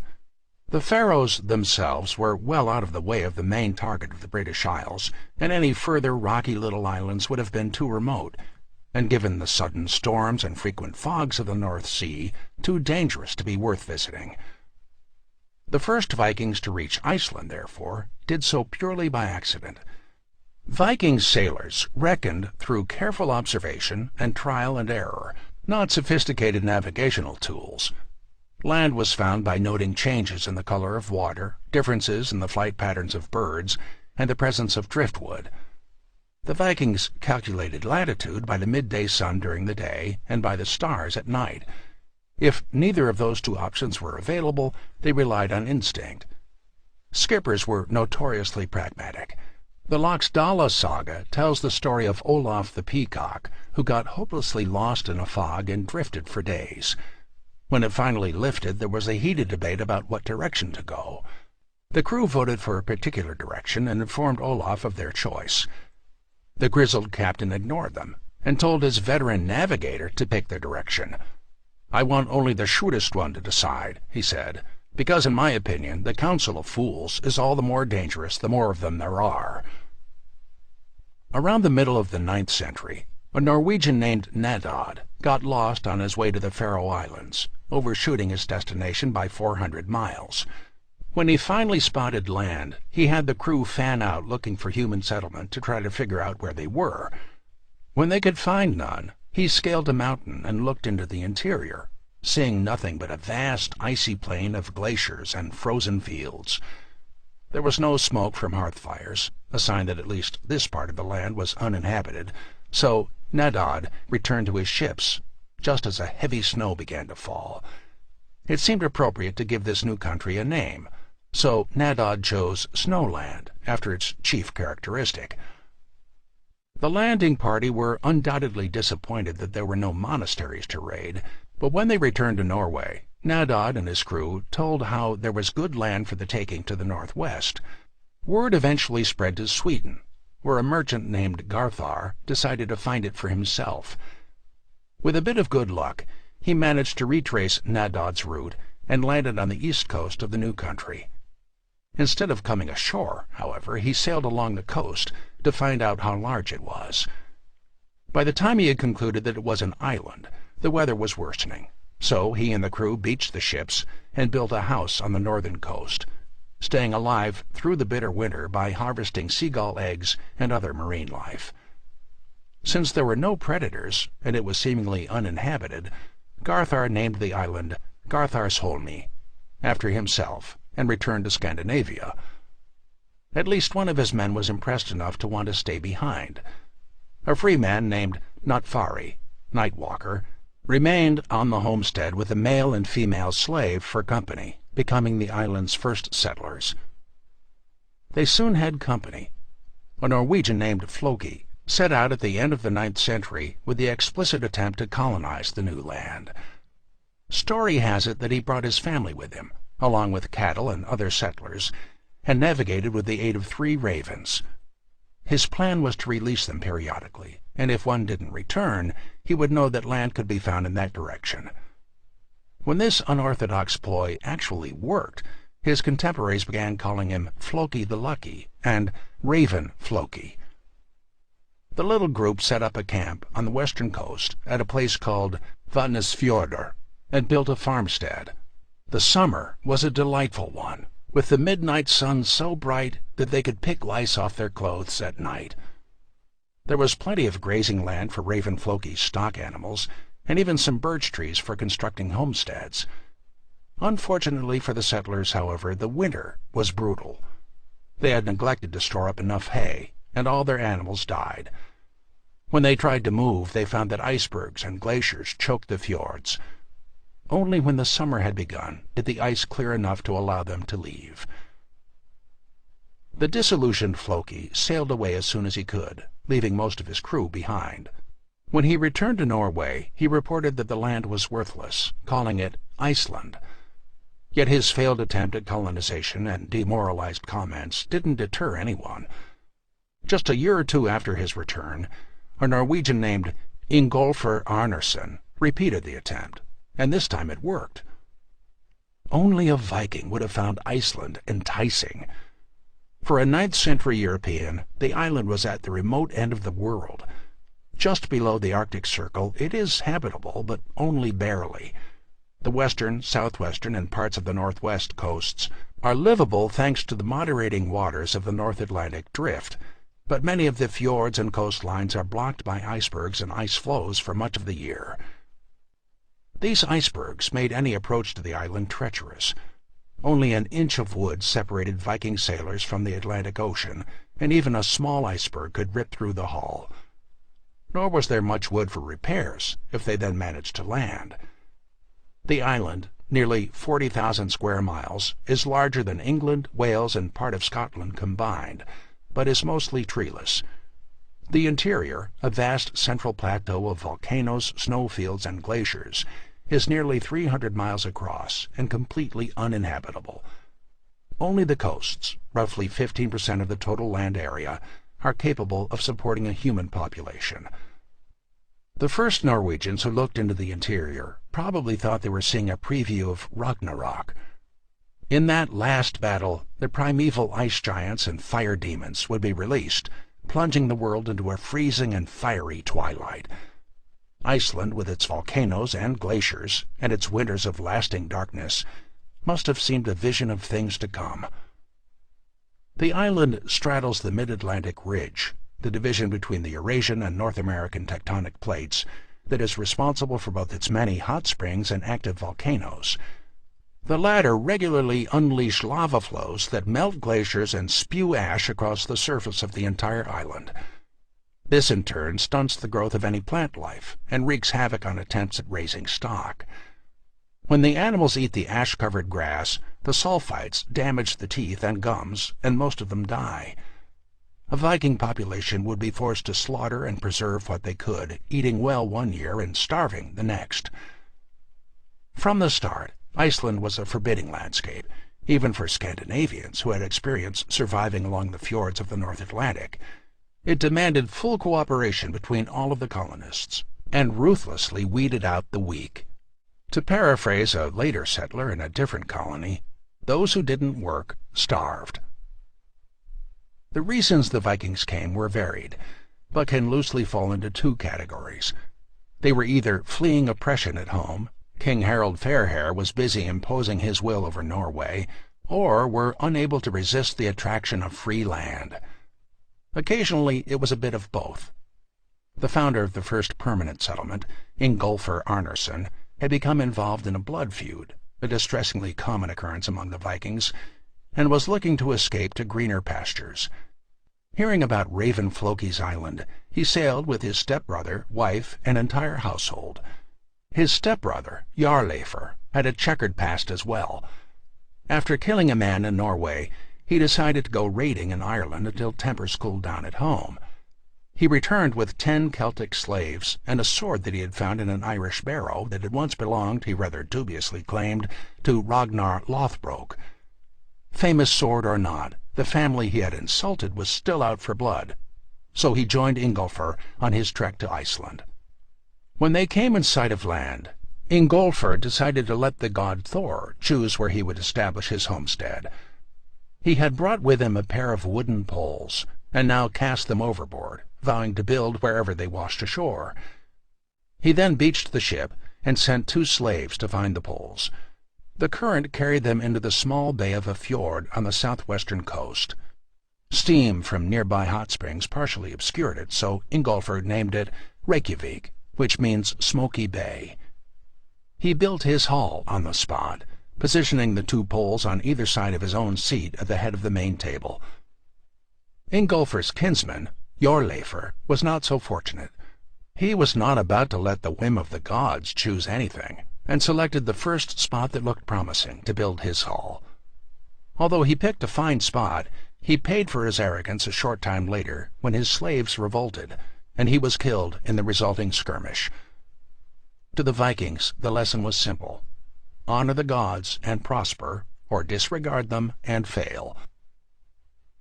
The choosing of a settlement became a religious ceremony for those first settlers, and many of them emulated Ingolfr by letting the currents choose a site for them. The god of choice for nearly all of them was Thor. He controlled the storms at sea, the mist, rain, and skies, and his favor was therefore critical. This was true even of those who adopted Christianity. When asked what god he worshipped, an early 10th century Icelander, Helgi the Lean, replied, "On land I worship Christ, but at sea I always invoke Thor." Thor's help, or at least a good deal of luck, was needed. The trip to Iceland took 7 to 10 days from the west coast of Norway, a distance of some 600 miles. The usual route involved island hopping, from the Shetlands to the Faroes, and then to Iceland, a treacherous and often stormy route. The ship used for such a journey was called a knarr. It was roughly 80 feet long and could accommodate several dozen passengers. In addition to food and water for the journey, the first settlers would have also carried horses, pigs, sheep, and cattle, along with farming tools and weapons. They wouldn't have needed building materials, as there were some scrub forests of birch that could be harvested. Although it was a hard land, there were some advantages. Along the coasts there was plenty of pasture land, no predators, and virtually no insects. Seals, walruses, and other mammals were plentiful, and flocks of seagulls, puffins, and great auks nested on the coasts. Vast schools of North Atlantic cod could be found in the nearby waters, and its meat could be frozen and broken into chunks to be consumed on long sea voyages. Fruits, grains, and vegetables all had to be imported, a vulnerability the Vikings never solved, but it was possible to carve out a home of some sort. One settler, Odd the Deep-Minded, illuminates the power a woman could hold in Icelandic society. She was the wife of Olaf the White, co-ruler of Dublin with Ivar the Boneless. After her husband and son died, Odd outfitted a ship of 20 men and captained it herself, managing the impressive and highly praised feat of landing with crew and cargo intact. When she arrived, she claimed a huge plot of land, freed her slaves, and divided the property between herself and them. She acted as a clan chief, presiding over her own hall and its celebrated feasts. As a mark of the respect she was held in, she was given a complete Viking ship burial when she died. Nowhere else in Europe at the time would a woman be allowed to own land, much less rule over it. This limited equality was possible because the harsh conditions created a society that was both rugged and stubbornly independent. Most of the settlers had come to Iceland to escape being told what to do or to find a new life, and they didn't intend to create a new tyranny on their free island. This was a remarkable experiment, a kind of frontier republic on the fringes of human existence. There were no towns or cities, no army or taxes, no king, and virtually no government. There were only isolated farmsteads, extended families living together in groups as small as 15 and as large as several hundred. When mediation between individuals was needed, both parties turned to the local Gothi, a man who was respected for his reputation, knowledge of the traditional law, and his generosity. Despite the respect he was held in, the Gothi was no chieftain. The Icelanders were very conscious of creeping despotism, and were determined to stop it. The Gothar were not lords or nobles. Theirs was not a hereditary position, and if they failed to do their job adequately, they were replaced. There were no peasants and nobility. All free men were equal. When group decisions needed to be made for a local area, it was done in the ancient Germanic manner of a thing. The free Icelanders would gather at an assembly and vote, with a majority carrying the day. If there was ever a need for foreign policy, or a decision affecting the whole island, a great assembly called the Althing would meet. Each farmstead would send a representative, and again a simple vote would determine the outcome.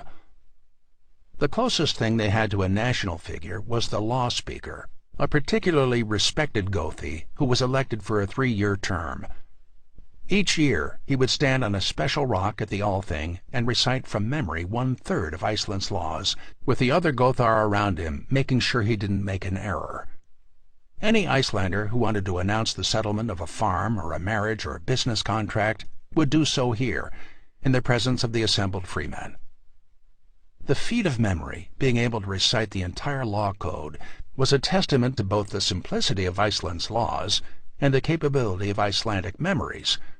This was a skill perfected during the long Arctic nights, when there was nothing to do except weave entertaining stories to pass the time. During the Viking Age, Iceland's main export was its poetry. Icelandic skalds, traveling poets, became famous for their ability to bring tales of Viking heroes to life. Any king or would-be adventurer had to have a skald on hand in their hall to tell of their exploits. Many Icelanders found fame and even wealth by telling their stories across the Scandinavian world. The island was resource poor, but it had a society that only the Vikings could have pulled off. Since travel across the interior was impossible in some places, the only way to maintain contact and a sense of mutual identity was by sailing around the coasts. Life was certainly hard, but the idea of a self-regulating society was wildly attractive. Iceland held out the promise of good land where a lowly Norwegian or Irish Viking could settle and live as a jarl without having to risk life and limb fighting fierce Anglo-Saxon or Celtic opponents.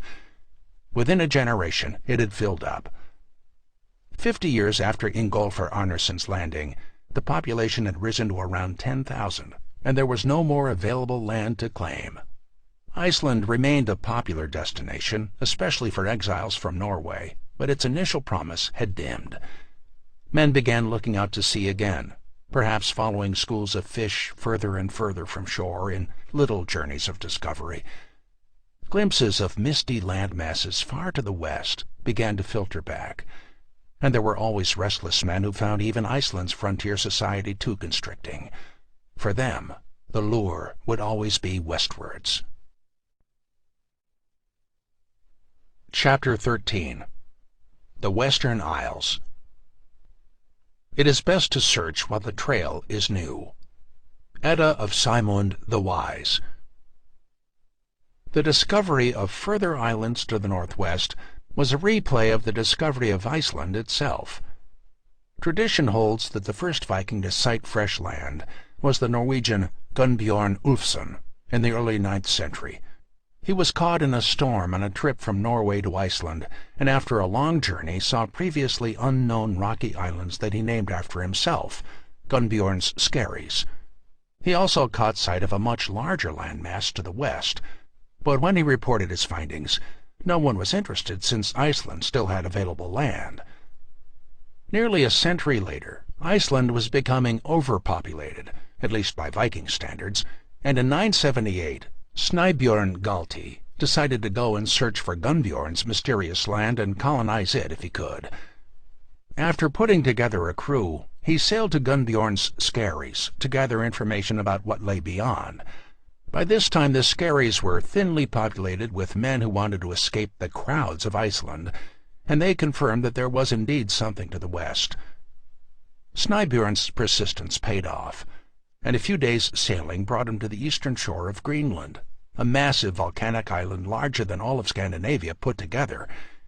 He set up his colony, but disaster struck almost immediately. The site he chose was a difficult one, since the eastern coast of Greenland is largely not suitable for human habitation. More damaging, however, was the internal quarreling, which soon had the colonists at each other's throats. Some violent argument erupted.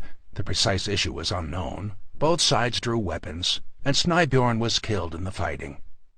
Without its leader, the colony collapsed, and only 2 survivors returned to Iceland. Although the attempt at the colonization of Greenland had been a spectacular failure, it had proved that the new land existed and could be reached from Iceland. Only 4 years later, a second attempt succeeded. This time, the expedition was led by a hot-headed Norwegian named Erik Turvalsson, better known as Erik the Red. Recklessness seemed to run in the family. His father, Turval, had been exiled from Norway for manslaughter, and Erik continued the family tradition a few years later, getting banished for the crime of some killings. He fled to Iceland for refuge and claimed a farm on the northwest coast, hoping to settle down. Everywhere he went, however, trouble seemed to follow. At his first farmstead, 2 of his slaves inadvertently started a landslide and damaged some of his neighbor's property. In the ensuing demands for payment, Eric killed a man, the delightfully named Eyjolf the Foul, and was forced to flee again. This time he settled on one of the islands off the coast of Iceland, safely out of reach of Eyjolf's kinsmen. His new farm was even less successful than the first. Within a short time he was again quarreling, this time killing not only his neighbor, but the man's sons as well, a crime which finally got him exiled for 3 years. Eric was running out of places from which he could be banished, and he clearly needed a place without existing laws. So he bought Snæbjörn's ship and the services of the surviving crew and headed west. The old sailors managed to repeat their earlier trip, and Eric spent the 3 years of his exile exploring the coast, looking for a suitable spot for a colony. Rounding the icebound southern tip of what is now Cape Farewell, he discovered 2 habitable fjords on the western coast at roughly the same latitude as Iceland. Eric was probably not aware that he had reached an island, since the ice floes prevented him from sailing around it, but he noticed that there were no predators, either human or animal. Convinced that he could make a colony work, he sailed back to Iceland and began to recruit settlers. Like all good salesmen, Eric recognized the value of publicity, so he called the new land Greenland to make it more attractive. The pitch worked dramatically, as more than 500 Icelanders agreed to make the trip. This was due, at least in part, to Eric's powers of persuasion and his description of Greenland's plentiful reserves of fish and fowl. The old lure of an empty land for the taking certainly played a part as well, all the more so because the days of claiming good land in Iceland were gone. The island was beginning to show the first unmistakable signs of ecological decay. In the search for ever more pasture land, the settlers had cut down all the birch forests, and the deforestation was starting to erode the uplands. Not only was there no new land, but some of the newest farms were failing as the soil deteriorated. In 985, Eric set off with 25 ships, loaded down with all the supplies needed to start a new life on the frontier. The journey was a difficult one, and those who went knew they were risking everything in a 1,000-mile journey through stormy seas. 18 of the 25 made it to Greenland, and when they pulled up their ships on the beach, there was probably a palatable sense of disappointment. Now they discovered by just how much Eric had oversold the place. If Iceland was barely habitable, Greenland was downright hostile. Lying mostly above the Arctic Circle, it was at the very edge of the technical and survival abilities of the Vikings. While there was plenty of land, the 840,000 square miles of Greenland makes it the largest island on Earth, nearly all of it was uninhabitable. A vast glacier covers the interior, leaving only a bleak, mountainous strip of coast, barely 50 miles wide. There is almost no timber or iron, and the warmer months are too short for growing wheat or other staple crops. If they ran out of any vital supplies, they would have to import it from Iceland, a difficult and unreliable prospect in the 10th century. Fortunately, there was enough marine life available to supplement their diets. Luxury goods like sealskins, walrus ivory, and the fur of Arctic fox, hares, and polar bears could all be harvested in small amounts.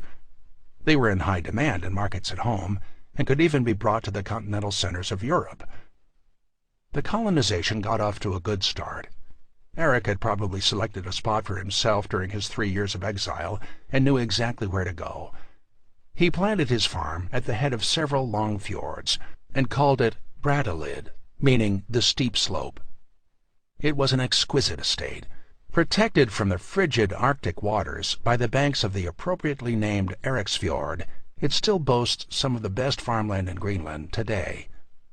The maze of necks and islands in the fjord allowed enough meadow grass to start raising stock animals, the Viking version of wealth, and the rest of the settlers spread out around him.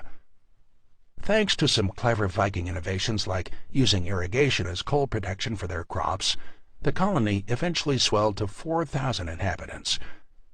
So many settlers arrived that a decision was made to establish a second colony 170 miles to the northwest.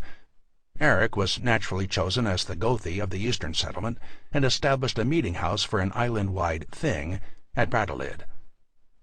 In the summer months, when the warmer weather made travel more palatable, some of the colonists would journey nearly 1,000 miles to the north in search of walrus, seals, and beached whales to harvest. These voyages resulted in enough of a yield that even accounting for the vagaries of sea travel, Eric became a wealthy man. Trips back to Iceland and Norway were not frequent, but enough ships made the voyage in both directions that contact was maintained.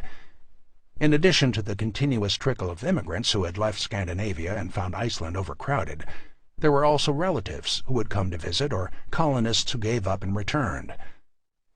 Although Eric himself never left Greenland again, his children inherited his wanderlust and made several trips back to the homelands. By his wife Thjodildur, Eric had at least 3 sons, the oldest of which, Leif, made the dangerous crossing from Greenland to Norway in the summer of 999. The purpose of his visit isn't known, but he brought his wife as well, perhaps intending to settle there. He managed to find employment with King Olaf Tryggvason as a member of the royal bodyguard. Olaf had need of such men because he was in the middle of a campaign to forcibly Christianize Norway, and there was considerable resistance. The king ultimately failed in his attempt and lost his life in the bargain, but he made one important convert. Sometime in the winter of 999, Leif accepted the new faith and was baptized together with his wife. Before he died, Olaf convinced Leif to return to Greenland as an evangelist and spread Christianity. Leif agreed, but on the return trip was caught in a storm and blown badly off course. When the winds died down and the fog lifted, Leif caught sight of land but was confused when he saw heavily wooded hills instead of the barren, rocky coast he was expecting. Realizing that he was somewhere west of Greenland, he turned around and sailed in the opposite direction. Unknowingly, Leif Erikson had glimpsed the New World. His attention for the moment, however, was the afterlife. When he reached Brattahlid, he set about the business of conversion, starting with the eastern settlement.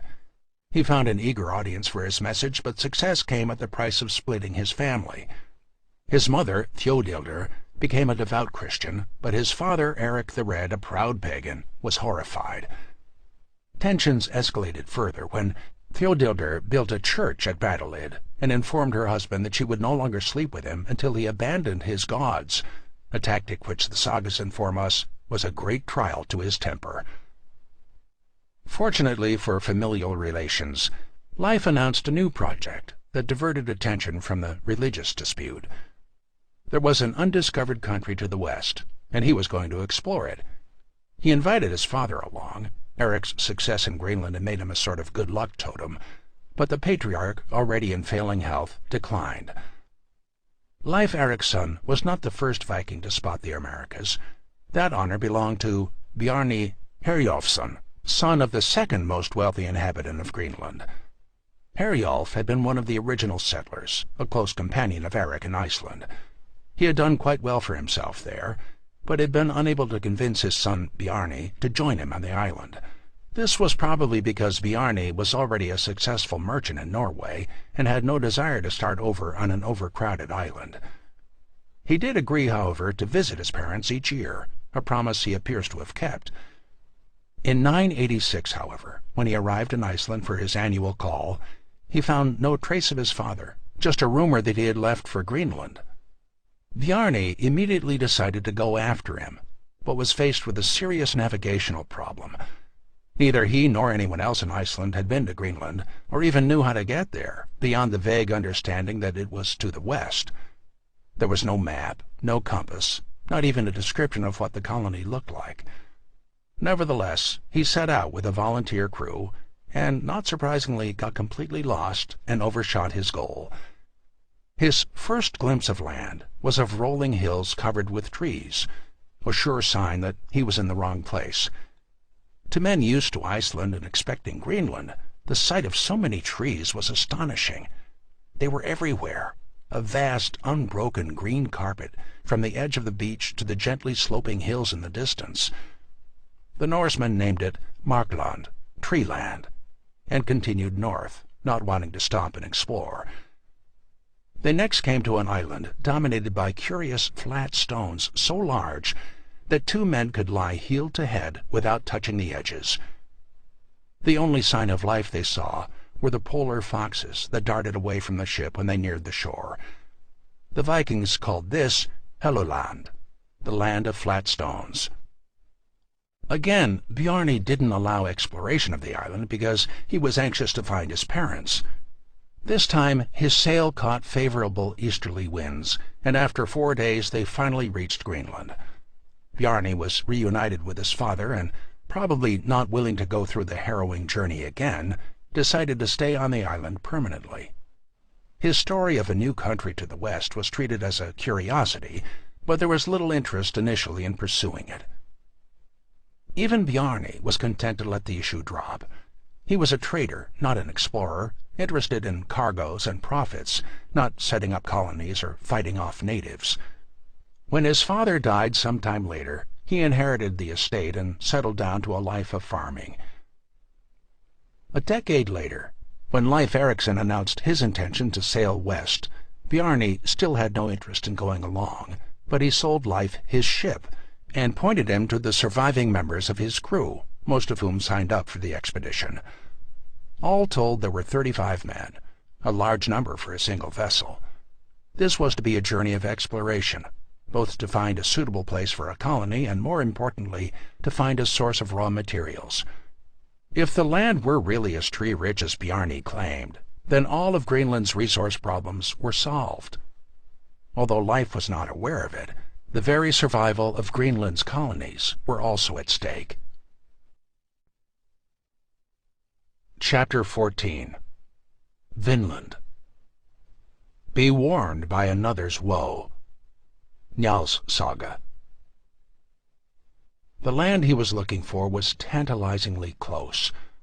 On a clear day, a man could climb the highest mountain of the western settlement and, provided he knew where to look, could see the cloud banks in the gray subarctic sky that touched the North American continent. The crossing would be much easier for the Vikings than going back to Iceland, and Leif had the advantage of veterans who knew the way. He decided to sail Bjarni's route in reverse. The old crew had no trouble retracing their course, and with a few days of easy sailing, they cast anchor off the coast of Helluland. Leif and a small group rowed ashore, but after a quick survey realized that the land was unsuitable. There was no grass and virtually no plants of any kind, just a gradually sloping hill of slate that reached all the way to the glaciers, which they called ice mountains, in the distance. Returning to the ships, Leif and his men had a brief discussion and decided to sail south to see if they could find better land. To the southwest, they caught sight of the heavily wooded hills and white beaches of Markland, but again decided to keep exploring. 2 days later, they spotted an island, and since the weather was good, rowed ashore. The sight of wild green grass was a welcome change to the frozen coasts they were used to, and in the first rush of excitement of men who had been cooped up on a ship too long, they claimed the dew was the sweetest thing they had ever tasted. As soon as they had found a safe place to beach their ship, Leif and his men disembarked with their hammocks and began work setting up a camp. Although it was only the beginning of autumn, they decided to spend the winter there, and Leif proposed a plan for systematically exploring the land around them. The men were split into 2 groups of 16, with Leif floating between them. Each day, one of the groups would go out in a different direction while the other would stay at camp. The only rules were that the men were not to go so far that they couldn't return the same day, and they were to stay together at all costs. The island, probably modern Newfoundland, was overflowing with abundance. Not only was there virtually unlimited timber, but the salmon in the rivers were both larger and in greater numbers than they had ever seen before, and the forests were teeming with game. The winters seemed milder. Leif claimed that there was no frost, and there was enough wild pasture to support farm animals without the need to make hay. Most astonishing of all, the Vikings noticed that winter days had more hours of sunlight here than they did in Iceland or Greenland. This was a rich country, ready to be exploited.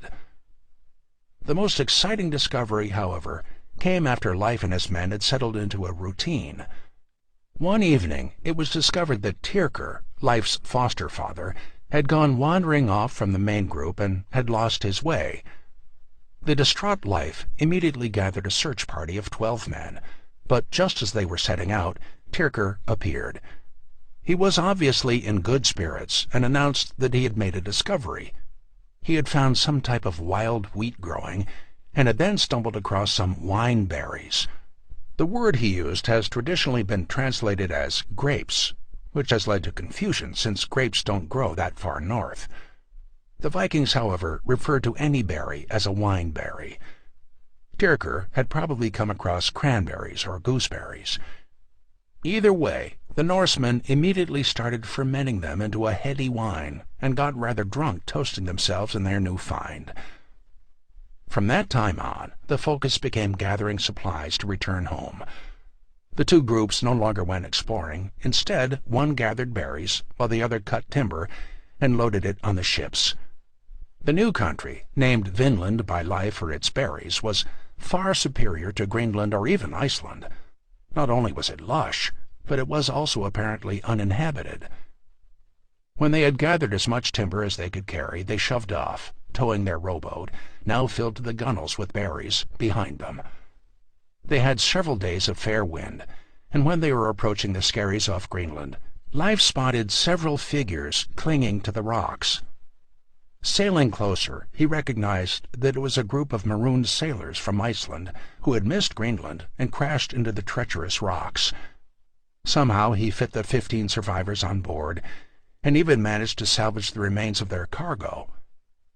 Given the relatively small number of colonists on Greenland, the absence of anyone sailing in their direction, and the sheer implausibility of someone stumbling onto their tiny skerry, the men had given themselves up for lost.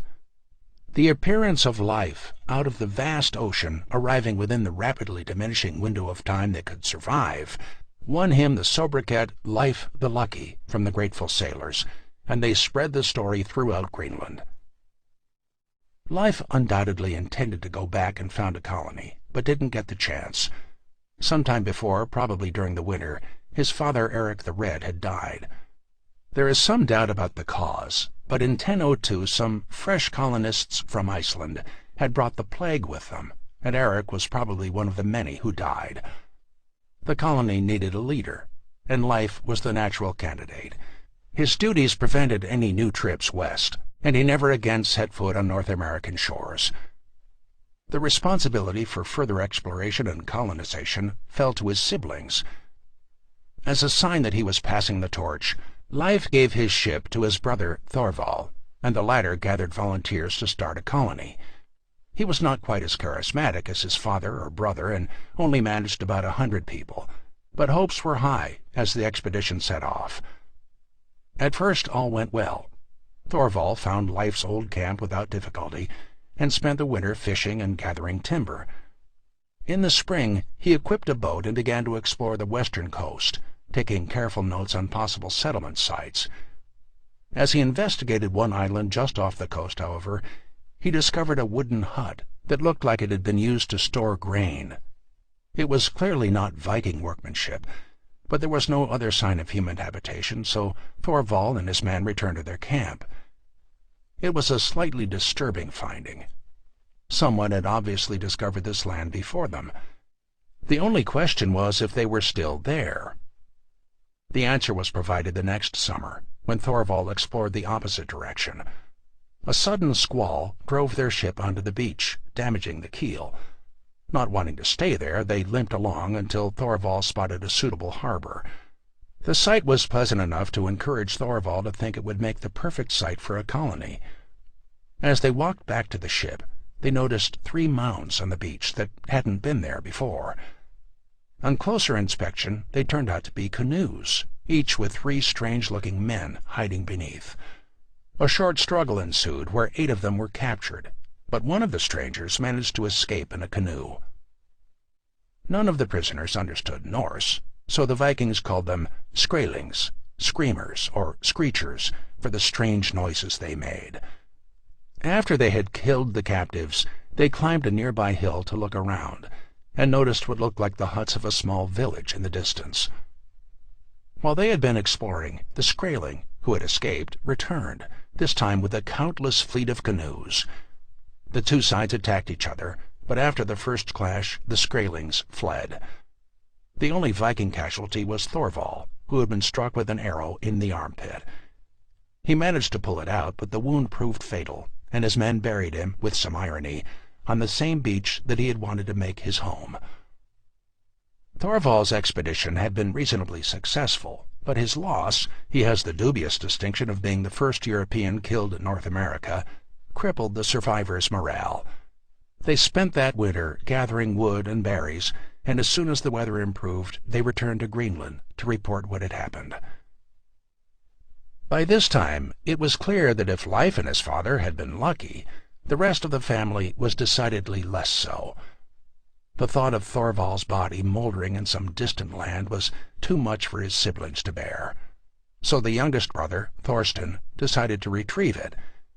He set out with a crew of 25, but as soon as they were out of sight of land, they got hopelessly lost, drifting for almost a month. When they were finally driven to shore in early winter, they discovered that they were still in Greenland, having only made it as far as the western settlement. The rest of the crew found homes among the other settlers, but Thorsten and his wife wintered on board their ship, a brutal experience that cost Thorsten his life. After his death, there was no one willing to take up the cause. If salvaging Thorvald's body had lost its luster, at least Vinland still remained tantalizing. The need for timber, pasture, and resources was a constant concern, and the western land promised a nearby solution. So, in the summer of 1009, Leif sanctioned a second major attempt at colonization. The expedition was led by Leif's brother-in-law, Thorfinn Karlsefni, who had married the dead Thorvald's widow, Gudrid. There was always a supply of people looking for greener pastures, and Thorfinn seems to have recruited volunteers by highlighting, among other things, the alcohol that could be made with the abundant wine berries. This turned out to be a popular pitch, as more than 200 people enlisted to join him, making it necessary to outfit 3 ships to fit them all. Among the passengers was Leif's half-sister, Freydis, an illegitimate daughter of Eric the Red, who had inherited more of his fiery temper and dominant personality than any of his sons. Not wanting to miss the wealth or reputation that could be gained by the trip, she had browbeaten her reluctant husband into joining, and was determined to make him one of the leaders in spite of himself. Once again, the Vikings found Leif's old camp, and moved in to exploit the nearby resources. That first winter was a particularly brutal one, killing off most of the livestock that they had brought with them. Morale was not improved by the conspicuous lack of berries. They were able to gather enough to make a small brew, but it was hardly the lavish banquets of wine that they had been promised. Virtually the only bright spot in that harsh winter, at least for Thorfinn, was that his wife Gudrid gave birth to his first child. The boy, named Snorri by his father, was the first European born in North America. When spring arrived, the colony began to split up. One group returned to Greenland, while the rest relocated to a different site. Thorfinn built a stockade, probably because he was aware of Skraelings in the area, but they seemed peaceful enough.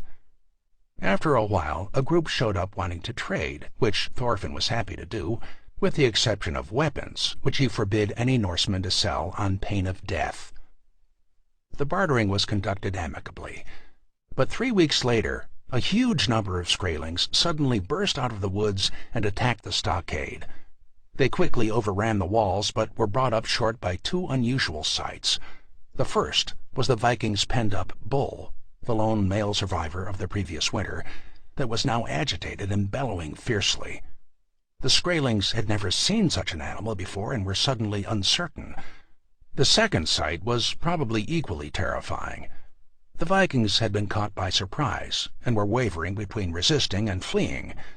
Out from her sleeping quarters, however, had come Freydis, and she stood, sword in hand and bellowing like a Valkyrie, rallying the Vikings. They formed a makeshift shield wall and charged, scattering the Skraelings. The colony had been saved, but it was only a matter of time until it was attacked again. Thorfinn tried to avoid this by relocating, but once again the winter was brutal, and the colonists gave up. Even Thorfinn was exhausted, unwilling to stay longer. As soon as the weather cleared enough to sail, they all left. Freydis' thoughts on the matter aren't recorded, but judging from her next actions, she was probably disgusted that her kinsman had given up. Clearly, if there was going to be a new colony set up, she would have to do it herself. Her husband, as usual, was no help. He lacked both the imagination and energy to gather a crew. Fortunately for Freydis, the same summer in which she returned to Greenland, two brothers had arrived with a crew from Norway. She invited them to her home, and spent the summer plying them with stories of the easy wealth available to the West. It took less than a month for the two brothers, Helgi and Finnbogi, to sign on. They agreed to provide a ship, and to make sure that there was an equitable division of whatever they found, all three agreed to a limit of 30 men per vessel. Relations between them broke down immediately. The brothers arrived at the camp first, and installed themselves in Leif's old hall. When Freydis angrily protested, they pointed out that she had cheated by concealing 5 extra men on her ship. Insults started flying back and forth until Helgi and Finnbogi took their crew and moved to a different location.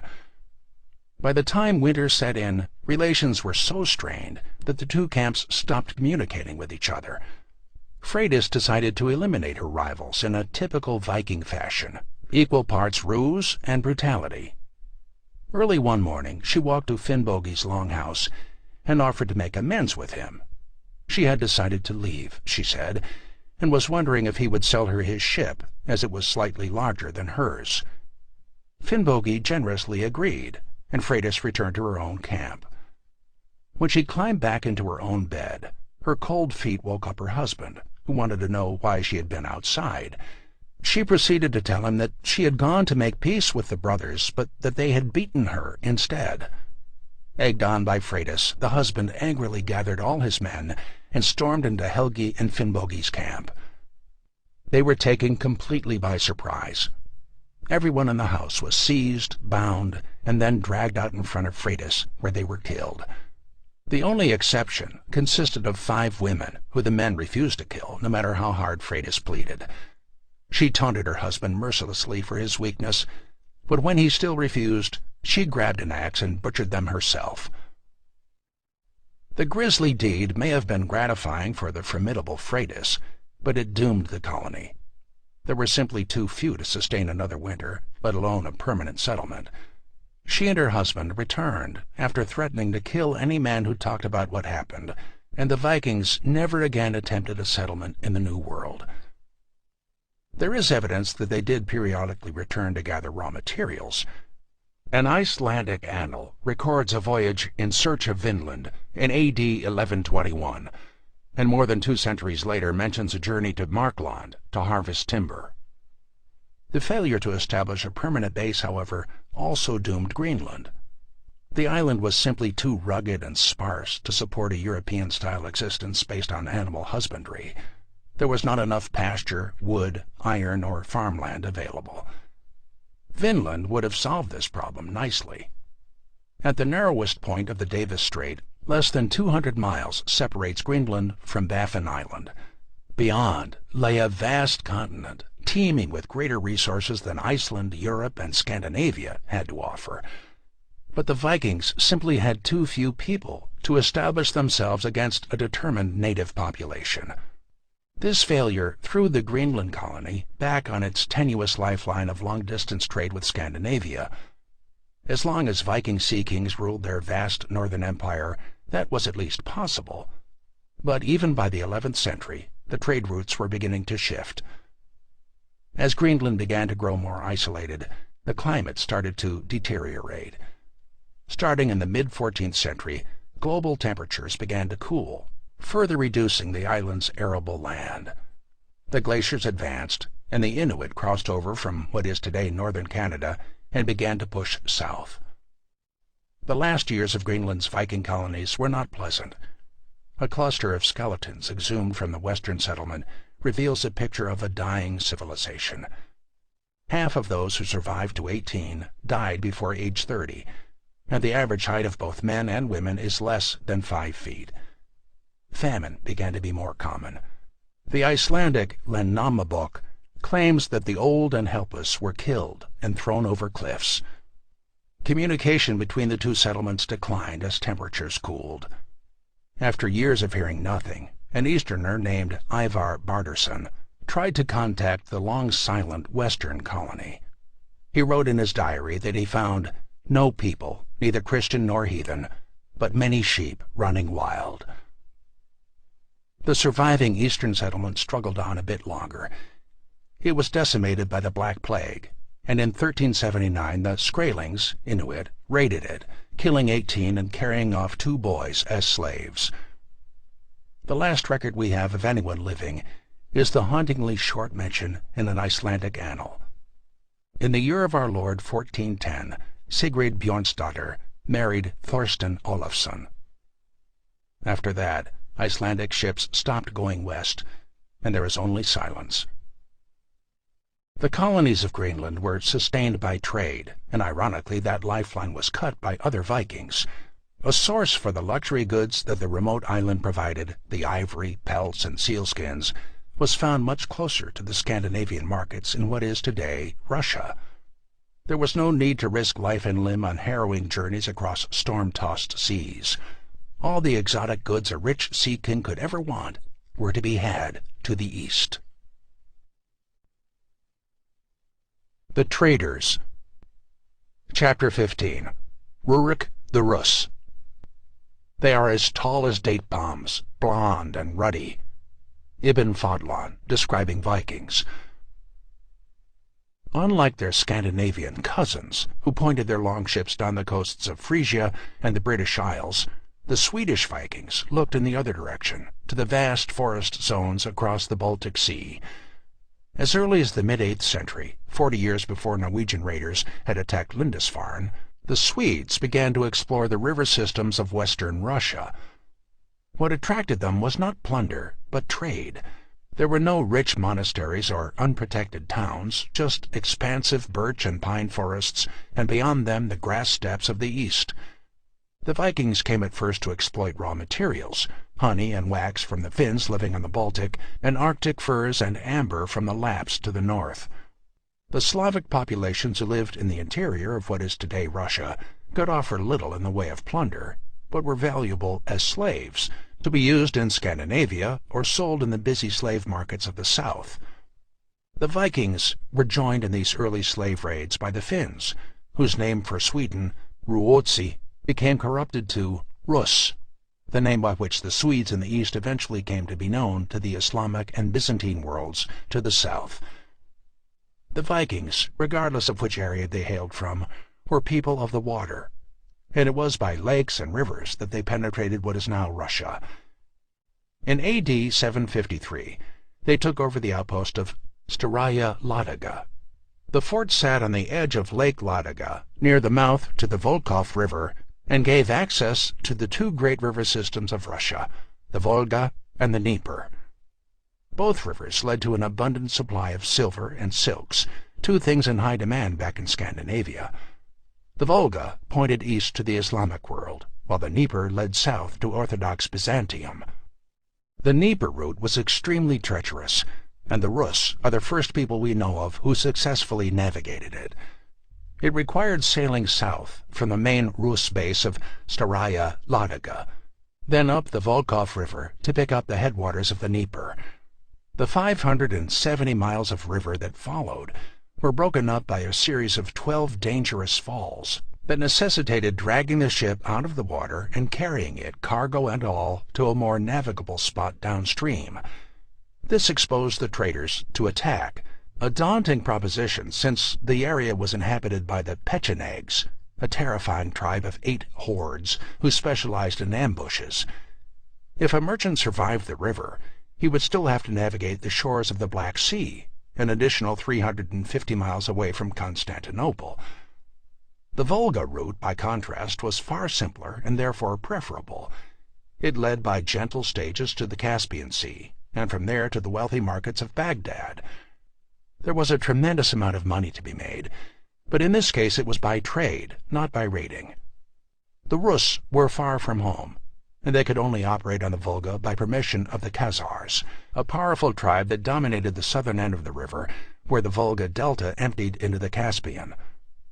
The Khazars were a semi-nomadic people originally from Central Asia, who had converted to Judaism in the 8th century. They commanded all trade on the southern Volga from their capital of Atil, a city near the Caspian Sea. The Khazars provided an emporium for the northern goods that the Swedes brought, but more importantly, they gave the Rus access to the far more lucrative markets of the Muslim world, where the Rus could sell their slaves. The bulk of these unfortunates were acquired by the Rus from the Slavic populations of present-day Russia, and were destined for the markets of Baghdad. The scale of this slave trade and its profitability can be glimpsed by the amount of silver that made its way back to Sweden. More than 10,000 Islamic silver coins have been found in various hoards, surely only a fraction of what was acquired. The Arab geographer Ibn Rusta claimed that slaves were virtually the only thing the Rus cared to import. They sailed their ships, he wrote, to ravage the Slavs. Arab opinions on the Rus were mixed. There was no doubt that they were magnificent specimens. The traveler Ibn Fadlan claimed that he had never seen people of more perfect physique. They are tall as date palms, blond and ruddy, he wrote. But he also considered them the filthiest of God's creatures, at least by Islamic standards. By this time the Rus were beginning to act like the Khazars. Not only did their chieftains surround themselves with concubines and ape the dress and ceremonies of the Khazars, but they started describing themselves as Khans. By the mid-9th century, however, signs of trouble along the Volga route began to appear.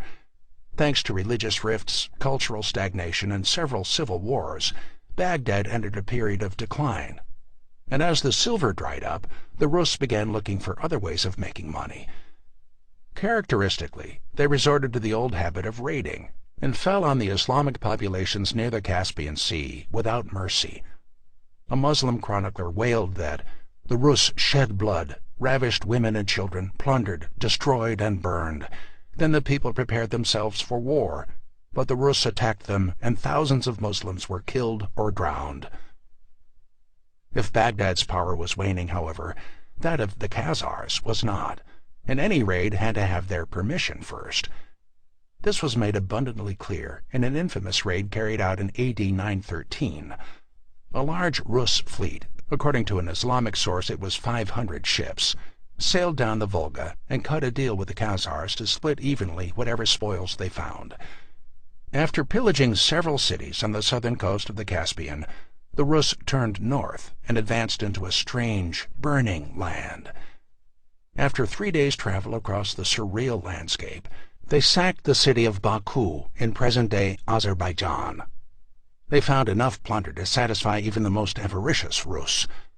Not only was Baku a major source of naphtha, one of the main ingredients of Greek fire, fuel for the war machines of Byzantium and Moorish Spain, but it was also a religious center. Not far from the city was a geyser of natural gas, which at some point in antiquity had been ignited.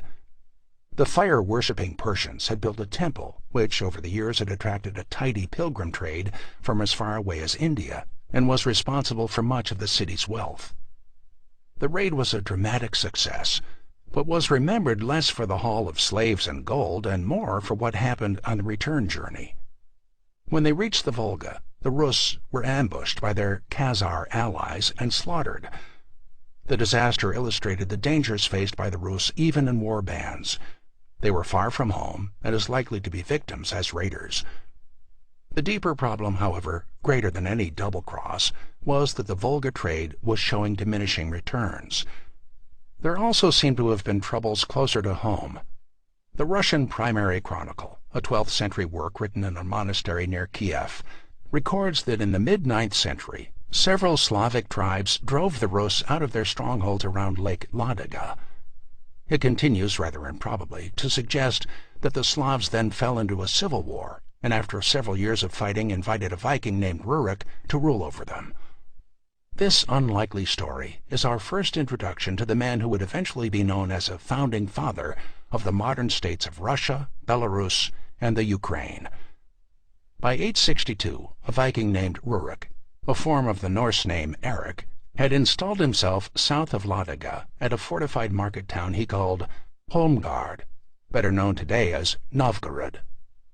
From his capital on the Volkhov River, Rurik sent two of his nobles, named Askold and Deer, south to secure access to the Dnieper. On the west bank, where the ground rose to a prominent bluff, was the city of Kiev, dominating the river below.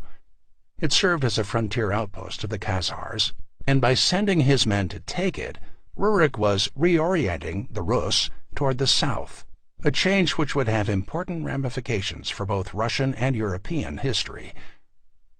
The dangers of the southern route were well known.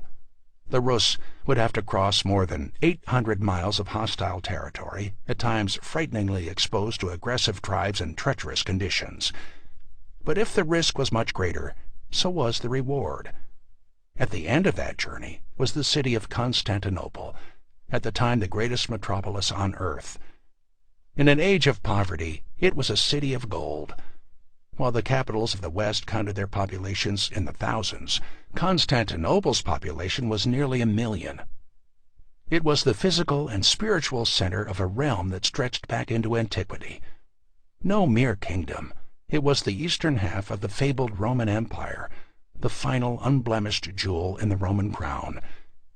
It was ruled over by an emperor who was still called Caesar by a population which still called themselves Roman. Both emperor and empress still presided in style over chariot races in an ancient Roman hippodrome, as their predecessors had for 5 centuries. The empire's borders stretched from the island of Sardinia off the coast of Italy to the Black Sea and the northern coast of what is today Turkey, and were still defended by its formidable legions. It was, to medieval eyes, a place of wonders. The great land walls, the most formidable defensive fortifications ever built, were pierced by 9 main gates, the most famous of which was the ceremonial Golden Gate. It was a vast Roman triumphal arch with 3 huge doors, lined in gleaming precious metal, and surmounted with statues of elephants pulling a victorious chariot. Beyond it lay a wide avenue lined with palaces of white marble, vast forums and bazaars, overflowing with exotic wares from 3 continents. Everywhere one looked, there were splendid mosaics and breathtaking works of art from the vanished world of antiquity.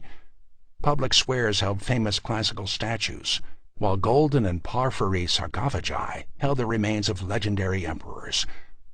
Most awe-inspiring of all was the great cathedral of the Hagia Sophia that dominated the city's skyline. There was no building like it in the world. In an age of squat, heavy architecture, the Church of Divine Wisdom rose in graceful, elegant lines. A worshipper who entered through its enormous imperial door, a portal encrusted with silver and supposedly made from the wood of Noah's Ark, would gaze in wonder at the multicolored marble walls and an interior space that beggared imagination. The massive central dome, the largest in the world for 1,000 years, rose 180 feet above the floor, and the ceiling was covered with 4 acres of gold mosaic. Around the base of the dome, the builders had put windows lined with gold. As light flooded into the building, this made it appear as if the dome itself were insubstantial and merely floating, as if, wrote one of the first observers, it was suspended from heaven by a golden chain. If these wonders weren't enough to fire Rus' greed, there were always the busy marketplaces. In the 6th century, the Byzantines had smuggled the secret of silk-making out of China by sending 2 monks to tour a Chinese facility. After learning the intricacies of the trade, the clerics had managed to sneak some silkworms into hollow bamboo canes, with enough mulberry leaves to keep them alive on the return trip. When they arrived in the capital, they planted the city's first mulberry trees, and Constantinople's most profitable business was born. The silk that the Rus had bought in Baghdad had been imported with the usual price increases along the way. In Constantinople, however, there was no middleman to add to the cost, greatly increasing the profit the Rus could get when they resold it at home.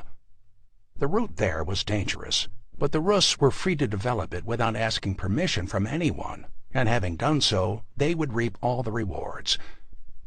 Constantinople, called Miklagard, the Great City, by the Vikings, was obviously worth braving treacherous rapids and fighting barbarians along the way. The Rus had probably been aware of its existence for some time. The first recorded contact is of a Rus delegation in 838, and the sight of such wealth must have stunned them. The walls probably did as well. The city was protected by a triple line of defenses. The first was a moat nearly 66 feet wide and 23 feet deep, reinforced with a 7-foot stockade. If an attacker managed to get past that, they would have to climb over a 30-foot outer wall, while defenders could strategically withdraw through numerous minor gates. The last line of defense was the most formidable, a massive inner wall, towering 40 feet high and 20 feet wide, broad enough to rush whole companies of men wherever they were needed. This final wall was reinforced with 96 towers, allowing the defenders to fire their lethal bolts from nearly 360 degrees. With adequate troops manning them, the walls were quite impregnable. To most, defenses of this magnitude were intimidating. The Rus apparently considered it a challenge. Constantinople might be the greatest city on earth, with defenses that had shrugged off 400 years of attacks, but it was also built on a peninsula, surrounded on 3 sides by water, and water was their element. The attack was coordinated from Kiev, where Askold and Deer had been gathering and equipping a fleet of some 200 ships. When they reached the Black Sea, they found it completely unguarded and managed to slip along its coast, unnoticed by any imperial patrols. On June 18, 860, just as the sun was setting, the Rus fleet drew up before the massive walls of Constantinople. Whether by good fortune or careful planning, they had timed the attack perfectly. The emperor was away, and the city sat virtually undefended. Chapter 16. Miklagard. The terror and darkness robbed you of your reason. Patriarch Photius. In its long struggle with Islam, the Byzantine Empire was finally starting to see the tide turn. This was due to both the temporary decline in the strength of the caliphate and the careful stewardship of a series of emperors who had taken halting steps toward recovering some of the territory lost during the previous 2 centuries. The current dynasty had been reaping the benefits of this resurgence, but had been less than successful on the battlefield and was eager to fend off the whispers of cowardice. When the opportunity came to gain some ground on the Arab frontier, therefore, the emperor, Michael III, better known to posterity as Michael the Drunkard, marched out to fight the Muslims. He quite sensibly took a large part of the navy with him. For all their power on land, the forces of Islam had not mustered a corresponding naval strength, and the imperial fleet could be used to resupply the army while it hugged the coasts. They were leaving Constantinople undefended behind them, but in all the years of the city's existence there had never been a credible threat from the Black Sea. When the Rus fleet arrived, the shock was overwhelming. It was as if a wolf had suddenly materialized inside the sheep pen. As far as the Byzantines knew, the northeast was a trackless wilderness, an effective barrier to the hostile tribes beyond. There were no cities or population centers capable of supporting an army, and no dockyards on the coast for building a fleet. And yet here were strange ships with dragon prows and menacing warriors where no ship should ever be. With the emperor and most of the armed forces away, the task of defending the city fell to the Patriarch Photius. The city seemed paralyzed. As Photius later recounted, "Like a thunderbolt from heaven, the terror and darkness robbed you of your reason. You, who have captured many trophies from enemies out of Europe, Asia, and Levant, are now threatened by a spear held by a brutal barbarian hand, which would make a trophy of you." As the Rus looted the unprotected suburbs outside the walls, the stricken population could only watch in horror. Those who couldn't get out of the way were cut down or drowned, as the Rus put their homes to the torch. From the imperial harbor, the citizens could see the Rus fleet wheel towards the islands off the coast. The Prince's Islands were used both as spiritual retreats and prisons for exiled political prisoners. They had served as the final home of several blinded emperors and currently held Photius' predecessor. When the Rus landed, they found to their delight that there were also plenty of monasteries nestled among the rocks. The several weeks it took to loot the entire chain of islands gave Photius the time he needed to mount a defense. The patriarch was a remarkable man. Not only was he arguably the most erudite man to fill his post, but he was also an adroit political animal. His first order was to summon the monks guarding the city's holiest relic, a cloth worn by the Virgin Mary, and have them paraded around the city walls. While this had no discernible effect on the Rus, it did give a needed boost to the morale of the populace by reminding them that the city was under divine protection. It certainly seemed as if it was. What happened next is unclear, since our only contemporary source is silent, and later chronicles are garbled. Most likely, several imperial ships arrived on the scene, and with the help of a convenient storm, managed to scatter the Norsemen. The Rus withdrew to the Black Sea in disorder, ending the expedition. The Rus had seen just how formidable the city's defenses were.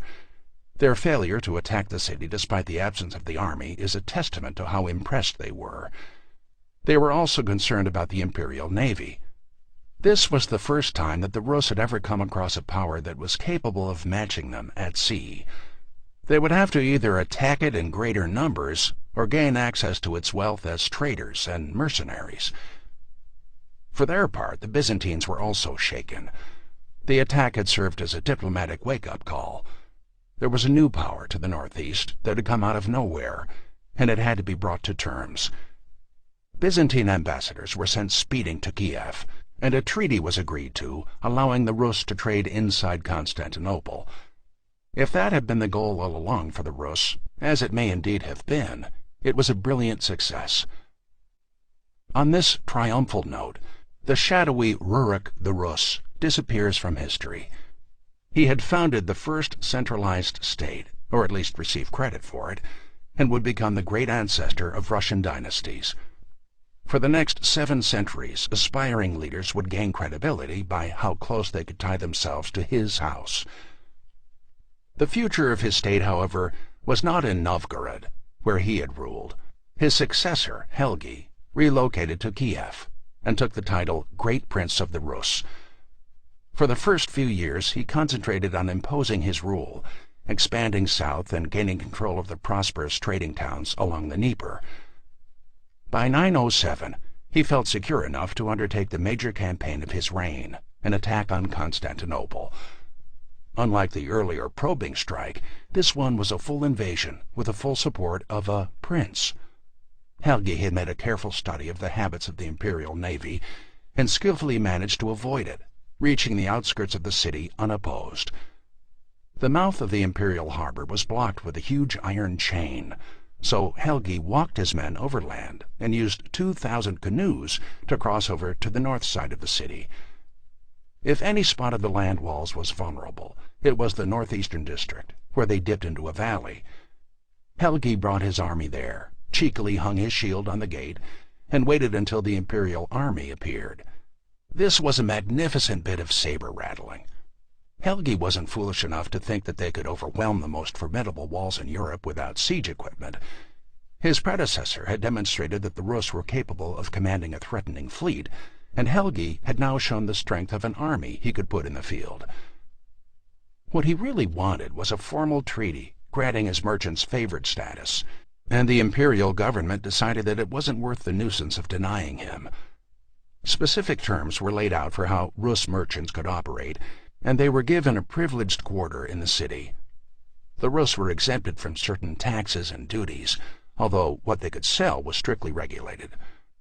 The Byzantines even agreed to give them access to the city's baths. Most importantly, however, the Rus were given the opportunity to serve as mercenaries. This would in time grow to be their main occupation in the East. The Rus had found in Byzantium the only state in medieval Europe that was financially organized enough to regularly pay mercenaries. and this employer, as they were to find out, paid extremely well. A succession of emperors used Viking soldiers, both the Rus and fresh recruits from Scandinavia, to great effect. The most famous was the Emperor Nikephoros Phokas, who, in 961, launched an attempt to reconquer Crete from the Muslims. 3 previous tries had been made with disastrous results, but Nikephoros, a brilliant general, had brought with him a complement of Vikings.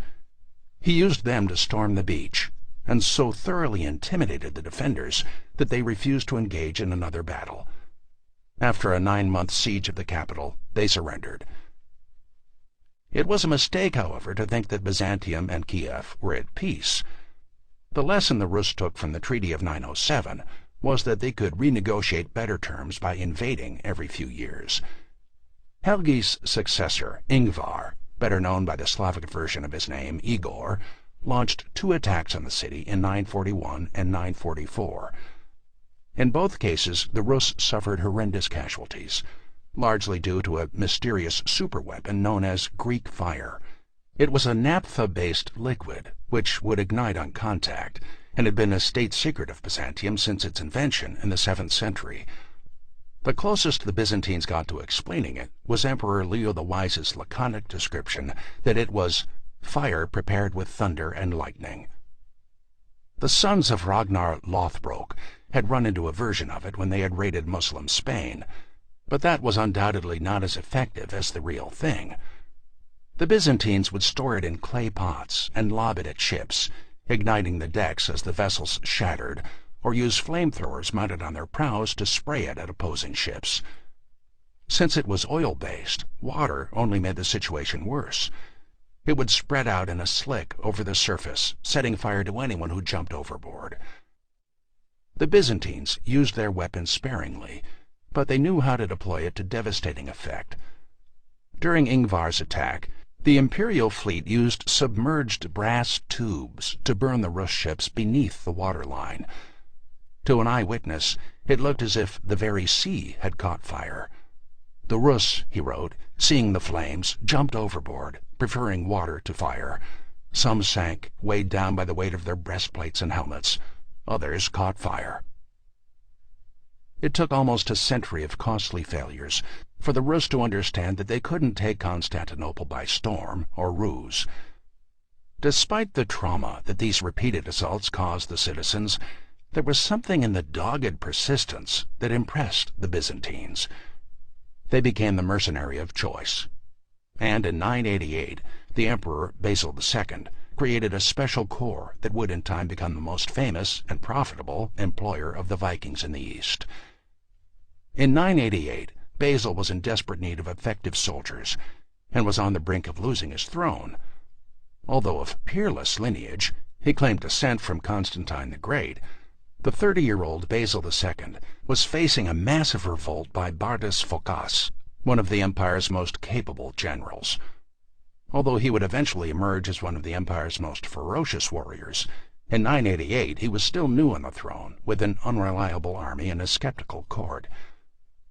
The rebel general marched through Asia Minor unopposed, sacking any town that displayed loyalty to the emperor. When he reached the shore of the Bosporus, the narrow strip of water that separates Asia from Europe, he had himself crowned emperor, complete with imitation diadem and the purple boots of the imperium. The population, sensing the way the wind was blowing, hurried to offer their congratulations and support. By one account, the rebel army was now twice the size it had been when it set out. Basil, whose one previous military campaign had ended in an ambush, had only the few troops in Constantinople and a nearby field army of questionable loyalty.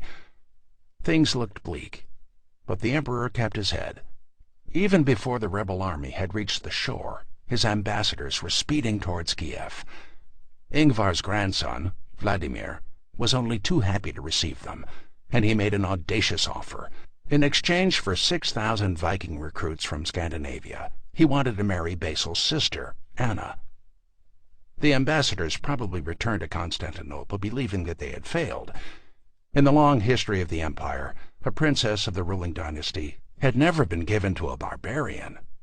The proposition itself threw the court into an uproar. Not only was Vladimir a barbarian, but he was a staunch pagan to boot, who had slaughtered his own brother, raped his sister-in-law, and usurped the throne. He already had 7 wives, and over the years had collected some 800 concubines. Even in an emergency, he was not the type to be given a chaste Christian princess. The court, and poor Basil's sister, may have been outraged, but the emperor was determined to have the extra troops. He agreed to the deal, adding only the stipulation that Vladimir had to accept Christianity and give up some of his more scandalous behavior. Both sides were as good as their word. Vladimir was baptized, the protesting bride was shipped north, and 6,000 hulking Vikings arrived at Constantinople. Basil wasted no time. Under the cover of darkness, he slipped across the thin strip of water separating him from the rebel army and landed a few hundred yards from the main enemy camp. At first light he charged, driving them toward the beaches. The rebels didn't stand a chance. Stumbling out of their tents half awake and undressed, they were confronted with a horde of screaming Vikings swinging their massive battle axes. So many were slaughtered that before long the Vikings were doing their work ankle-deep in gore. Those who managed to escape the carnage had the equally horrid fate of being burned alive. As they fled the ruins of their camp to the water's edge, a squadron of imperial ships blanketed the beach with Greek fire, immolating everyone. The victory both secured Basil on his throne and convinced him, if there were any remaining doubts, that he had been right to sacrifice his sister. Another man would have thanked his mercenaries, paid them off, and dismissed them. But Basil had other ideas. The years of turmoil had convinced him of the necessity of overhauling the Byzantine army, and he intended to use these Vikings as a new core around which to build it. The Norsemen were loyal to gold, and there was no finer paymaster than Basil. They took an oath of allegiance to the throne, after which they became known as Varangians, the men of the pledge. In times of peace, they served as the royal bodyguard, and in times of war as shock troops. They were the empire's premier fighting force, successor to the ancient Praetorian Guard of Rome, and they fought the empire's battles from Syria to Sicily.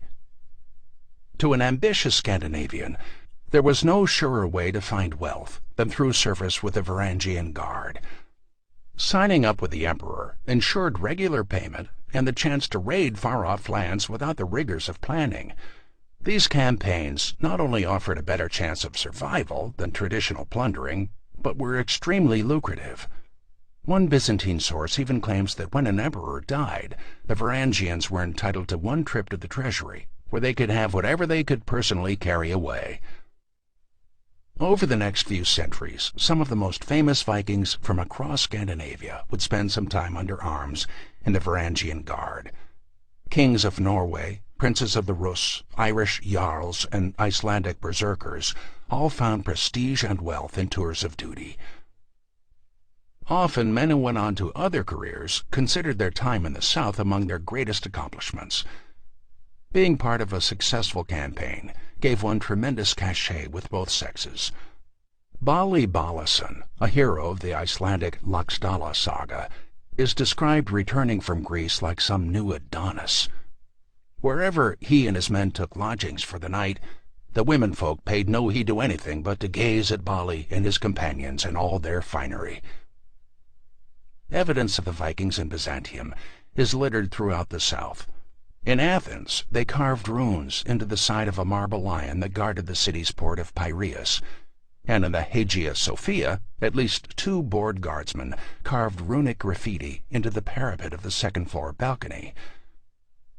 The price of service can also be found recorded in runes. Many stones in Scandinavia bear the inscription Var Daudri Grigium, died among the Greeks. Some never returned because they found life in the warm climates of the south preferable.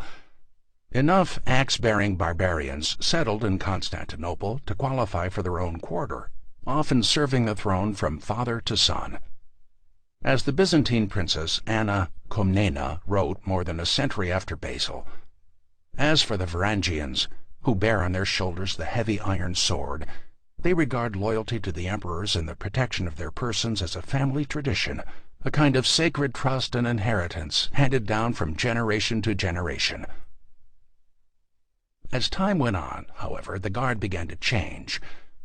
After 1066, there was a great influx of Anglo-Saxons who were trying to escape the heavy yoke of the Norman conquest, and the Viking recruits began to dwindle. By the early 14th century, the Viking element had almost completely vanished. There was more to this change than just the arrival of different conscripts. The Rus themselves were different. It was more profound than a simple break with their nomadic raiding past and the adoption of a settled lifestyle around fortified cities. Although they still thought of themselves as Vikings, or at least of Scandinavian descent, the beginnings of something brand new was beginning to appear. The Rus were becoming Russian. Chapter 17. The Pull of Byzantium. If a wolf comes among the sheep, he will take away the whole flock unless he is killed. Russian Primary Chronicle. In some ways it's surprising that the Rus held on to a Viking identity as long as they did.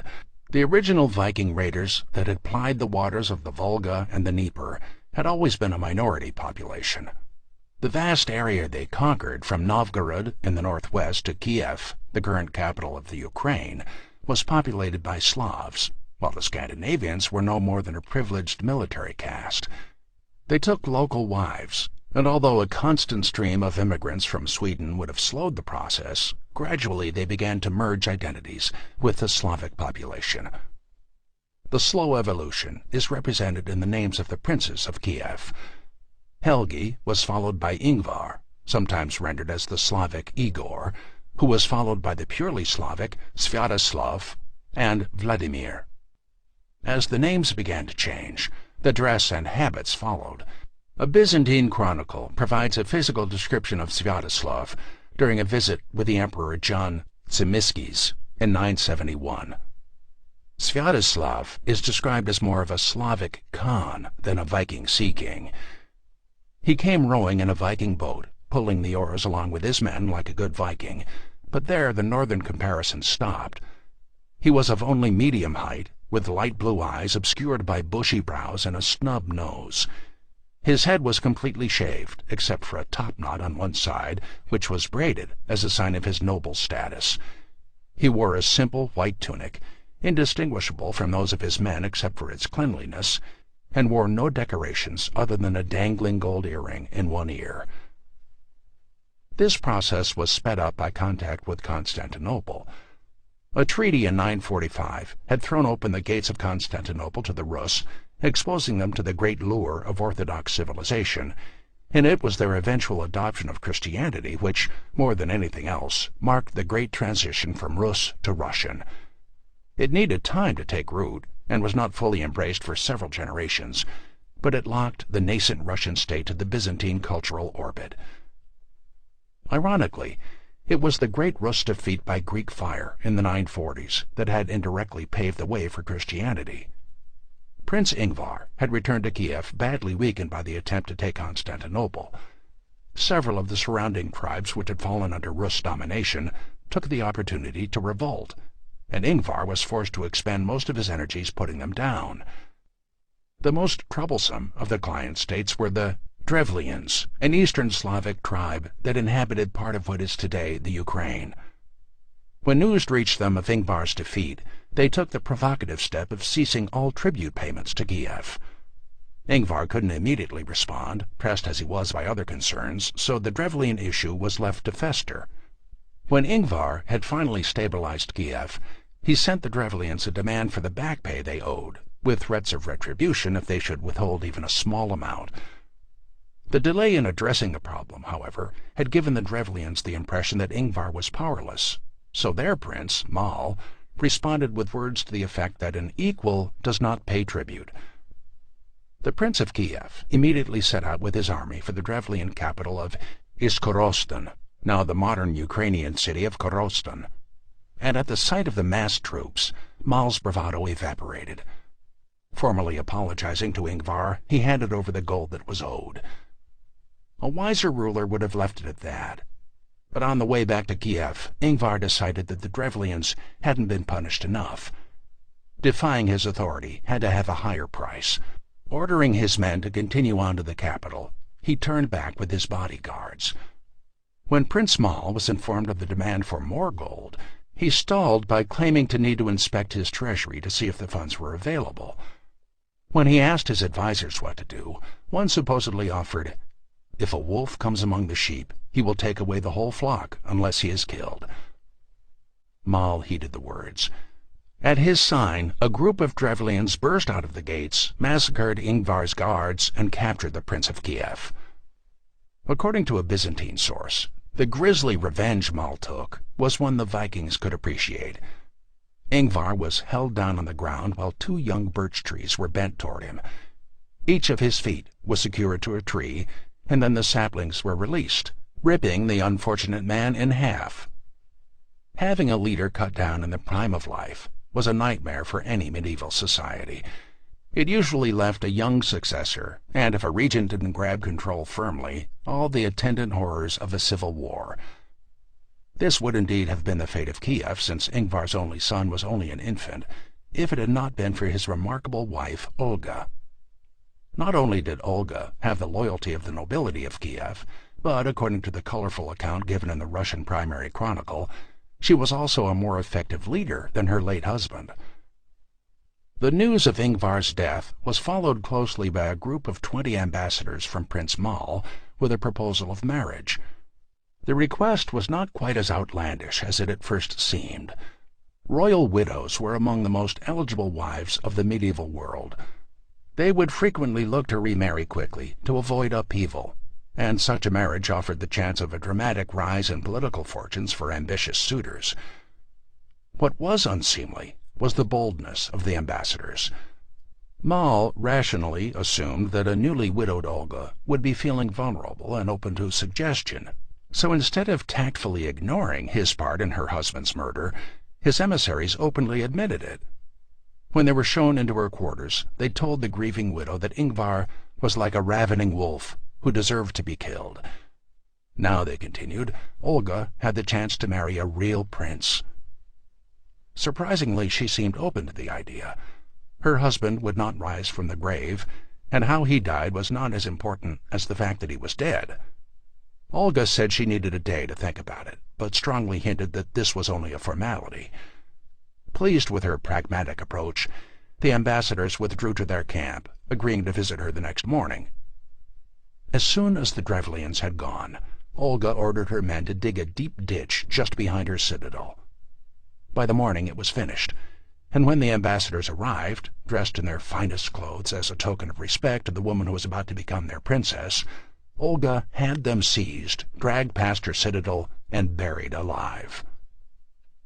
Even as her servants were leveling the earth of the mass grave, Olga sent a message to Mal.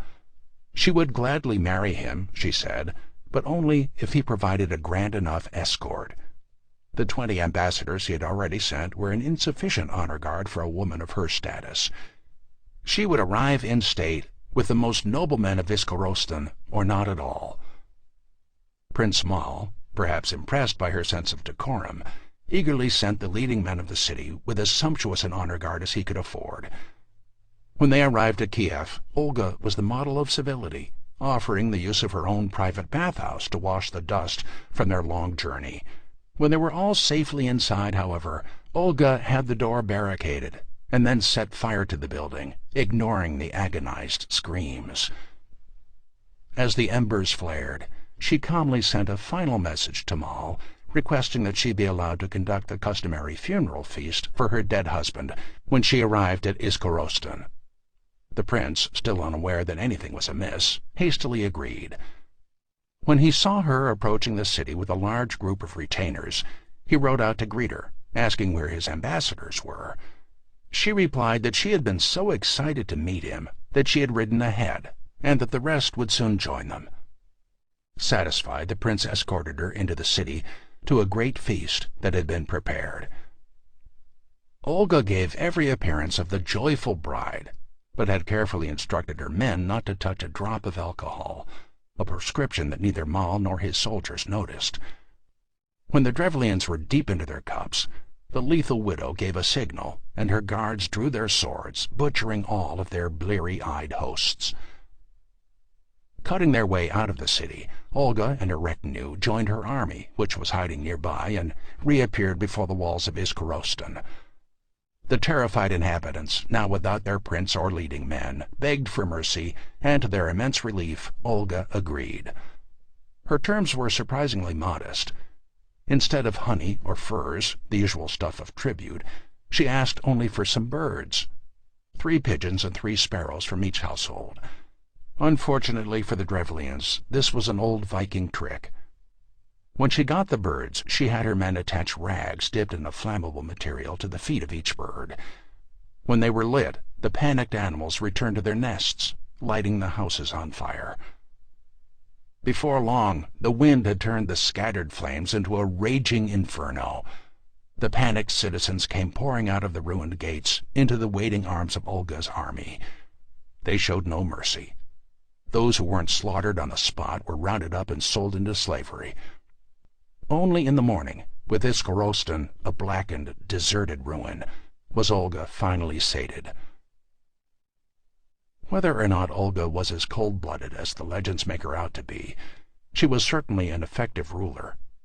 The Russian Primary Chronicle notes with succinct admiration that, although she was a woman in body, she possessed a man's courage.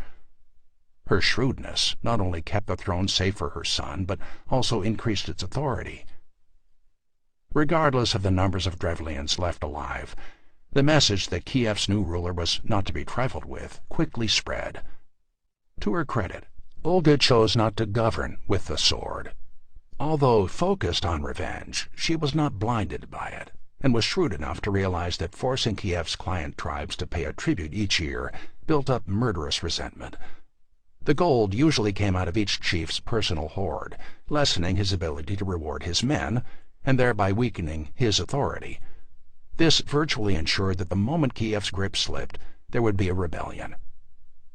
To convert the chiefs from potential enemies to firm allies, she abolished the hated payment, replacing it with a simple tax on every household. The local leaders, freed from the financial burden, were then allowed to handle all minor administrative or legal issues. No longer would Kiev rule by fiat. Olga had in effect transformed rebellious allies into full members of her government. Her regency also saw the construction of numerous trading centers, as well as the first stone buildings in Kiev, Novgorod, and Pskov. The system she devised worked remarkably well and provided a firm foundation for Kiev's continued growth.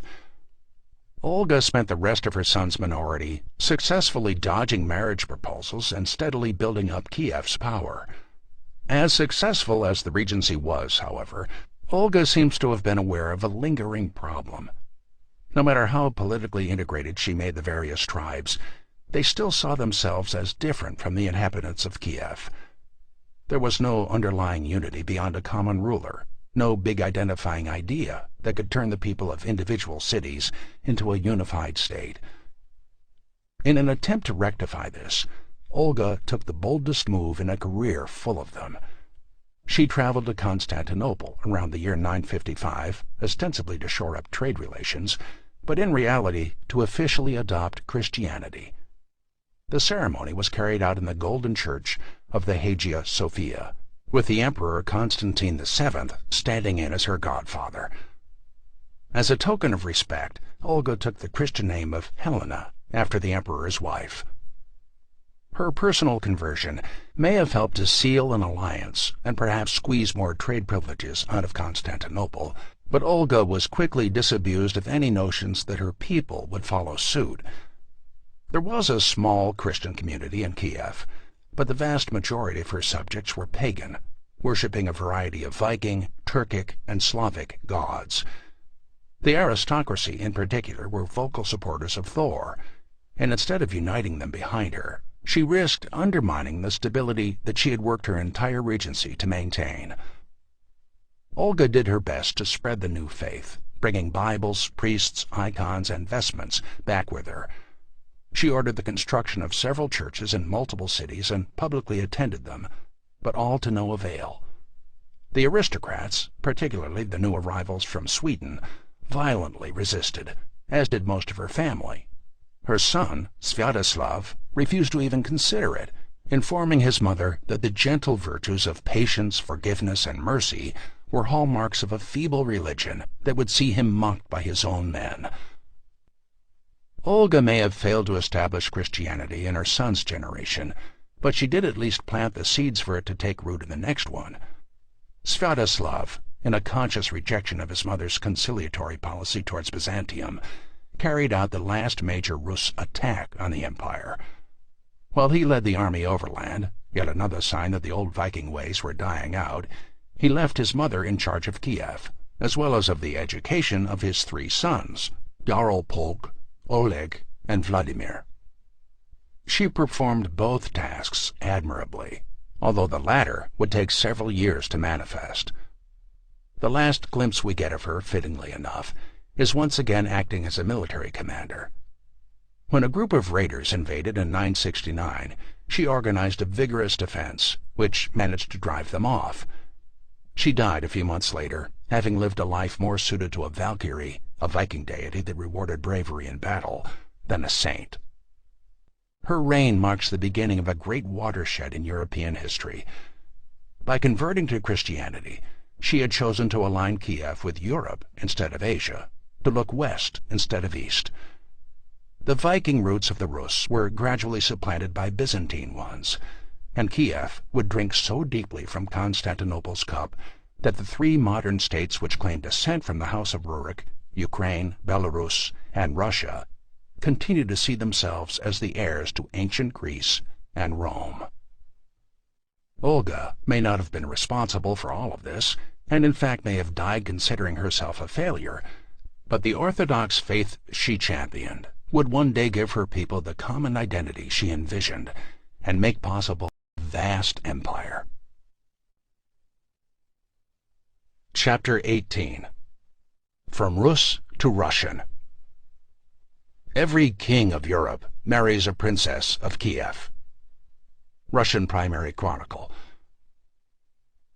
As much as Sviatoslav admired his mother, he ordered that she be buried according to Christian custom as a sign of respect. There appeared to be little danger that Odin or Thor would have to give way in Kiev. His immediate neighbors may have been falling like dominoes. Poland, Denmark, Norway, and Hungary all had or were about to accept Christianity, but Sviatoslav was aggressively pagan. Thor demanded victory, and only victory would keep his nobles loyal. His first advance, while his mother still lived, had been against the Khazars, whom both Olga and Ingvar had tacitly acknowledged as their overlord. In a brutal 6-year campaign, he annihilated their forces, culminating with the sack of Atil, their capital city. Clearly, he had inherited his mother's vindictive streak. The city was smashed beyond recognition. The 10th century Arab writer Ibn Hawqal, who visited the ruins shortly after, remarked, "No grape or raisin remained, not a leaf on a branch." The triumph inspired Sviatoslav to try to conquer in the west, and he savaged his way through the Balkans, adding present-day Bulgaria to his domain. Within his first 10 years on the throne, he had carved out the largest state in Europe, stretching from modern Romania to Kazakhstan. It was a vindication of the old gods, dramatic evidence that the All-Father was more powerful than Christ. A clash with Byzantium, the great bastion of the new faith, was inevitable. But unfortunately for Sviatoslav, Byzantium was at that moment in the midst of a revival. The scholar emperor who had baptized Sviatoslav's mother had been replaced by the militant John I Tzimiskes. In a series of sharp strikes, the new emperor drove the Rus back, pinning Sviatoslav inside an old Roman fort on the Danube. After more than 2 months of a siege, the Prince of Kiev surrendered, humbly rowing across the river to meet with his counterpart. The Emperor John met with him on top of his favorite white charger, dressed in golden armor, with the heavy Byzantine crown on his head. He accepted the offer of peace on the condition that the Rus pulled their forces out of the Balkans and abandon the most recent of Sviatoslav's conquests. Worse humiliation was to follow. On the return trip to Kiev, while attempting to negotiate one of the dangerous rapids along the Dnieper, a group of barbarians ambushed Sviatoslav. They had probably been bribed by the Emperor John to do so, an indication of just how nervous the Rus made the Emperor feel. Sviatoslav's head was cut off and made into a drinking cup as a warning to the Rus in any future dealings. Sviatoslav's death threw Kiev into chaos. It was made worse by his sons, who began a slow-burning civil war that lasted for nearly a decade and forced the youngest brother, Vladimir, to flee. Although the Rus were well on the way to becoming fully Slavicized, they still had strong Viking contacts, and Vladimir chose Sweden as his place of exile. There he was greeted by relatives who helped him pick a Swedish princess for a wife and agreed to raise an army to overthrow his brother. With several hundred Swedish and Norwegian Vikings at his back, it didn't take long for Vladimir to seize most of the important Rus cities. He dispatched his brother and offered to share power with him. When Jarl Polk arrived to discuss terms, his men were ambushed and he was cut down by Vladimir's soldiers. Not content to simply take his brother's crown, Vladimir rode to the convent where Jarl Polk's wife had taken refuge. The abbess tried to protect her by barring the gates, but Vladimir had his men hack through them with their axes and send them surging through the cloister to find her huddled in a room. After she had been violated by Vladimir, he forced her to marry him to lessen the resistance of his nobles to the new regime. As a political ploy, the marriage worked, so Vladimir repeated it 6 more times, collecting along the way, if the Russian sources are to be believed, 800 concubines. He divided these among his major cities, so that wherever he traveled, he would have a range of female company. His prodigious appetites were matched with even greater ambition. He expanded and secured his borders by crushing the tribes inhabiting present-day Slovakia and forced both the Lithuanian and Bulgar tribes to recognize him as their overlord. The success both increased his prestige and made his neighbors nervous. King Boleslav of Poland hurried to sign an alliance with the Rus warlord to prevent him from moving toward the Polish border. The most gratifying recognition of his power came in 988, when the Emperor Basil II sent his request for 6,000 Varangians, offering his sister's hand in marriage in return. The stipulation that he convert to Christianity first probably didn't bother Vladimir too much. Paganism had its downsides for an aspiring autocrat, since the crowded pantheon of Slavic and Nordic gods all too accurately reflected the political realities of Vladimir's territory, where every prince had a fortified citadel and could declare themselves independent. Odin may have been the All-Father, but he was certainly not all-powerful, and like the Prince of Kiev, could easily get drowned out by 100 other petty gods. Vladimir had already tried to address this by promoting Thor as the supreme deity, but this ploy had failed miserably. In Kiev, he had built a huge temple to house both the Slavic and Viking gods, and had placed a wooden carving of Thor in the center. This was taken as a slight to the other gods, and in the uproar that followed, 2 men were killed. Vladimir stubbornly kept to his worship of Thor, but it was a losing battle. This unease with paganism is reflected in a curious story in an early Slavic chronicle with the wonderful name of Tale of the Bygone Years. Convinced that he needed a new religion, Vladimir sent envoys to find out about the world's major faiths, Christianity, Islam, and Judaism. Islam was rejected because of its taboo against alcohol, not to mention the less than thrilling prospect of being circumcised as an adult. Judaism was dismissed as well because the Jews lacked a homeland, a powerful argument to the medieval mind. That left only Christianity, and the choice to follow either Western Catholic doctrines or Eastern Orthodox ones. That decision became an easy one once his diplomats returned from their missions. The Western ones had gone to the Holy Roman Empire and found squat, dark, Romanesque churches. Those in the East, however, had attended a full divine liturgy in the Hagia Sophia. "We didn't know," they breathlessly reported to Vladimir, "if we were in heaven or on earth. We only knew that God lived there." The story may be apocryphal, but it captures something of Vladimir's decision. Kiev was already moving toward Byzantium and away from the lure of the East. Christianity, particularly the Orthodox version, was far more attractive than his native paganism. It had only one god, and an all-powerful one at that. Byzantine autocracy was modeled on this belief in divine authority. Just as there was only one God in heaven, there was only one emperor on earth. God didn't need permission from his angels or their cooperation. He spoke, and things happened. This was the model that Vladimir wanted to impose on Kiev. There were also other reasons to draw closer to Byzantium. He was acutely aware of the limitations of his own power and the deep roots of the great empire to his south. However strong he might appear to be right now, the campaigns of his father had taught him an important lesson. The Rus couldn't sustain the type of warfare in the Balkans that the Byzantines could. They lacked the organization, the bureaucracy, and the hierarchy to really impose themselves. Without changing that, Kiev's power was ephemeral, and it would suffer the fate of countless other kingdoms of the East, vast today and vanished tomorrow.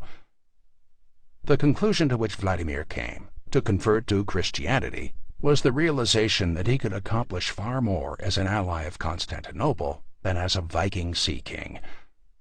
With that step, he spiritually and culturally cut the ties with his Viking heritage.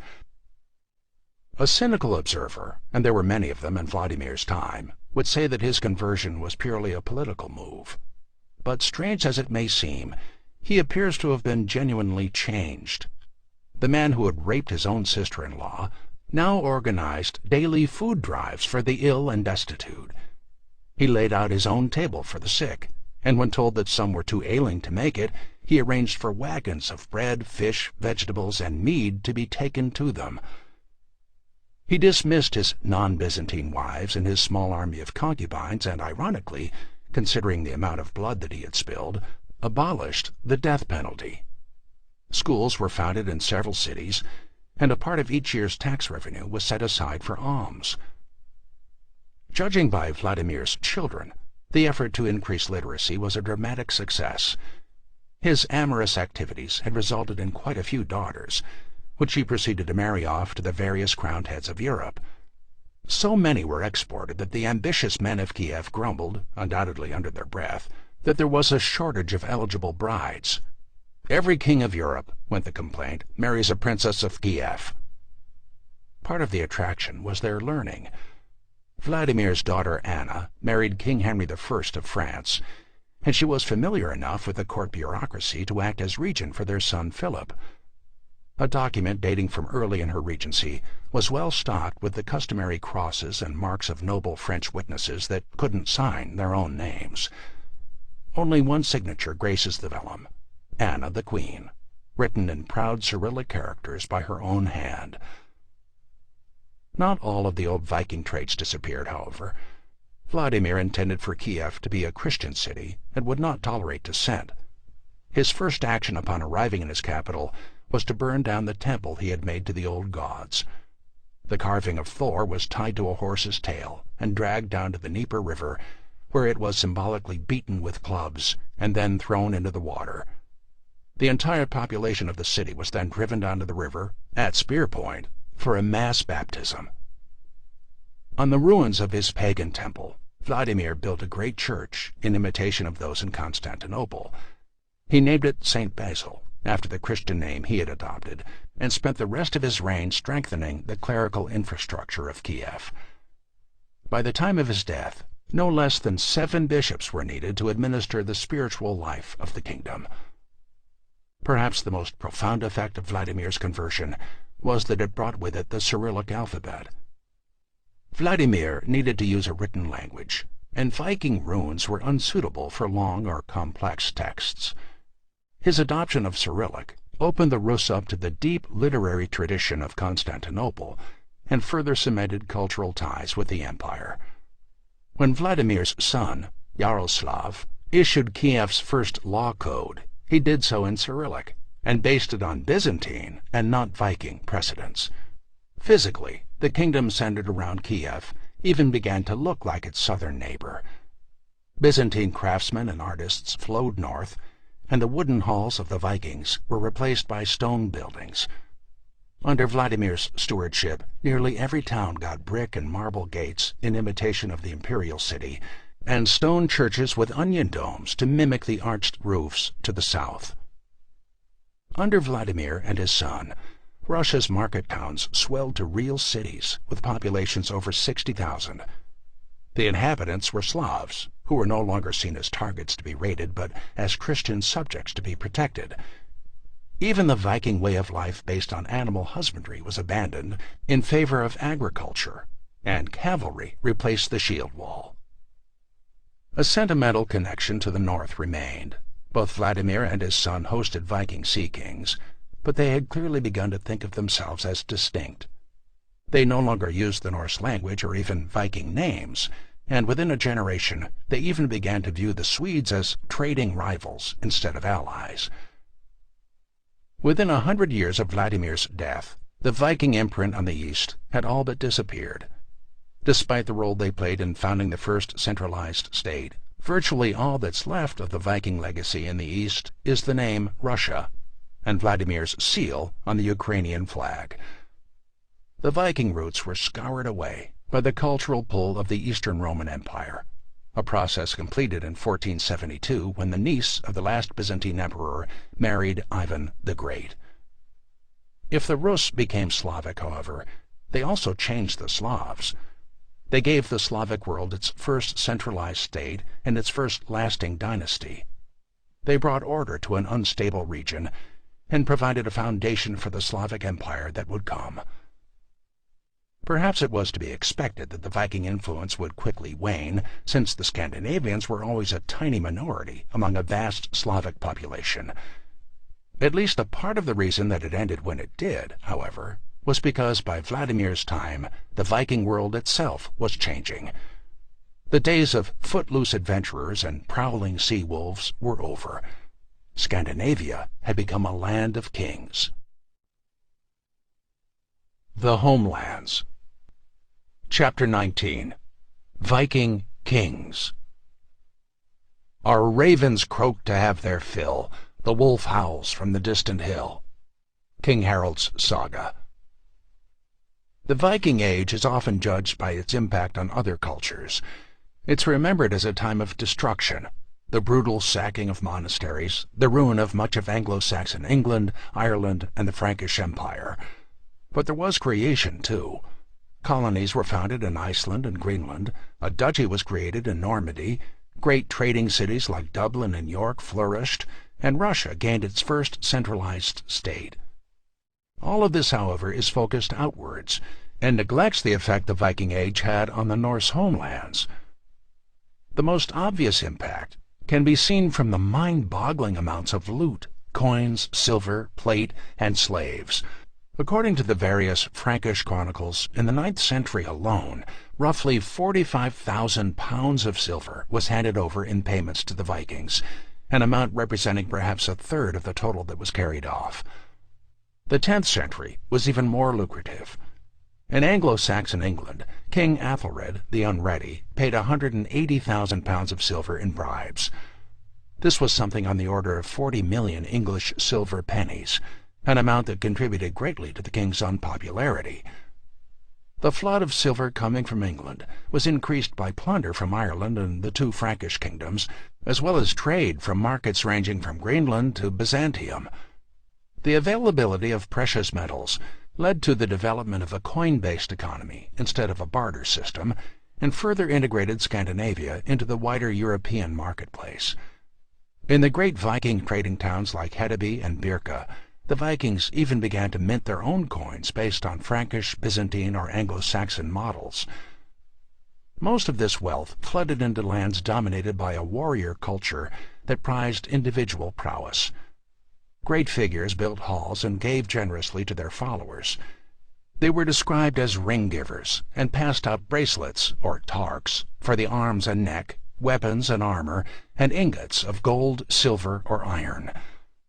Plunder was used as personal ornamentation, or buried in hoards to burnish reputations. The constant demand spurred the growth of luxury markets, which in turn drove the Vikings to exploit ever more extensive routes of trade. This exploration sparked a second, more profound change. During the 2.5 centuries of the Viking Age, the Norse probably had contact with a wider variety of cultures than any other single people on Earth. From Anglo-Saxon England and Imperial Byzantium in particular, they picked up models of a centralized form of government, which they brought back to Scandinavia. Returning sea kings found that their vast resources could be used not only for personal adornment, but to support armed companies of men.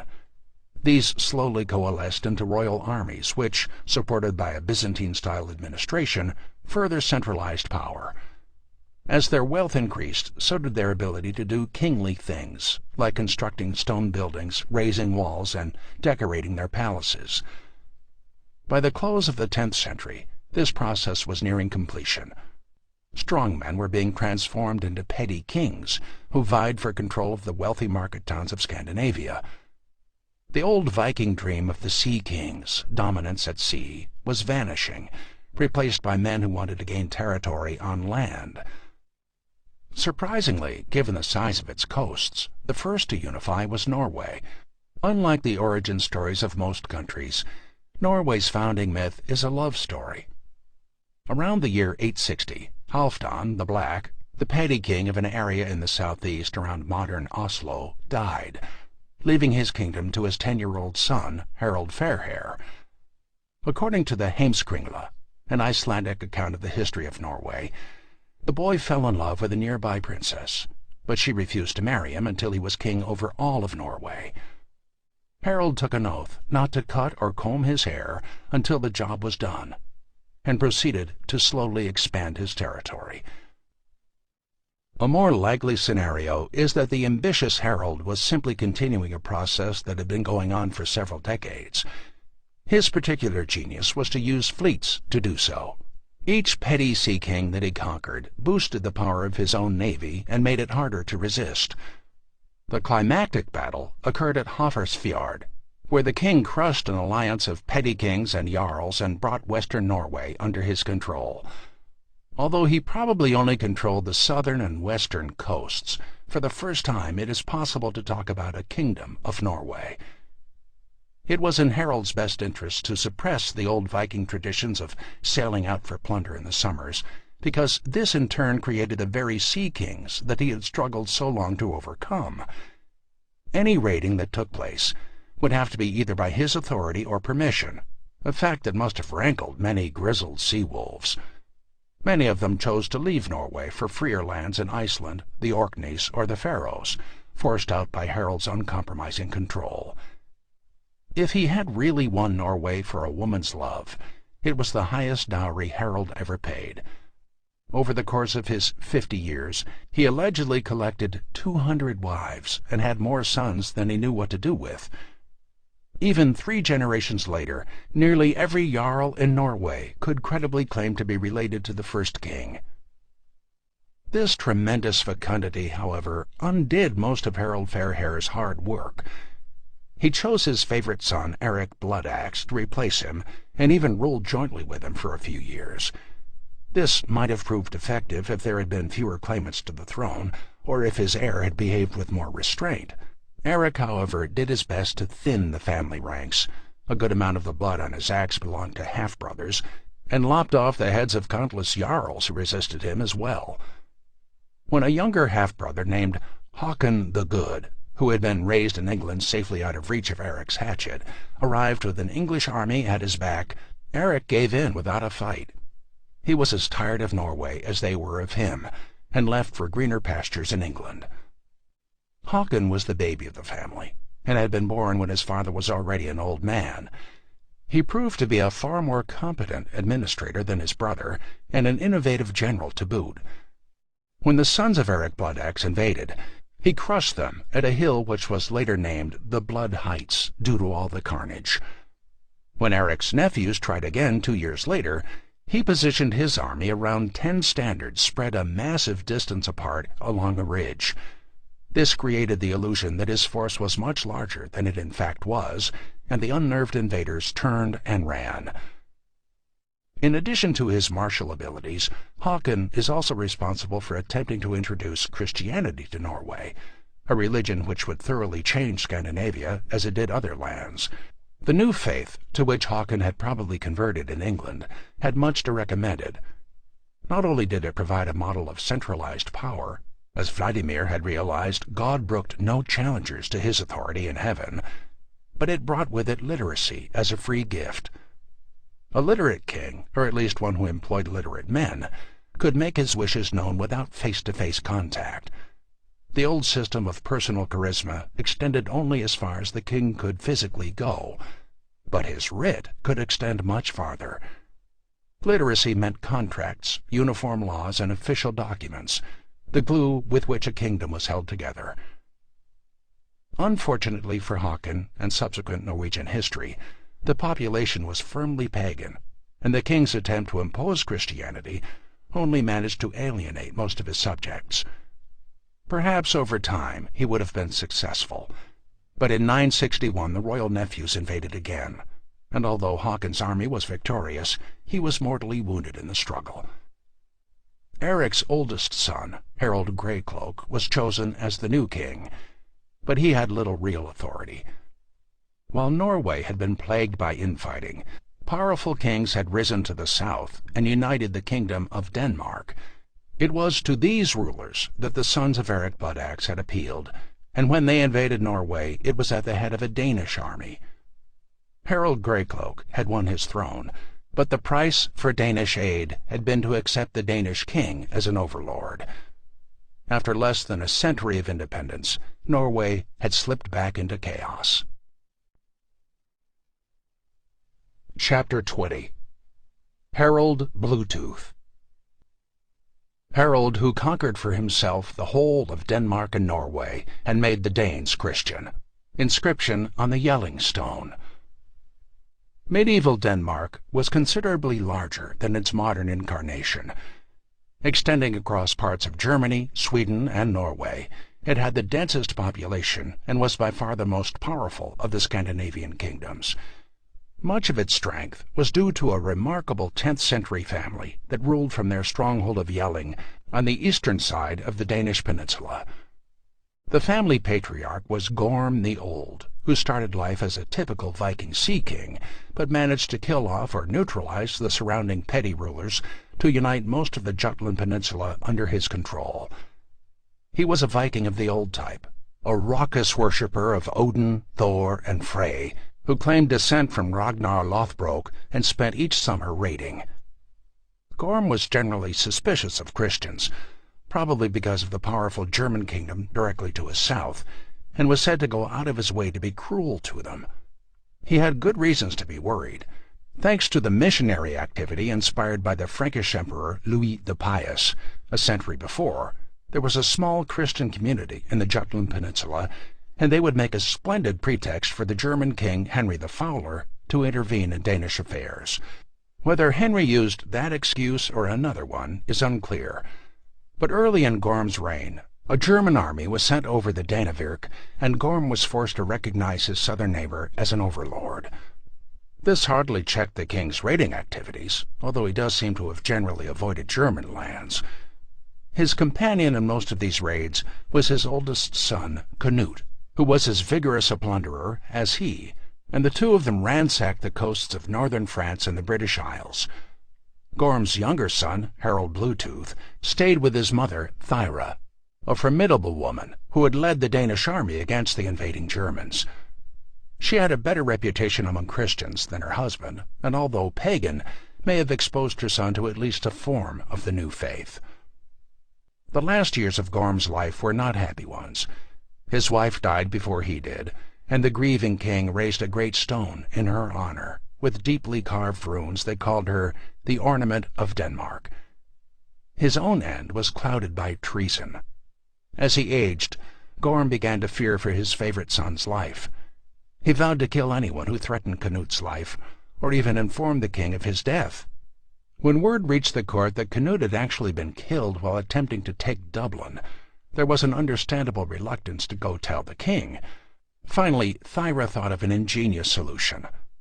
While Gorm was away, She had the throne room hung in black for mourning.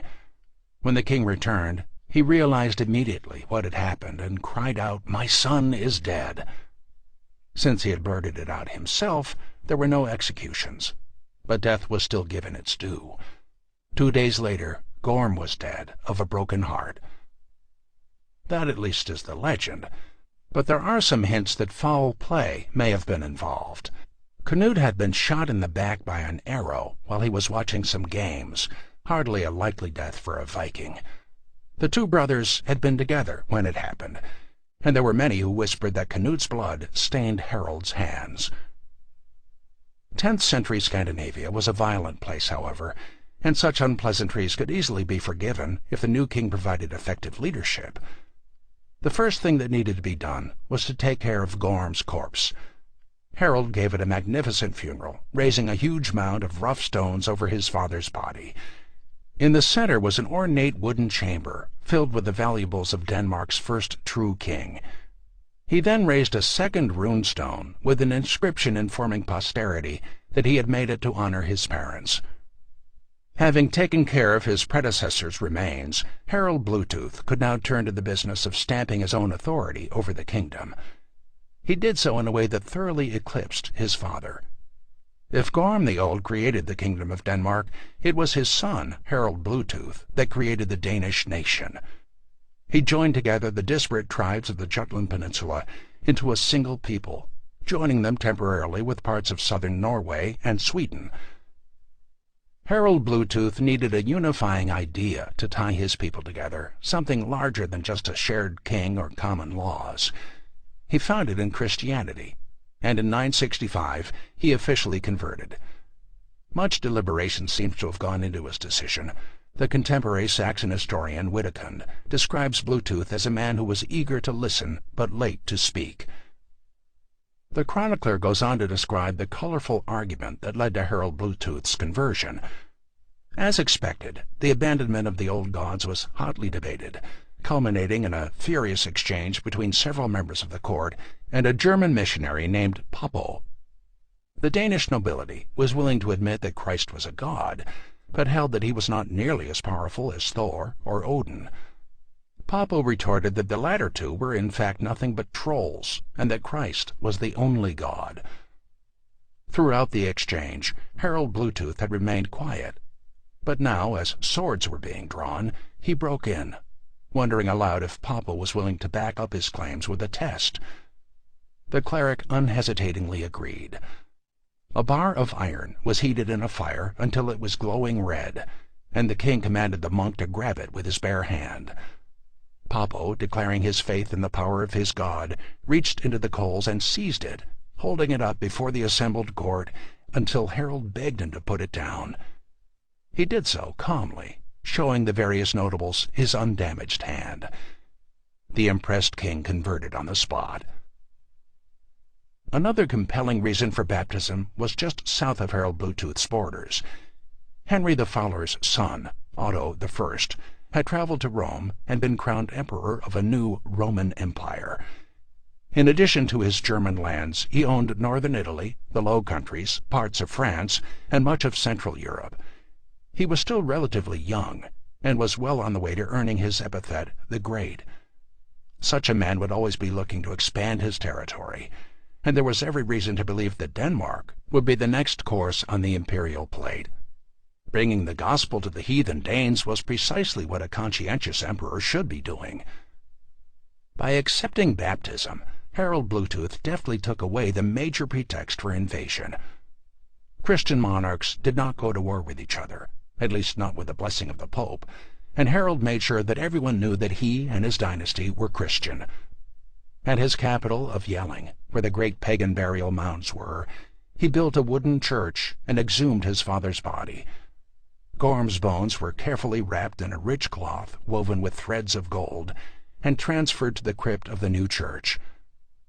On the stone he raised to commemorate his father, he carved a figure of Christ emerging from the twisting thorns and the snake's coils of the pagan religion. The image encapsulates Harold Bluetooth's vision for his reign. This was to be a new era for Denmark, liberated from the clutter of the past, led by the faith of the future and a glorious new dynasty. Top-down conversions are never really quick. The old religion lingered on for decades, but Harald's adoption of Christianity marked a turning point for Denmark and all of Scandinavia. Unlike Håkon the Good in Norway, Harald Bluetooth's conversion stuck, and he succeeded in overcoming much of the pagan resistance. Perhaps he was able to do this because of his frequent demonstrations of raw power. The rest of his reign was spent churning out massive public works that overawed potential usurpers. The ancient Hyvein army road, which followed the watershed of the Jutland Peninsula and led down to the markets of Hamburg, was bisected by the Veja Fjord, roughly 6 miles south of Jelling. To allow his armies to cross, Harald Bluetooth built a great bridge over the river and marshy ground. Its scale was mind-boggling. Over half a mile long and more than 20 feet wide, it could support a weight of nearly 6 tons. More than 1,000 huge posts, for which whole oak forests had to be cut down to provide the timber, were driven into the ground to provide support. Just attempting such a structure was a statement of raw power. Even the densest woods would rot quickly in the marshy ground, and the entire thing would need to be rebuilt. This was not made to last the ages or be a permanent legacy. It was a message of strength for the here and now. No one else in Denmark, in the past or in Harald's time, could have made such a thing or done it so lightly. Harald Bluetooth's rise was noticed by the surrounding states. When Rollo's grandson, Duke Richard the Fearless, was temporarily driven from Normandy in the middle of the 10th century, he appealed to Harald for help. Harald not only helped him recover his territory, but repeated his aid 2 decades later when one of Richard's neighbors invaded Normandy. The most profitable request for aid, however, came from Norway. Years before, Bluetooth had married off his sister to Eric Bloodaxe, and when the latter had been overthrown, his son Harald Greycloak had come to Denmark to request aid. Bluetooth cannily gave his nephew some troops in exchange for an oath of loyalty. In 961, after the hard work of usurpation had been accomplished, he traveled to Norway and forced the reluctant Greycloak to recognize him as a superior. His nephew turned out to be a more effective king than Harald Bluetooth had realized or wanted. By seizing control of the eastern coastal trade routes, Greycloak extended his power into modern Finland and Russia, lessening his dependence on his uncle. Such a situation could obviously not be tolerated. So, in 970, Harald Bluetooth had his ambitious nephew assassinated and took control of western Norway, appointing a more pliant vassal to manage things while he was in Denmark. Harald Bluetooth's triumph in the north was the high watermark of his reign. There were rumblings of danger from the south, where the aging Otto the Great had noticed the growing threat. But he died in 973, and the threat passed. Unfortunately, it was Harald Bluetooth himself who undermined his own reign. For years he had carefully appeased his southern neighbor by sending tribute to Germany, but the combination of Otto's death and the victory in Norway seemed to have gone to his head. When ambassadors from the youthful Otto II arrived asking for the customary payment, he refused outright. Harald Bluetooth had badly misjudged his man.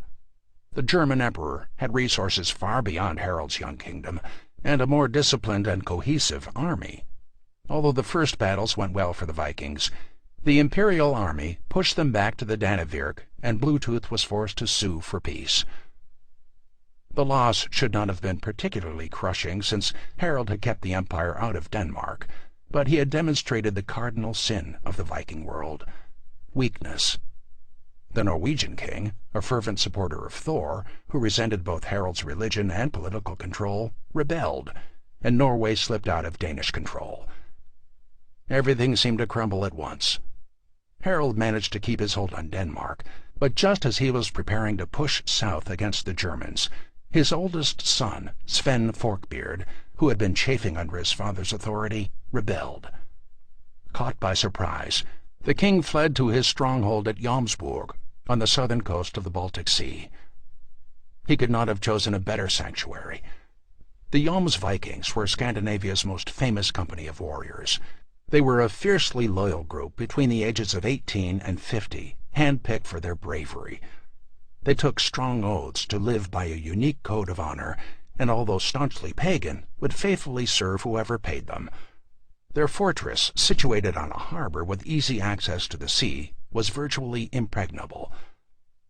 Harold Bluetooth was safe behind Jomsburg's walls, but he didn't get the chance to use it as a rallying point.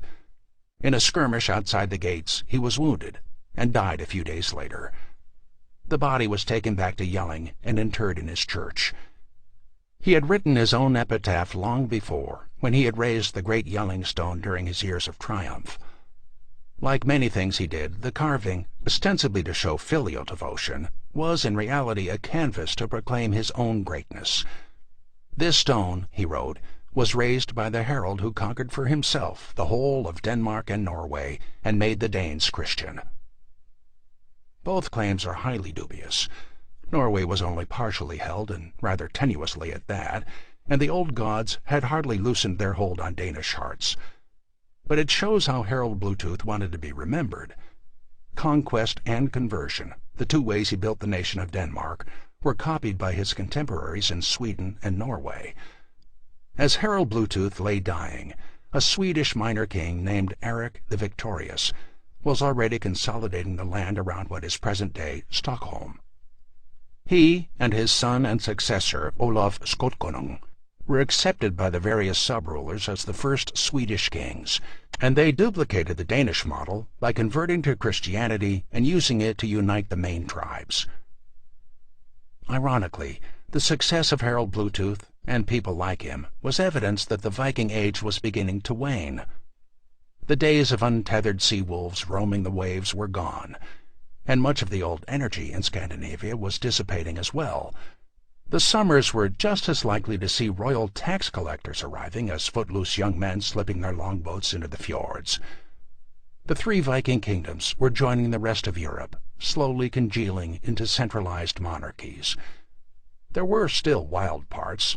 Norway in particular had not accepted either Christianity or the concept of autocratic kings, but the sun was nevertheless setting. Chapter 21. The Lure of English Silver. Whim rules the child, the weather, and the field. Edda of Saemund the Wise. Harold Bluetooth had been hurried to his grave by his son, and now that the old man was safely out of the way, Sven Forkbeard was crowned. The new king was ostensibly Christian like his father, but already had a reputation as a redoubtable warrior, largely acquired by his frequent summer raids into neighboring Christian kingdoms. There was more to this than continuing long-standing Viking traditions. The physical achievements of Harold Bluetooth, the fortifying of the Dannevirke, building fortresses and bridges, and handing out vast sums of money to his lieutenants, were made possible by the enormous amounts of silver that had been pouring into the Danish peninsula. By the 10th century, Vikings had become connoisseurs of the metal, being able to compare examples from the Islamic, Byzantine, and Western worlds. The highest quality, both in amount and purity, were Arabic dirhams. The millions of these coins flooding into the Jutland Peninsula enabled first Gorm and then Harold Bluetooth to establish themselves as gift-givers on a royal scale. In many ways, the Kingdom of Denmark was built on Arab silver. In the mid-10th century, however, the Arab supply began to dry up. Even worse, what little came from the eastern routes became seriously degraded in quality.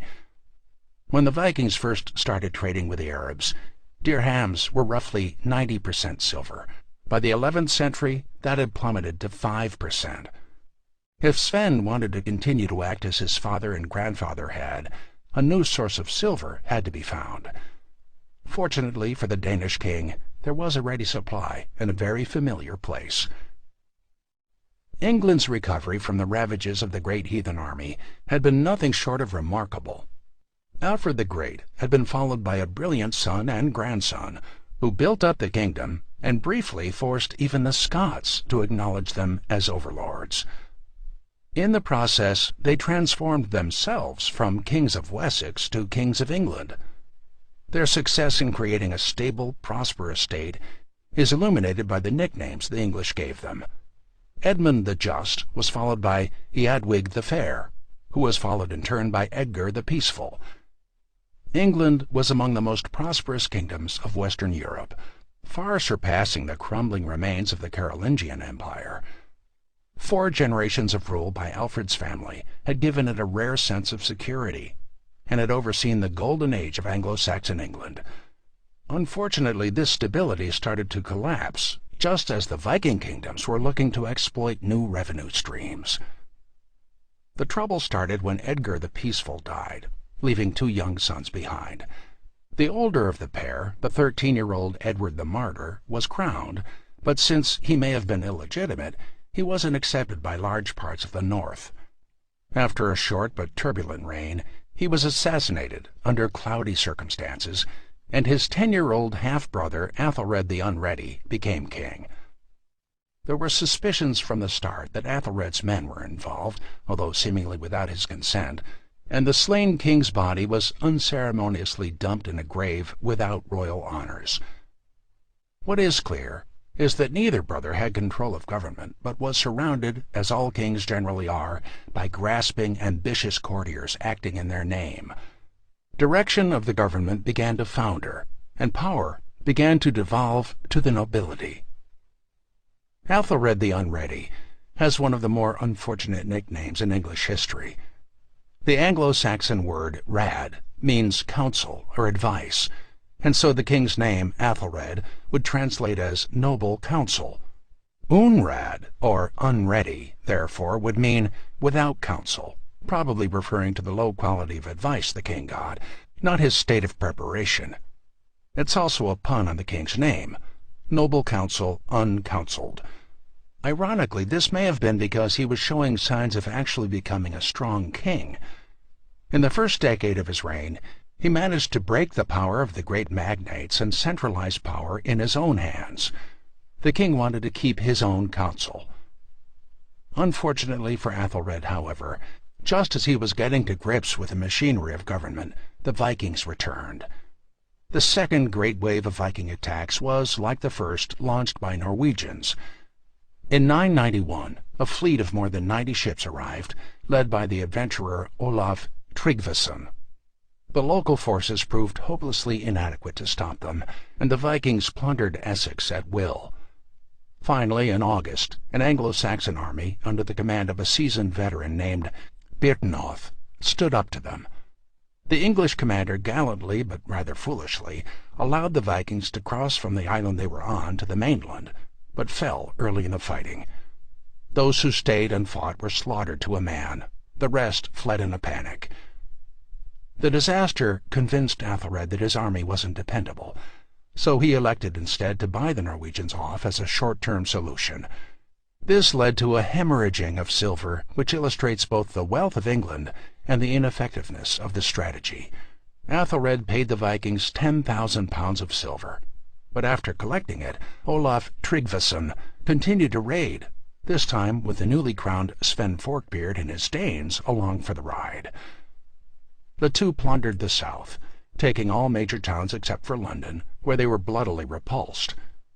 Despite this little victory, Athelred again turned to the Danegeld, paying the two Vikings 16,000 more pounds of silver to leave. This time the king attached the usual condition of baptism.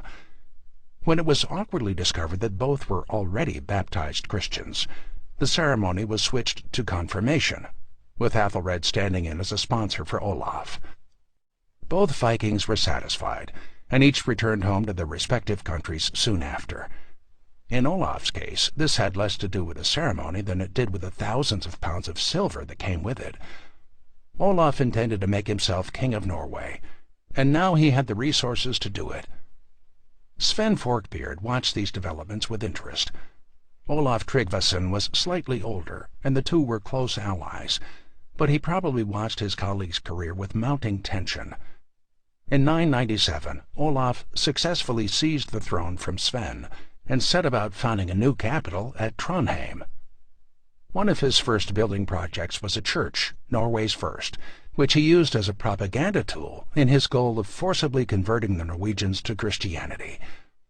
The new king, known for his prodigious strength, must have been an imposing figure, Not only did he compel his reluctant jarls into the new faith, but he also imposed it on Norway's far-flung territories, with the result that the Faroes, the Orkneys, and Iceland had all accepted Christianity by 1000. Even Greenland was well on the way to do the same.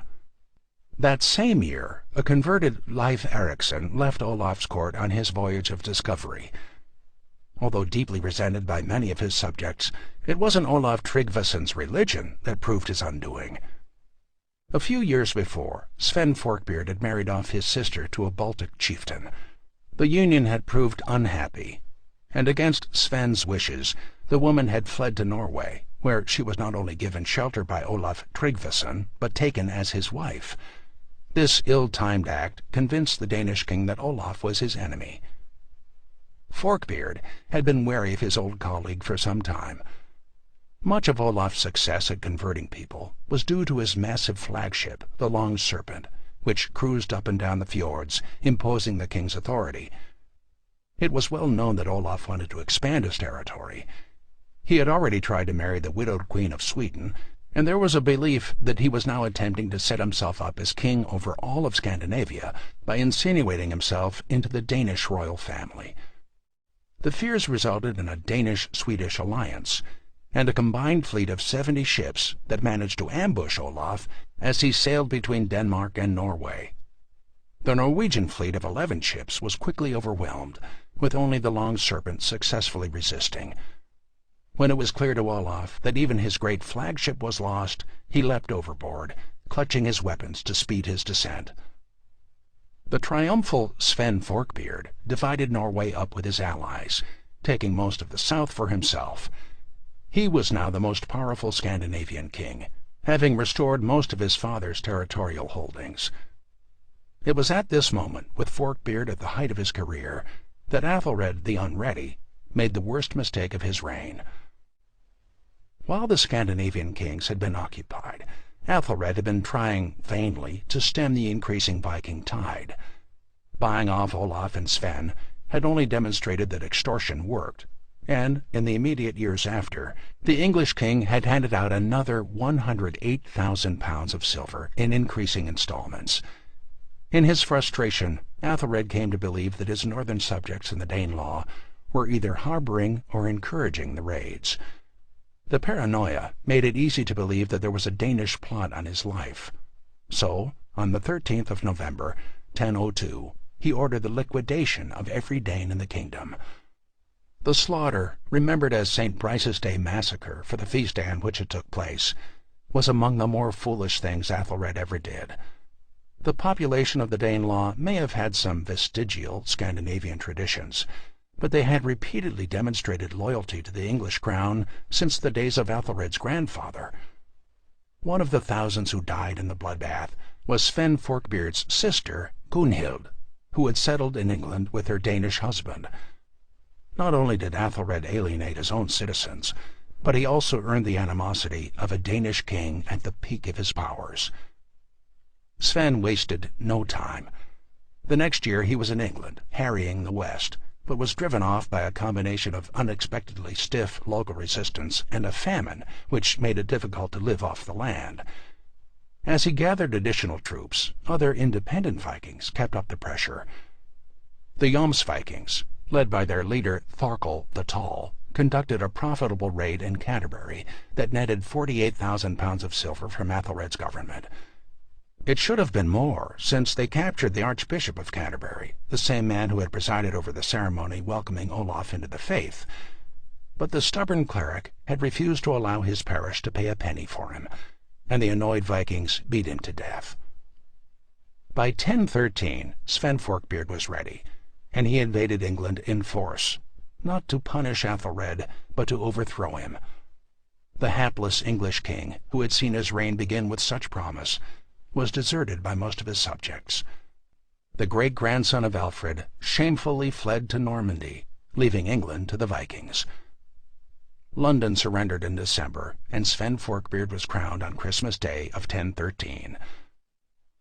Sven had accomplished what even the ferocious Ivar the Boneless had failed to do, but he didn't enjoy his new crown for long.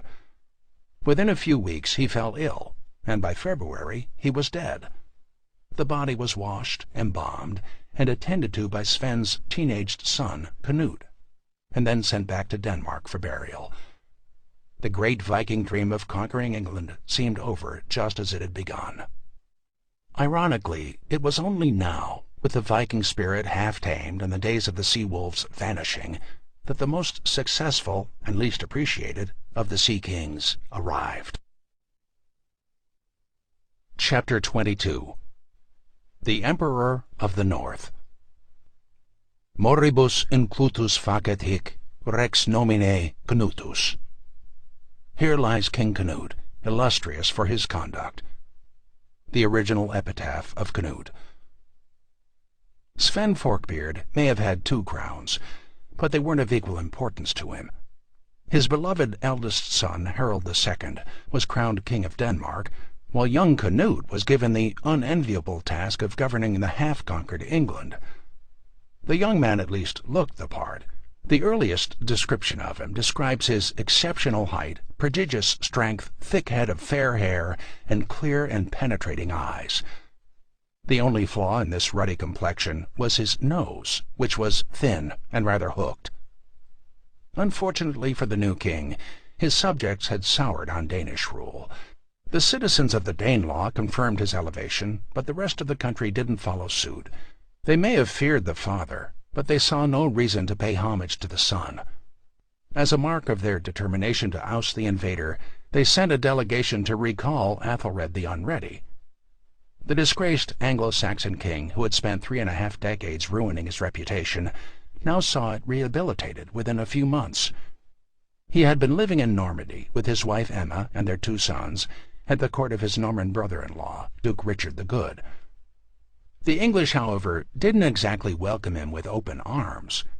Before allowing his return, he was made to swear that he would not punish anyone who had supported Sven Forkbeard, and that he would enact certain reforms that his nobles suggested.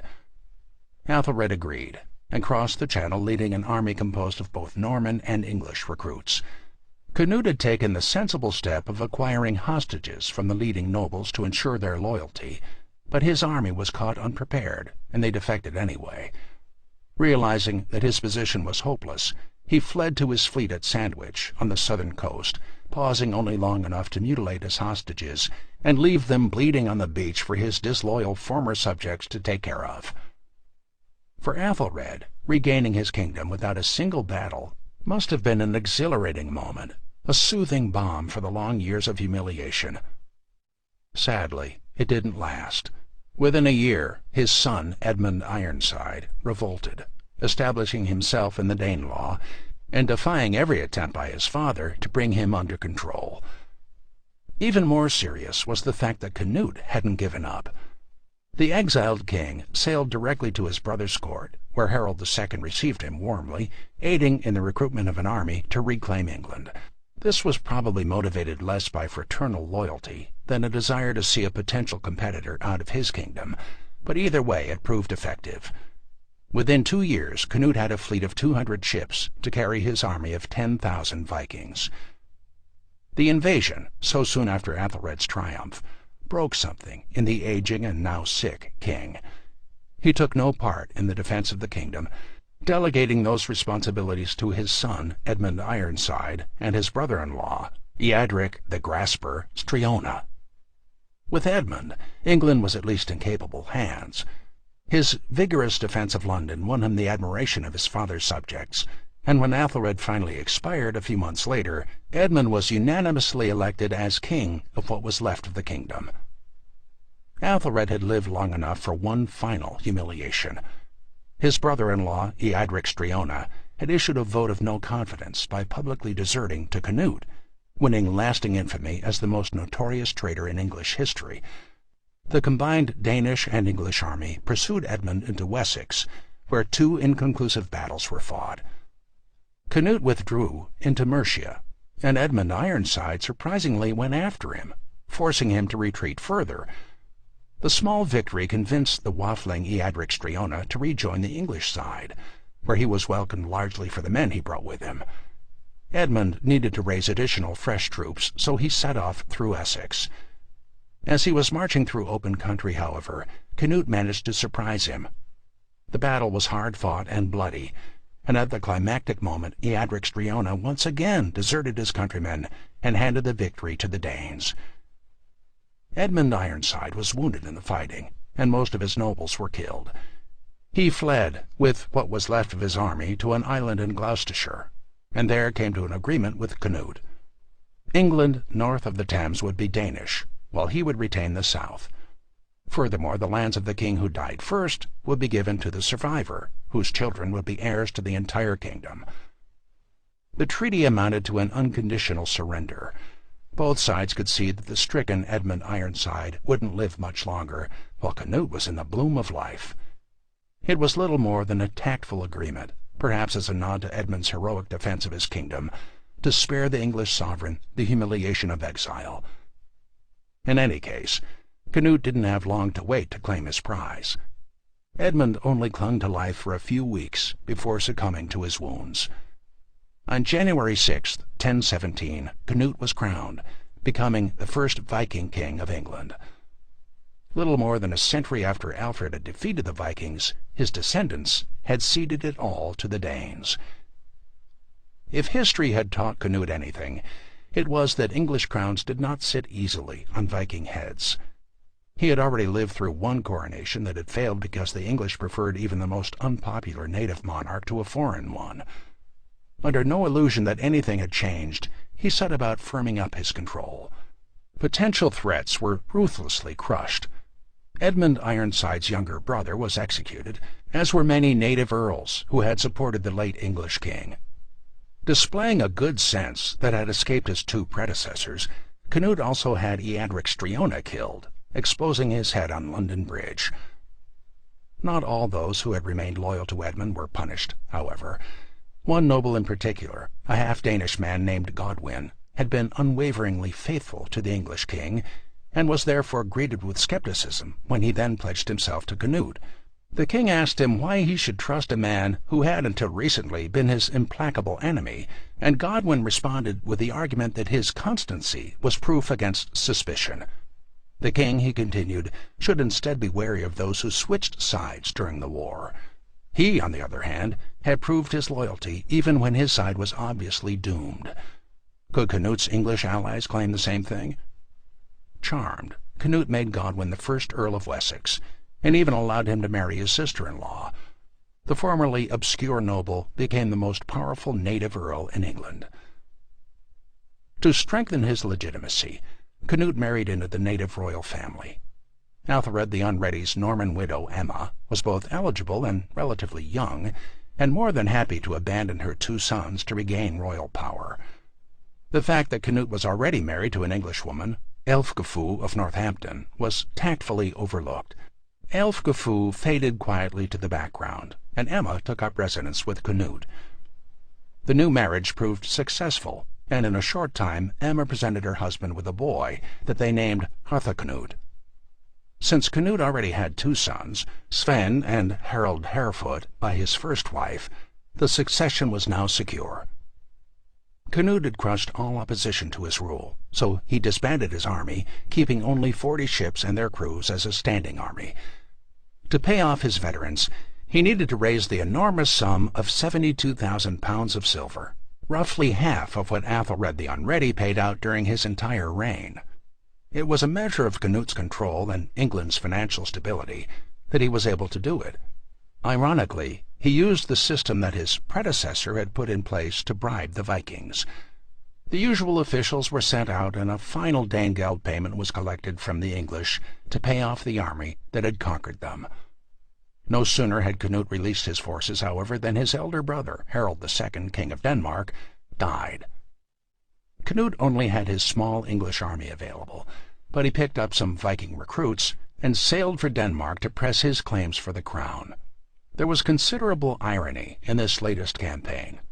After more than 2 centuries of abuse, the tables had finally turned. Now an English army was setting out to conquer Denmark. Accompanied by Earl Godwin and other English nobles, Canute plundered his way to the Danish capital of Jelling, sweeping all resistance aside. The campaign inaugurated a remarkable decade of conquests, unparalleled in Viking history. Within a year, he had been accepted as King of Denmark and was recognized as the dominant figure of Scandinavia. The Swedes and Norwegians resisted his growing power, but they were both entering periods of weakness. At the Battle of the Helgeau in 1026, Canute's longships defeated the combined navies of his enemies, and he was recognized as King of Norway and parts of Sweden. Canute returned to England, where he received the submission of 3 Scottish kings, including Shakespeare's Macbeth, and possibly a representative of Viking Dublin. The Irish Battle of Clontarf had been fought in 1014, the year Canute had prepared his invasion of England. The shattering of Irish Viking power had left a vacuum that allowed Canute to dominate the western colonies and their important trading contacts. Canute had ascended to heights beyond even the wildest imaginations of those first raiders who had poured out of Scandinavia in the 8th century. He ruled a vast northern empire stretching from the Baltic to the Irish Seas, from Scandinavia to the Orkneys, the Shetlands, and the Isle of Man. He had become the greatest of the sea kings, ruler of the only North Sea empire in history. Canute intended to be more than a simple conqueror, however. His vision was to unite his disparate holdings into a single state. English-style coins were minted in Scandinavia, so that merchants hawking their wares in Copenhagen or London were paid with similar coins. He also brought his system of weights and measures into line with those used in Constantinople, hoping to integrate his lands into the broader European marketplace. By 1027, Canute's status as one of the premier monarchs of Europe was confirmed, when the Pope personally invited him to watch the coronation of the new Roman Emperor Conrad II. Although Canute traveled leisurely to Rome as a pilgrim, the trip was a public relations triumph. The emperor was a similar age, and the two hit it off immediately. They walked side by side in the processions, and were seated next to each other in public. The German territory of Schleswig, the land bridge between the German Empire and Denmark, had been a source of conflict between the two kingdoms for generations. As a measure of his affection for his newfound brother monarch, Conrad donated it to Canute, and the Dane pledged his daughter Gunhild to Conrad's son. The coronation itself left a lasting imprint on Canute. As soon as he returned to England, he commissioned a replica of the imperial crown and assiduously cultivated the image, if not the title, of imperial rule. He ruled England for nearly 2 decades, on the whole wisely and well. When he died in 1035, he was genuinely mourned. The body was taken to Winchester and interred in a crypt in the cathedral. He should be remembered as one of England's greatest monarchs, but instead he remains curiously distant. One reason is surely that most of what he built collapsed shortly after his death. Within a decade, all of his children were dead, and his empire had crumbled to dust. England returned once more to its native dynasty, and a Norwegian king conquered Denmark. Canute was a man caught between 2 worlds. He was too Christian to be immortalized by the pagan skalds, and too pagan to serve as a Christian hero. In many ways, the greatest of the Viking sea kings wasn't really a Viking at all. He took great pains to cast himself as a just and orderly ruler, made 2 pilgrimages to Rome, and used his influence to exempt his subjects from Roman tolls. In stark contrast to his ancestors, who had targeted churches and earned the nickname sea wolves for their predatory activities, Canute endowed numerous religious houses and donated countless precious chalices, crosses, and illuminated manuscripts to churches across his extensive lands. The most famous vignette from his life is not prowess in battle or generosity with spoils. It is of him sitting in a chair and commanding the waves to retreat. Far from a delusion of grandeur, this was his lesson to his flattering courtiers, that even the power of the greatest of kings was ultimately empty. Only the divine should be worshipped. But despite all of the king's pious activities, the offerings, tax exemptions, and church building, he could never quite shake the Viking reputation for paganism. When he donated some gifts to a French cathedral, its bishop expressed surprise, writing that he had heard Canute was a heathen prince. The bloody battles and cloudy marital situation contributed to the unease, and there were few glowing accounts written of his life. As much as he was appreciated by his English subjects, he was never fully accepted as one of them. Canute's ambiguous place in English history was mirrored by the Vikings themselves, whose world was rapidly changing. The restless days of adventuring young men, plundering monasteries, exploring the oceans, and returning as sea kings were over. Although Christ had not yet completely vanquished Odin, the pirates had largely turned to merchants, and the Skalds to priests. The Viking skill at shipbuilding had been turned to the construction of magnificent wooden churches, and missionaries were active throughout the north. Almost as profound was the political change. Once the Vikings prided themselves on their independence. Now the same people who had proudly informed a French ambassador that they recognized no king faithfully paid taxes to a monarch and served in his army. As the kings consolidated their power, the old spirit of exploration began to wane.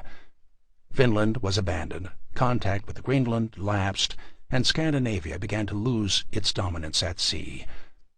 Only in the half-tamed west of Norway did a flicker of the old Viking spirit remain.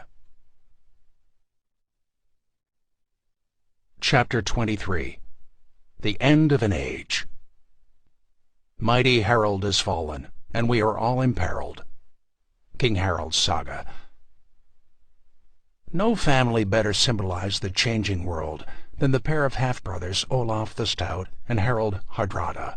They were the sons of a remarkable woman named Åsta Gudbrandsdottir, who married in quick succession 2 petty kings in the southeast of Norway. Olaf was a product of the more distinguished marriage, and could claim descent on his father's side from Harald Fairhair, the first Norwegian king. Harald Hardrada, on the other hand, was the youngest son of Åsta's second marriage to a mild nonentity named Sigurd the Sow. Harald was rebellious and ambitious, qualities he inherited from his mother, but looked up to his older brother. At age 13, Olaf left home to go raiding in the Baltic, proving himself to be a gifted soldier. In 1014 he led an attack on London, helping to destabilize Canute's early reign and force his precipitous flight. The young Viking crossed the Channel and wintered at the court of Duke Richard the Good of Normandy, where he accepted Christianity and was baptized at Rouen, with the Duke serving as his godfather. The newly Christian Olaf returned home with a vision of uniting Norway under the new faith, much as his ancestor Harald Fairhair had done politically. At first all went well. Olaf crushed a collection of his enemies, and within a year had established himself over a larger area than any previous Norwegian king. He brought the Orkneys firmly under his control, drove the Danish nobles out of Norway, and married one of the Swedish king's illegitimate daughters. At the same time, he established a competent administrative network that made it possible to govern the entire country. King Olaf, however, was not especially popular. Although a highly intelligent man who was an accomplished poet and a gifted strategist, he was fiercely protective of his authority and at times bordered on arrogant. His relationship with his nobles, who were unused to a king that actually ruled, was never good, and his attempts to Christianize his peasants led to a smoldering discontent. On one occasion, he cut out the tongue of a man who refused to convert, and on another blinded a noble who proved intractable. There was a vague suspicion that it was more than piety that drove him. As the saga of Olaf Haraldsson put it, Olaf was of little speech, but greedy of money. All that was needed was a spark to turn dissent into rebellion. It was provided by Canute, who had been annoyed by Olaf's success at reducing Danish influence in Norway. In 1028, the English king's money fanned the growing hostility into an insurrection that toppled Olaf from his throne. The exiled king fled to the court of his brother-in-law, the Grand Duke of Kiev, Yaroslav the Wise. He spent a year gathering mercenaries, and in 1030 he attempted to regain his throne. Leading a motley group of Danish, Swedish, and some Norwegian Vikings, he crossed into Sweden, where he was met by his 15-year-old half-brother Harald Hardrada with 600 more men. If Olaf expected to be welcomed back by his former subjects, or at least to overawe them with his military strength, he was disappointed. On July 29th, a collection of Norwegian farmers and nobles met his army as he attempted to enter the country near a northern farm called Stiklestad, and barred his way. The most famous battle in Norwegian history was fought, at least according to Snorri's red-blooded account, in the darkness of a solar eclipse. The king's army gave a good account of itself, but was probably heavily outnumbered. Olaf, leading from the center of his line, where the fighting was heaviest, was wounded in the knee, and as he stumbled back, suffered a ghastly wound in the neck. He slumped over a stone, and was felled by a third and fatal blow to the stomach. With the king's death, his army disintegrated, scrambling to escape the carnage. The victorious nobles pursued, halting only when the setting sun made killing difficult. Olaf's body was quietly buried in the bank of a nearby river, and those members of his army that escaped discreetly returned to other occupations. The defeated Olaf's influence, however, had only just begun with his death. As the country languished under foreign domination, the Norwegians began to rehabilitate their native king. Within a year, his body was exhumed and found to be miraculously preserved. His death, fought auspiciously under darkness similar to that of Calvary, served as proof of his sanctity, and that year he was canonized with the blessing of the Pope. A magnificent cathedral was built over the site of his burial, with its high altar enclosing the stone he had died against. In death, Olaf was much more potent than he had been in life. He became the champion of the poor and oppressed, the great defender of merchants and sailors, a lion of the faith. The inconvenient details, that the army he commanded at Stiklestad was made up largely of foreign pagans, that the Norwegians themselves had killed him, and that he was at times a divisive, grasping ruler, slightly addicted to concubines, were quietly dropped. The rejected monarch became Rex Perpetuus Norwegii, the eternal king of Norway, patron saint and national icon. Olaf's half-brother, Harald Hardrada, cuts an altogether different figure. A giant of a man, supposedly 7.5 feet tall, he had a personality that was as large as his frame. From his mother he had absorbed a precocious ambition as well as a cunning mind, both traits that were already on display at the Battle of Stiklestad. The 15-year-old Harald had fought bravely, but had been seriously wounded, surviving only by hiding under some corpses under a ditch until darkness made escape possible. He fled to a remote part of eastern Norway, where he managed to hide in a farm until his wounds had healed enough to travel. Rumors of his survival had undoubtedly begun to be whispered, so as soon as he was able, he headed east to the welcoming court of Yaroslav the Wise. It was a dangerous journey, and the chances of restoring his position in Norway were slim, but Harald's confidence characteristically didn't slip. As he traveled, the teenager composed a poem, glorifying both his past and future. My wounds were bleeding as I rode. From wood to wood I crept along, and down below the nobles strode, killing the wounded with the sword. Who knows, I thought, a day may come when they follow their rightful lord. My name will yet be great at home. Harald spent several years in Kiev, providing valuable service to the Grand Prince Yaroslav, who was in need of an experienced commander, as well as the 500 Vikings Harald had brought with him, and the Norwegian became a respected captain, leading several assaults on the neighboring Poles and various steppe nomads. Wanting to elevate his position further, Harald asked Yaroslav's permission to marry his daughter, but was coldly rebuffed. He may have scored some victories against Kiev's enemies, but he had hardly won enough renown to court the Grand Prince's daughter. If Harald wanted a reputation to match his ambitions, there was only one place large enough to win it. So after 3 years among the Rus, Harald and his men braved the rapids of the Dnieper and headed for Constantinople. The Vikings called it the Great City, and in 1034, when Harald arrived, it fully justified its lofty reputation. The city had just witnessed the coronation of a new emperor, Michael IV, with all of the attending pomp and public ceremonies. The rumor in every corner of the city was that a fresh military campaign was being planned, and the addition of 500 Viking warriors to the celebrated Varangian Guard was an unexpected boost. If the two men ever saw each other face to face, Harold would not likely have been impressed by the Emperor. Michael IV was the son of a peasant from the southern coast of the Black Sea, and before being crowned had made a tidy career as a money changer and, some said, as a particularly talented forger.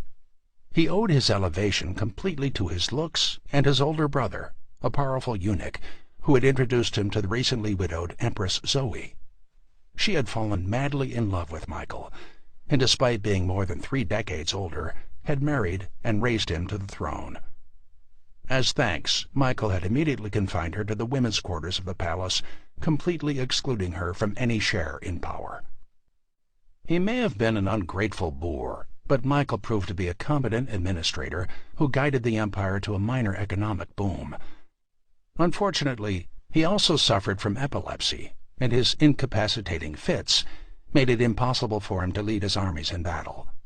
This was a serious concern because the empire was hard-pressed on every side. In the Balkans, the Serbs broke free from imperial control and northern Greece was raided, and in Asia Minor, marauding Arabs sacked several important cities. Michael desperately needed competent military men to staunch the bleeding. So the arrival of Harold must have seemed like a godsend. Harold's days in Constantinople would prove among the most fruitful of his life. He had found an employer with both the need for his services and seemingly unlimited funds.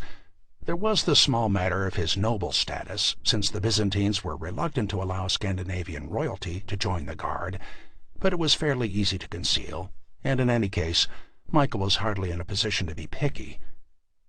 Fittingly, for the man who was considered the last of the Vikings, Harold first saw action at sea. The Byzantine navy was tasked with clearing the eastern Mediterranean of Arab pirates, and Harold led many of the assaults from his longship. He was then sent into Asia Minor to push the Arabs out of Byzantine territory. In these campaigns, Harold's bravery won him the loyalty of most of the Varangian Guard, and he was soon appointed as its commander. His standard, a raven banner that he had named Land Waster, fluttered at the center of the imperial line, a rallying point where the fighting was thickest. Imperial service took Harold to the far ends of the medieval world. The Land Waster flew in every corner of the empire, and in some cases a good deal beyond. In 5 short years, he fought from Syria to the Caucasus, crushed a Bulgarian uprising, raided in North Africa and the Cyclades, and even took part in a delegation to Jerusalem, where he bathed in the Jordan River. In one remarkable series of raids, he supposedly captured 80 Arab strongholds, only stopping when he reached the Euphrates. Triumphs like these were noticed by the emperor, who rewarded the commander of his guard by raising him to a noble rank and minting a coin in his honor. That same year, Michael IV launched his most ambitious campaign, an invasion of Sicily, which would hopefully oust the Arabs and return the island to imperial control. The Byzantine general appointed to oversee the operation, a giant of a man named George Maniakes, was taking no chances. In addition to the Varangian guards, he collected a huge army of mercenaries, including a contingent of Normans led by William Iron Arm. Even among the large army, Harold Hardrada soon distinguished himself.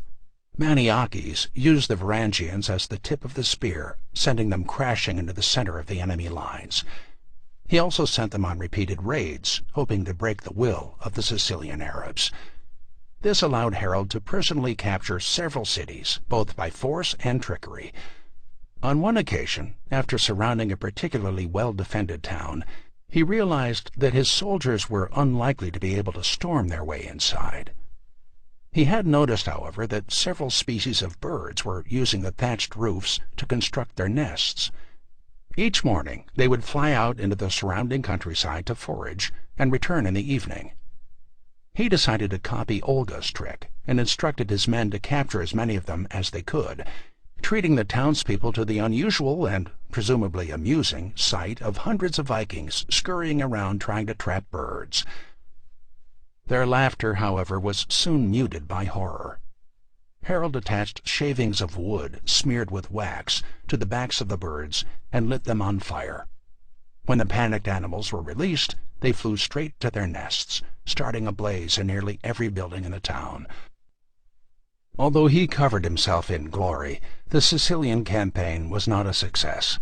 After alienating his Norman mercenaries in a petty argument about a campsite, the volatile Maniakes struck one of his inept commanders, a man who happened to be the emperor's brother-in-law, in the face. Maniakes was recalled in disgrace, and the entire campaign collapsed. Harold Hardrada escaped any blame for the fiasco, but his career abruptly stalled as well. Michael IV's epilepsy was growing worse, and by the time Harold returned from Sicily, it was apparent to everyone that the emperor was dying. Swollen from dropsy, he exhausted himself searching for both divine and secular cures until December of 1041, when he finally expired. He had characteristically refused his wife's repeated requests to see him, forcing her to remain in her gilded prison, and bullied her into adopting his nephew Michael V as her heir. The new emperor proved a more reluctant patron for Harold, whose own appetites had begun to get him into trouble. He was arrested at least twice, although both accounts of his punishments are somewhat fanciful. The first time, on the emperor's command, he was exposed to a lion for debauching a woman of quality. As befitted a Viking hero, Harold responded by strangling the beast, and was released by his astonished guards. The second arrest was more serious. He was accused of keeping a larger share of booty than he was entitled to, a serious and quite believable charge. Fortunately for Harold, the weak Michael V only lasted 4 months before being overthrown in a bloody coup. In the confusion, Harold managed to escape his prison and join in the fighting, supposedly personally blinding the emperor as revenge for his incarceration. By this time, Harold Hardrada had had enough of Byzantium, and, with burnished reputation in tow, he returned to Kiev to claim his bride. Waiting for him was a decade worth of accumulated loot that he had been sending back to Yaroslav for safekeeping. The fact that the Grand Prince handed over his daughter without further protest was a dramatic confirmation of Harold's elevated status. Yaroslav's other daughters were married to the kings of France and Hungary, and his son was married to the Byzantine emperor's daughter. Part of this newfound acceptance was wealth. His time in the East had netted Harold so much plunder that when he loaded it into his longship, Dragon, it nearly sank. According to the Vikings themselves, his riches were almost as legendary as his martial skills. Nobody, they claimed, had ever seen anything like it in the possession of a single man. But the marriage was also recognition of his abilities as a commander and a reputation that had spread throughout the north. He was now an equal to the most elevated monarchs of his day. All he needed was a crown. To correct that final omission, Harold sailed with his new wife to Norway, where his nephew Magnus had been crowned king. In typical fashion, he reintroduced himself to his kinsman by demanding half of the king's treasury and land. When Magnus refused, Harold cheerfully unfurled the land waster and set about imposing his authority. The desperate Magnus tried everything he could think of to stop his uncle, including sending assassins to kill him in his sleep.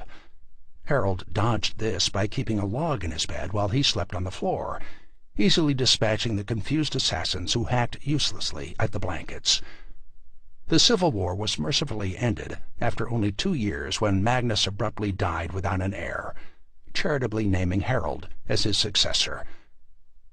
It was this 19-year reign that won Harold the name Hardrada, or Hard Ruler, by which he is known to posterity.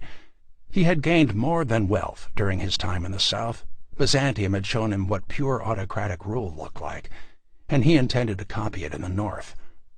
His half-brother Olaf had lost the throne to rebellious nobles, but Hardrada would show them no mercy. Quite a few of the stubborn jarls were forced to kiss the thin-lipped axe, as the dreaded land waster lived up to its name. Those who defied him, or moved too slowly obeying him, had their lands harried and destroyed. The important trading center of Hedeby was sacked, and frightened merchants began calling him the Thunderbolt of the North. Hardrada may have been a pitiless king, but there was more to his reign than destruction. Byzantium had given him a taste for autocracy, but it had also made him appreciate the influence of royal patronage and of grand gestures. When Iceland suffered a terrible famine, Harold sent several ships loaded with food for its relief, securing both a short-term surge in popularity and the lasting admiration of the Skalds. Charity, however, was not to be confused with softness. The same year he aided Iceland, a revolt in the uplands of Norway was brutally suppressed, and in 1050, as a symbol of his power, he built a new city at the head of the Oslo fjord to intimidate the south. Most of Harold's private activity, however, was, ironically, the construction of churches. Although his own grasp of Christianity might have been tenuous, his wife was thoroughly orthodox, and she brought priests and missionaries with her. Harold supported these efforts, and the man who had made much of his money looting religious houses became a patron of the church. The one thing that Harold never outgrew was his love for adventure. Usually this was in the form of battle, but occasionally he combined it with trips of exploration. Over the course of 2 decades, he brought the Orkneys, Hebrides, and the Shetlands under his control and attempted at least one expedition to the far west. Years after his death, Icelandic skalds sang how he had explored the expanse of the northern ocean and seen at length the darksome bounds of a failing world. When exactly Harald Hardrada found the time for a northern cruise isn't clear, since there was hardly a year where he wasn't fighting. After overcoming his nephew Magnus, he tried to add Denmark to his kingdom, spending the better part of 15 years warring with its king, Sven Estridsson. By 1064, even Harald Hardrada was tired of the struggle. Sven had turned out to be a remarkably slippery opponent and had worn down the Norwegians by refusing to commit to a pitched battle. The yearly raids had neither eroded Danish support for their king nor been particularly rewarding for Hardrada's men. Since the Norwegian king was bored and Sven wasn't going to spontaneously quit, the two reached a peace settlement where they agreed to recognize the other's dominions and to refrain from attacking each other. Perhaps one reason why Harold was willing to make peace was that his attention was already shifting across the North Sea to England, where King Edward the Confessor was clearly dying. The Anglo-Saxon monarch had no heir, and Harald Hardrada had what he considered to be a reasonable claim to the throne. There was no greater prize to an old Viking than England, and this seemed a tantalizing opportunity.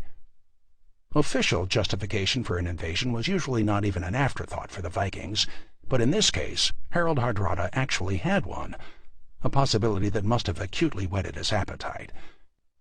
In Norwegian eyes, Edward should never have been king in the first place. 2 decades earlier, Canut's childless son, Harthacnut, had named Magnus of Norway as his successor, stipulating that Magnus and his heirs would inherit the English crown. Before Magnus could claim his prize, however, Edward, with the help of the powerful Earl, Godwin, had seized the throne instead. Magnus had never been in a position to correct this oversight, but this hardly invalidated the claim. Since Hardrada had in turn succeeded Magnus, he was therefore owed the throne of England as well. Of course, the English had no intention of handing over the country to the Vikings, especially not to one with Hardrada's reputation. So when Edward died on the 5th of January, 1066, they crowned Earl Godwin's son, Harold, king instead. The news was probably brought to Hardrada by the new king's brother, Tostig, who had been exiled from England and was trying to recruit an army to return and overthrow his sibling. In the spring of 1066, Tostig visited the Norwegian court and convinced Harald Hardrada to press his claim, most likely with exaggerated promises of native support. After raising a massive fleet of 240 ships containing around 9,000 men, the Vikings crossed the North Sea and raided Scotland before putting back to sea and continuing down the Northumbrian coast. They landed on English soil, 9 miles from the city of York, and were met by a hastily mustered Anglo-Saxon army commanded by 2 teenaged earls. The battle was a short and bloody one, and although both earls survived, the English army was routed. Hardrada entered York unopposed, carrying the land waster ahead of him. Probably on Tostig's advice, the Vikings didn't loot the city. Before his exile, Tostig had been the Earl of Northumbria, and he wanted to be restored to an intact earldom. So Hardrada only asked to meet with the chief representatives of the city to discuss terms. After a short conference, the city fathers agreed to hand over hostages, asking for a few days to gather the requisite tribute. They agreed to deliver both to the nearby site of Stamford Bridge, a convenient crossing of the Derwent River. Satisfied, Hardrada returned to his ships to collect supplies and rest. When the assigned day to collect the captives arrived, Harold decided to split his forces, leaving part of them to guard the ships, while the rest marched the several miles to Stamford Bridge. Since it was a hot day, most of his men left their mail shirts and the bulk of their weapons behind on board the longships. When the Viking army reached Stamford Bridge, they caught sight of a cloud of dust rising from the direction of York. Tostig somewhat naively assured Hardrada that it was the people of his former earldom come to surrender. But as they got closer, the Norwegians could see the sun glinting off of metal. The deluded earl weakly proposed that they were bearing tribute, but instead it proved to be an Anglo-Saxon army led by the English king. Harold Godwinson's march from London to Stamford Bridge remains one of the most impressive military feats of the early medieval period. The king had been in London when word of the invasion had reached him, and he had immediately bolted north, covering the nearly 200 miles in just 4 days. He had then taken the precaution of posting guards on the main roads to stop any news of his arrival from reaching the Vikings. When he suddenly appeared, therefore, he took them completely by surprise. Hardrada was now in a nightmarish position. Cut off from his ships and only half-armed, his men were scattered and disorganized. Fortunately, as he hurriedly rallied his men around the land waster, a group of Englishmen rode forward and asked for a parley. At its head was Harold Godwinson, the diminutive, by Hardrada's standard, king of the English. He begged his brother Tostig to withdraw, offering up to half the kingdom if he would leave in peace. When Tostig asked what the king would give Hardrada, he is said to have responded, 6 feet of English soil, or, since he's a tall man, a little more. This was, as it turned out, the culminating battle in more than 2.5 centuries of English and Viking battles, and fittingly, no quarter was asked or given. Hardrada sent 3 runners to fetch the men guarding the ships, a round trip of more than 16 miles, and went roaring into the attack, swinging a massive battle-axe with each hand. Even only half-armed, the Vikings at first seemed indestructible. The English came crashing into their shields, but were thrown back with terrible slaughter. In the momentary pause, Hardrada led a tactical retreat across the bridge, reforming his shield wall on the other side. For a brief moment, it looked as if Viking courage would trump Anglo-Saxon numbers. Harold Hardrada rushed forward, a lone wolf turning on the pursuing hounds. But as he raised his twin axes, an English arrow struck him in the throat, stopping him in his tracks. As the thunderbolt of the north fell, the English tide swallowed the land waster, breaking what remained of the Viking army. The carnage was terrible. A lucky few managed to reach the ships, but most fell at Stamford Bridge, or were drowned while trying to swim to safety. Only 1/10 of the ships that had landed a week before were needed to take the survivors back to Norway. It was, in a way, a fitting end to the Viking Age. After 3 pitiless centuries of the Norse winter, Ragnarok had come, leaving the old gods dead on a blood-soaked field. The Valkyries had summoned their heroes. Surely Harold Hardrada, despite his nominal Christianity, would have fit right in, and the former order had been swept away. There was no better representative of the vanishing epoch than the grizzled king. Harold Hardrada had traveled the length and breadth of the Viking world, from the wide Dnieper, where it passed by Kiev, to the mighty rapids that led to gleaming Constantinople. He had seen the legendary throne room of the emperors, dripping in gold and bristling with hidden passageways. He had walked in the orange groves of Sicily, washed in the marble fountains of Palestine, and seen the frog-shrouded islands of the North Atlantic. He had known the Viking world as few others had, in all the waning splendor of its twilight. He had worn the nicknames of Hard Ruler, Jerusalem-farer, troop leader, and poet, accolades any Viking would have been proud to bear. And when he was buried in his capital of Trondheim, the sun finally set on the Viking Age. Epilogue. The Viking Legacy. No man lives till eve, whom the fates doom at dawning. Edda of Saemund the Wise. The world the Vikings left behind was fundamentally changed from the one that they had come crashing into nearly 3 centuries before. The part they are usually given in this transformation is one of destruction. Even now, almost a millennium after Hardrada died at Stamford Bridge, the enduring image of them is of wild barbarians leaping from their dragon ships, axes hungry for gore. But although they were violent, and they waged war with a ferocity that their victims couldn't equal, the destruction they brought was ultimately creative. As one historian put it, the burning of the tares makes for richer soil at the next planting. They altered the political and economic landscape wherever they went, and played a critical role in building the foundations of Western Europe from Ireland to Russia.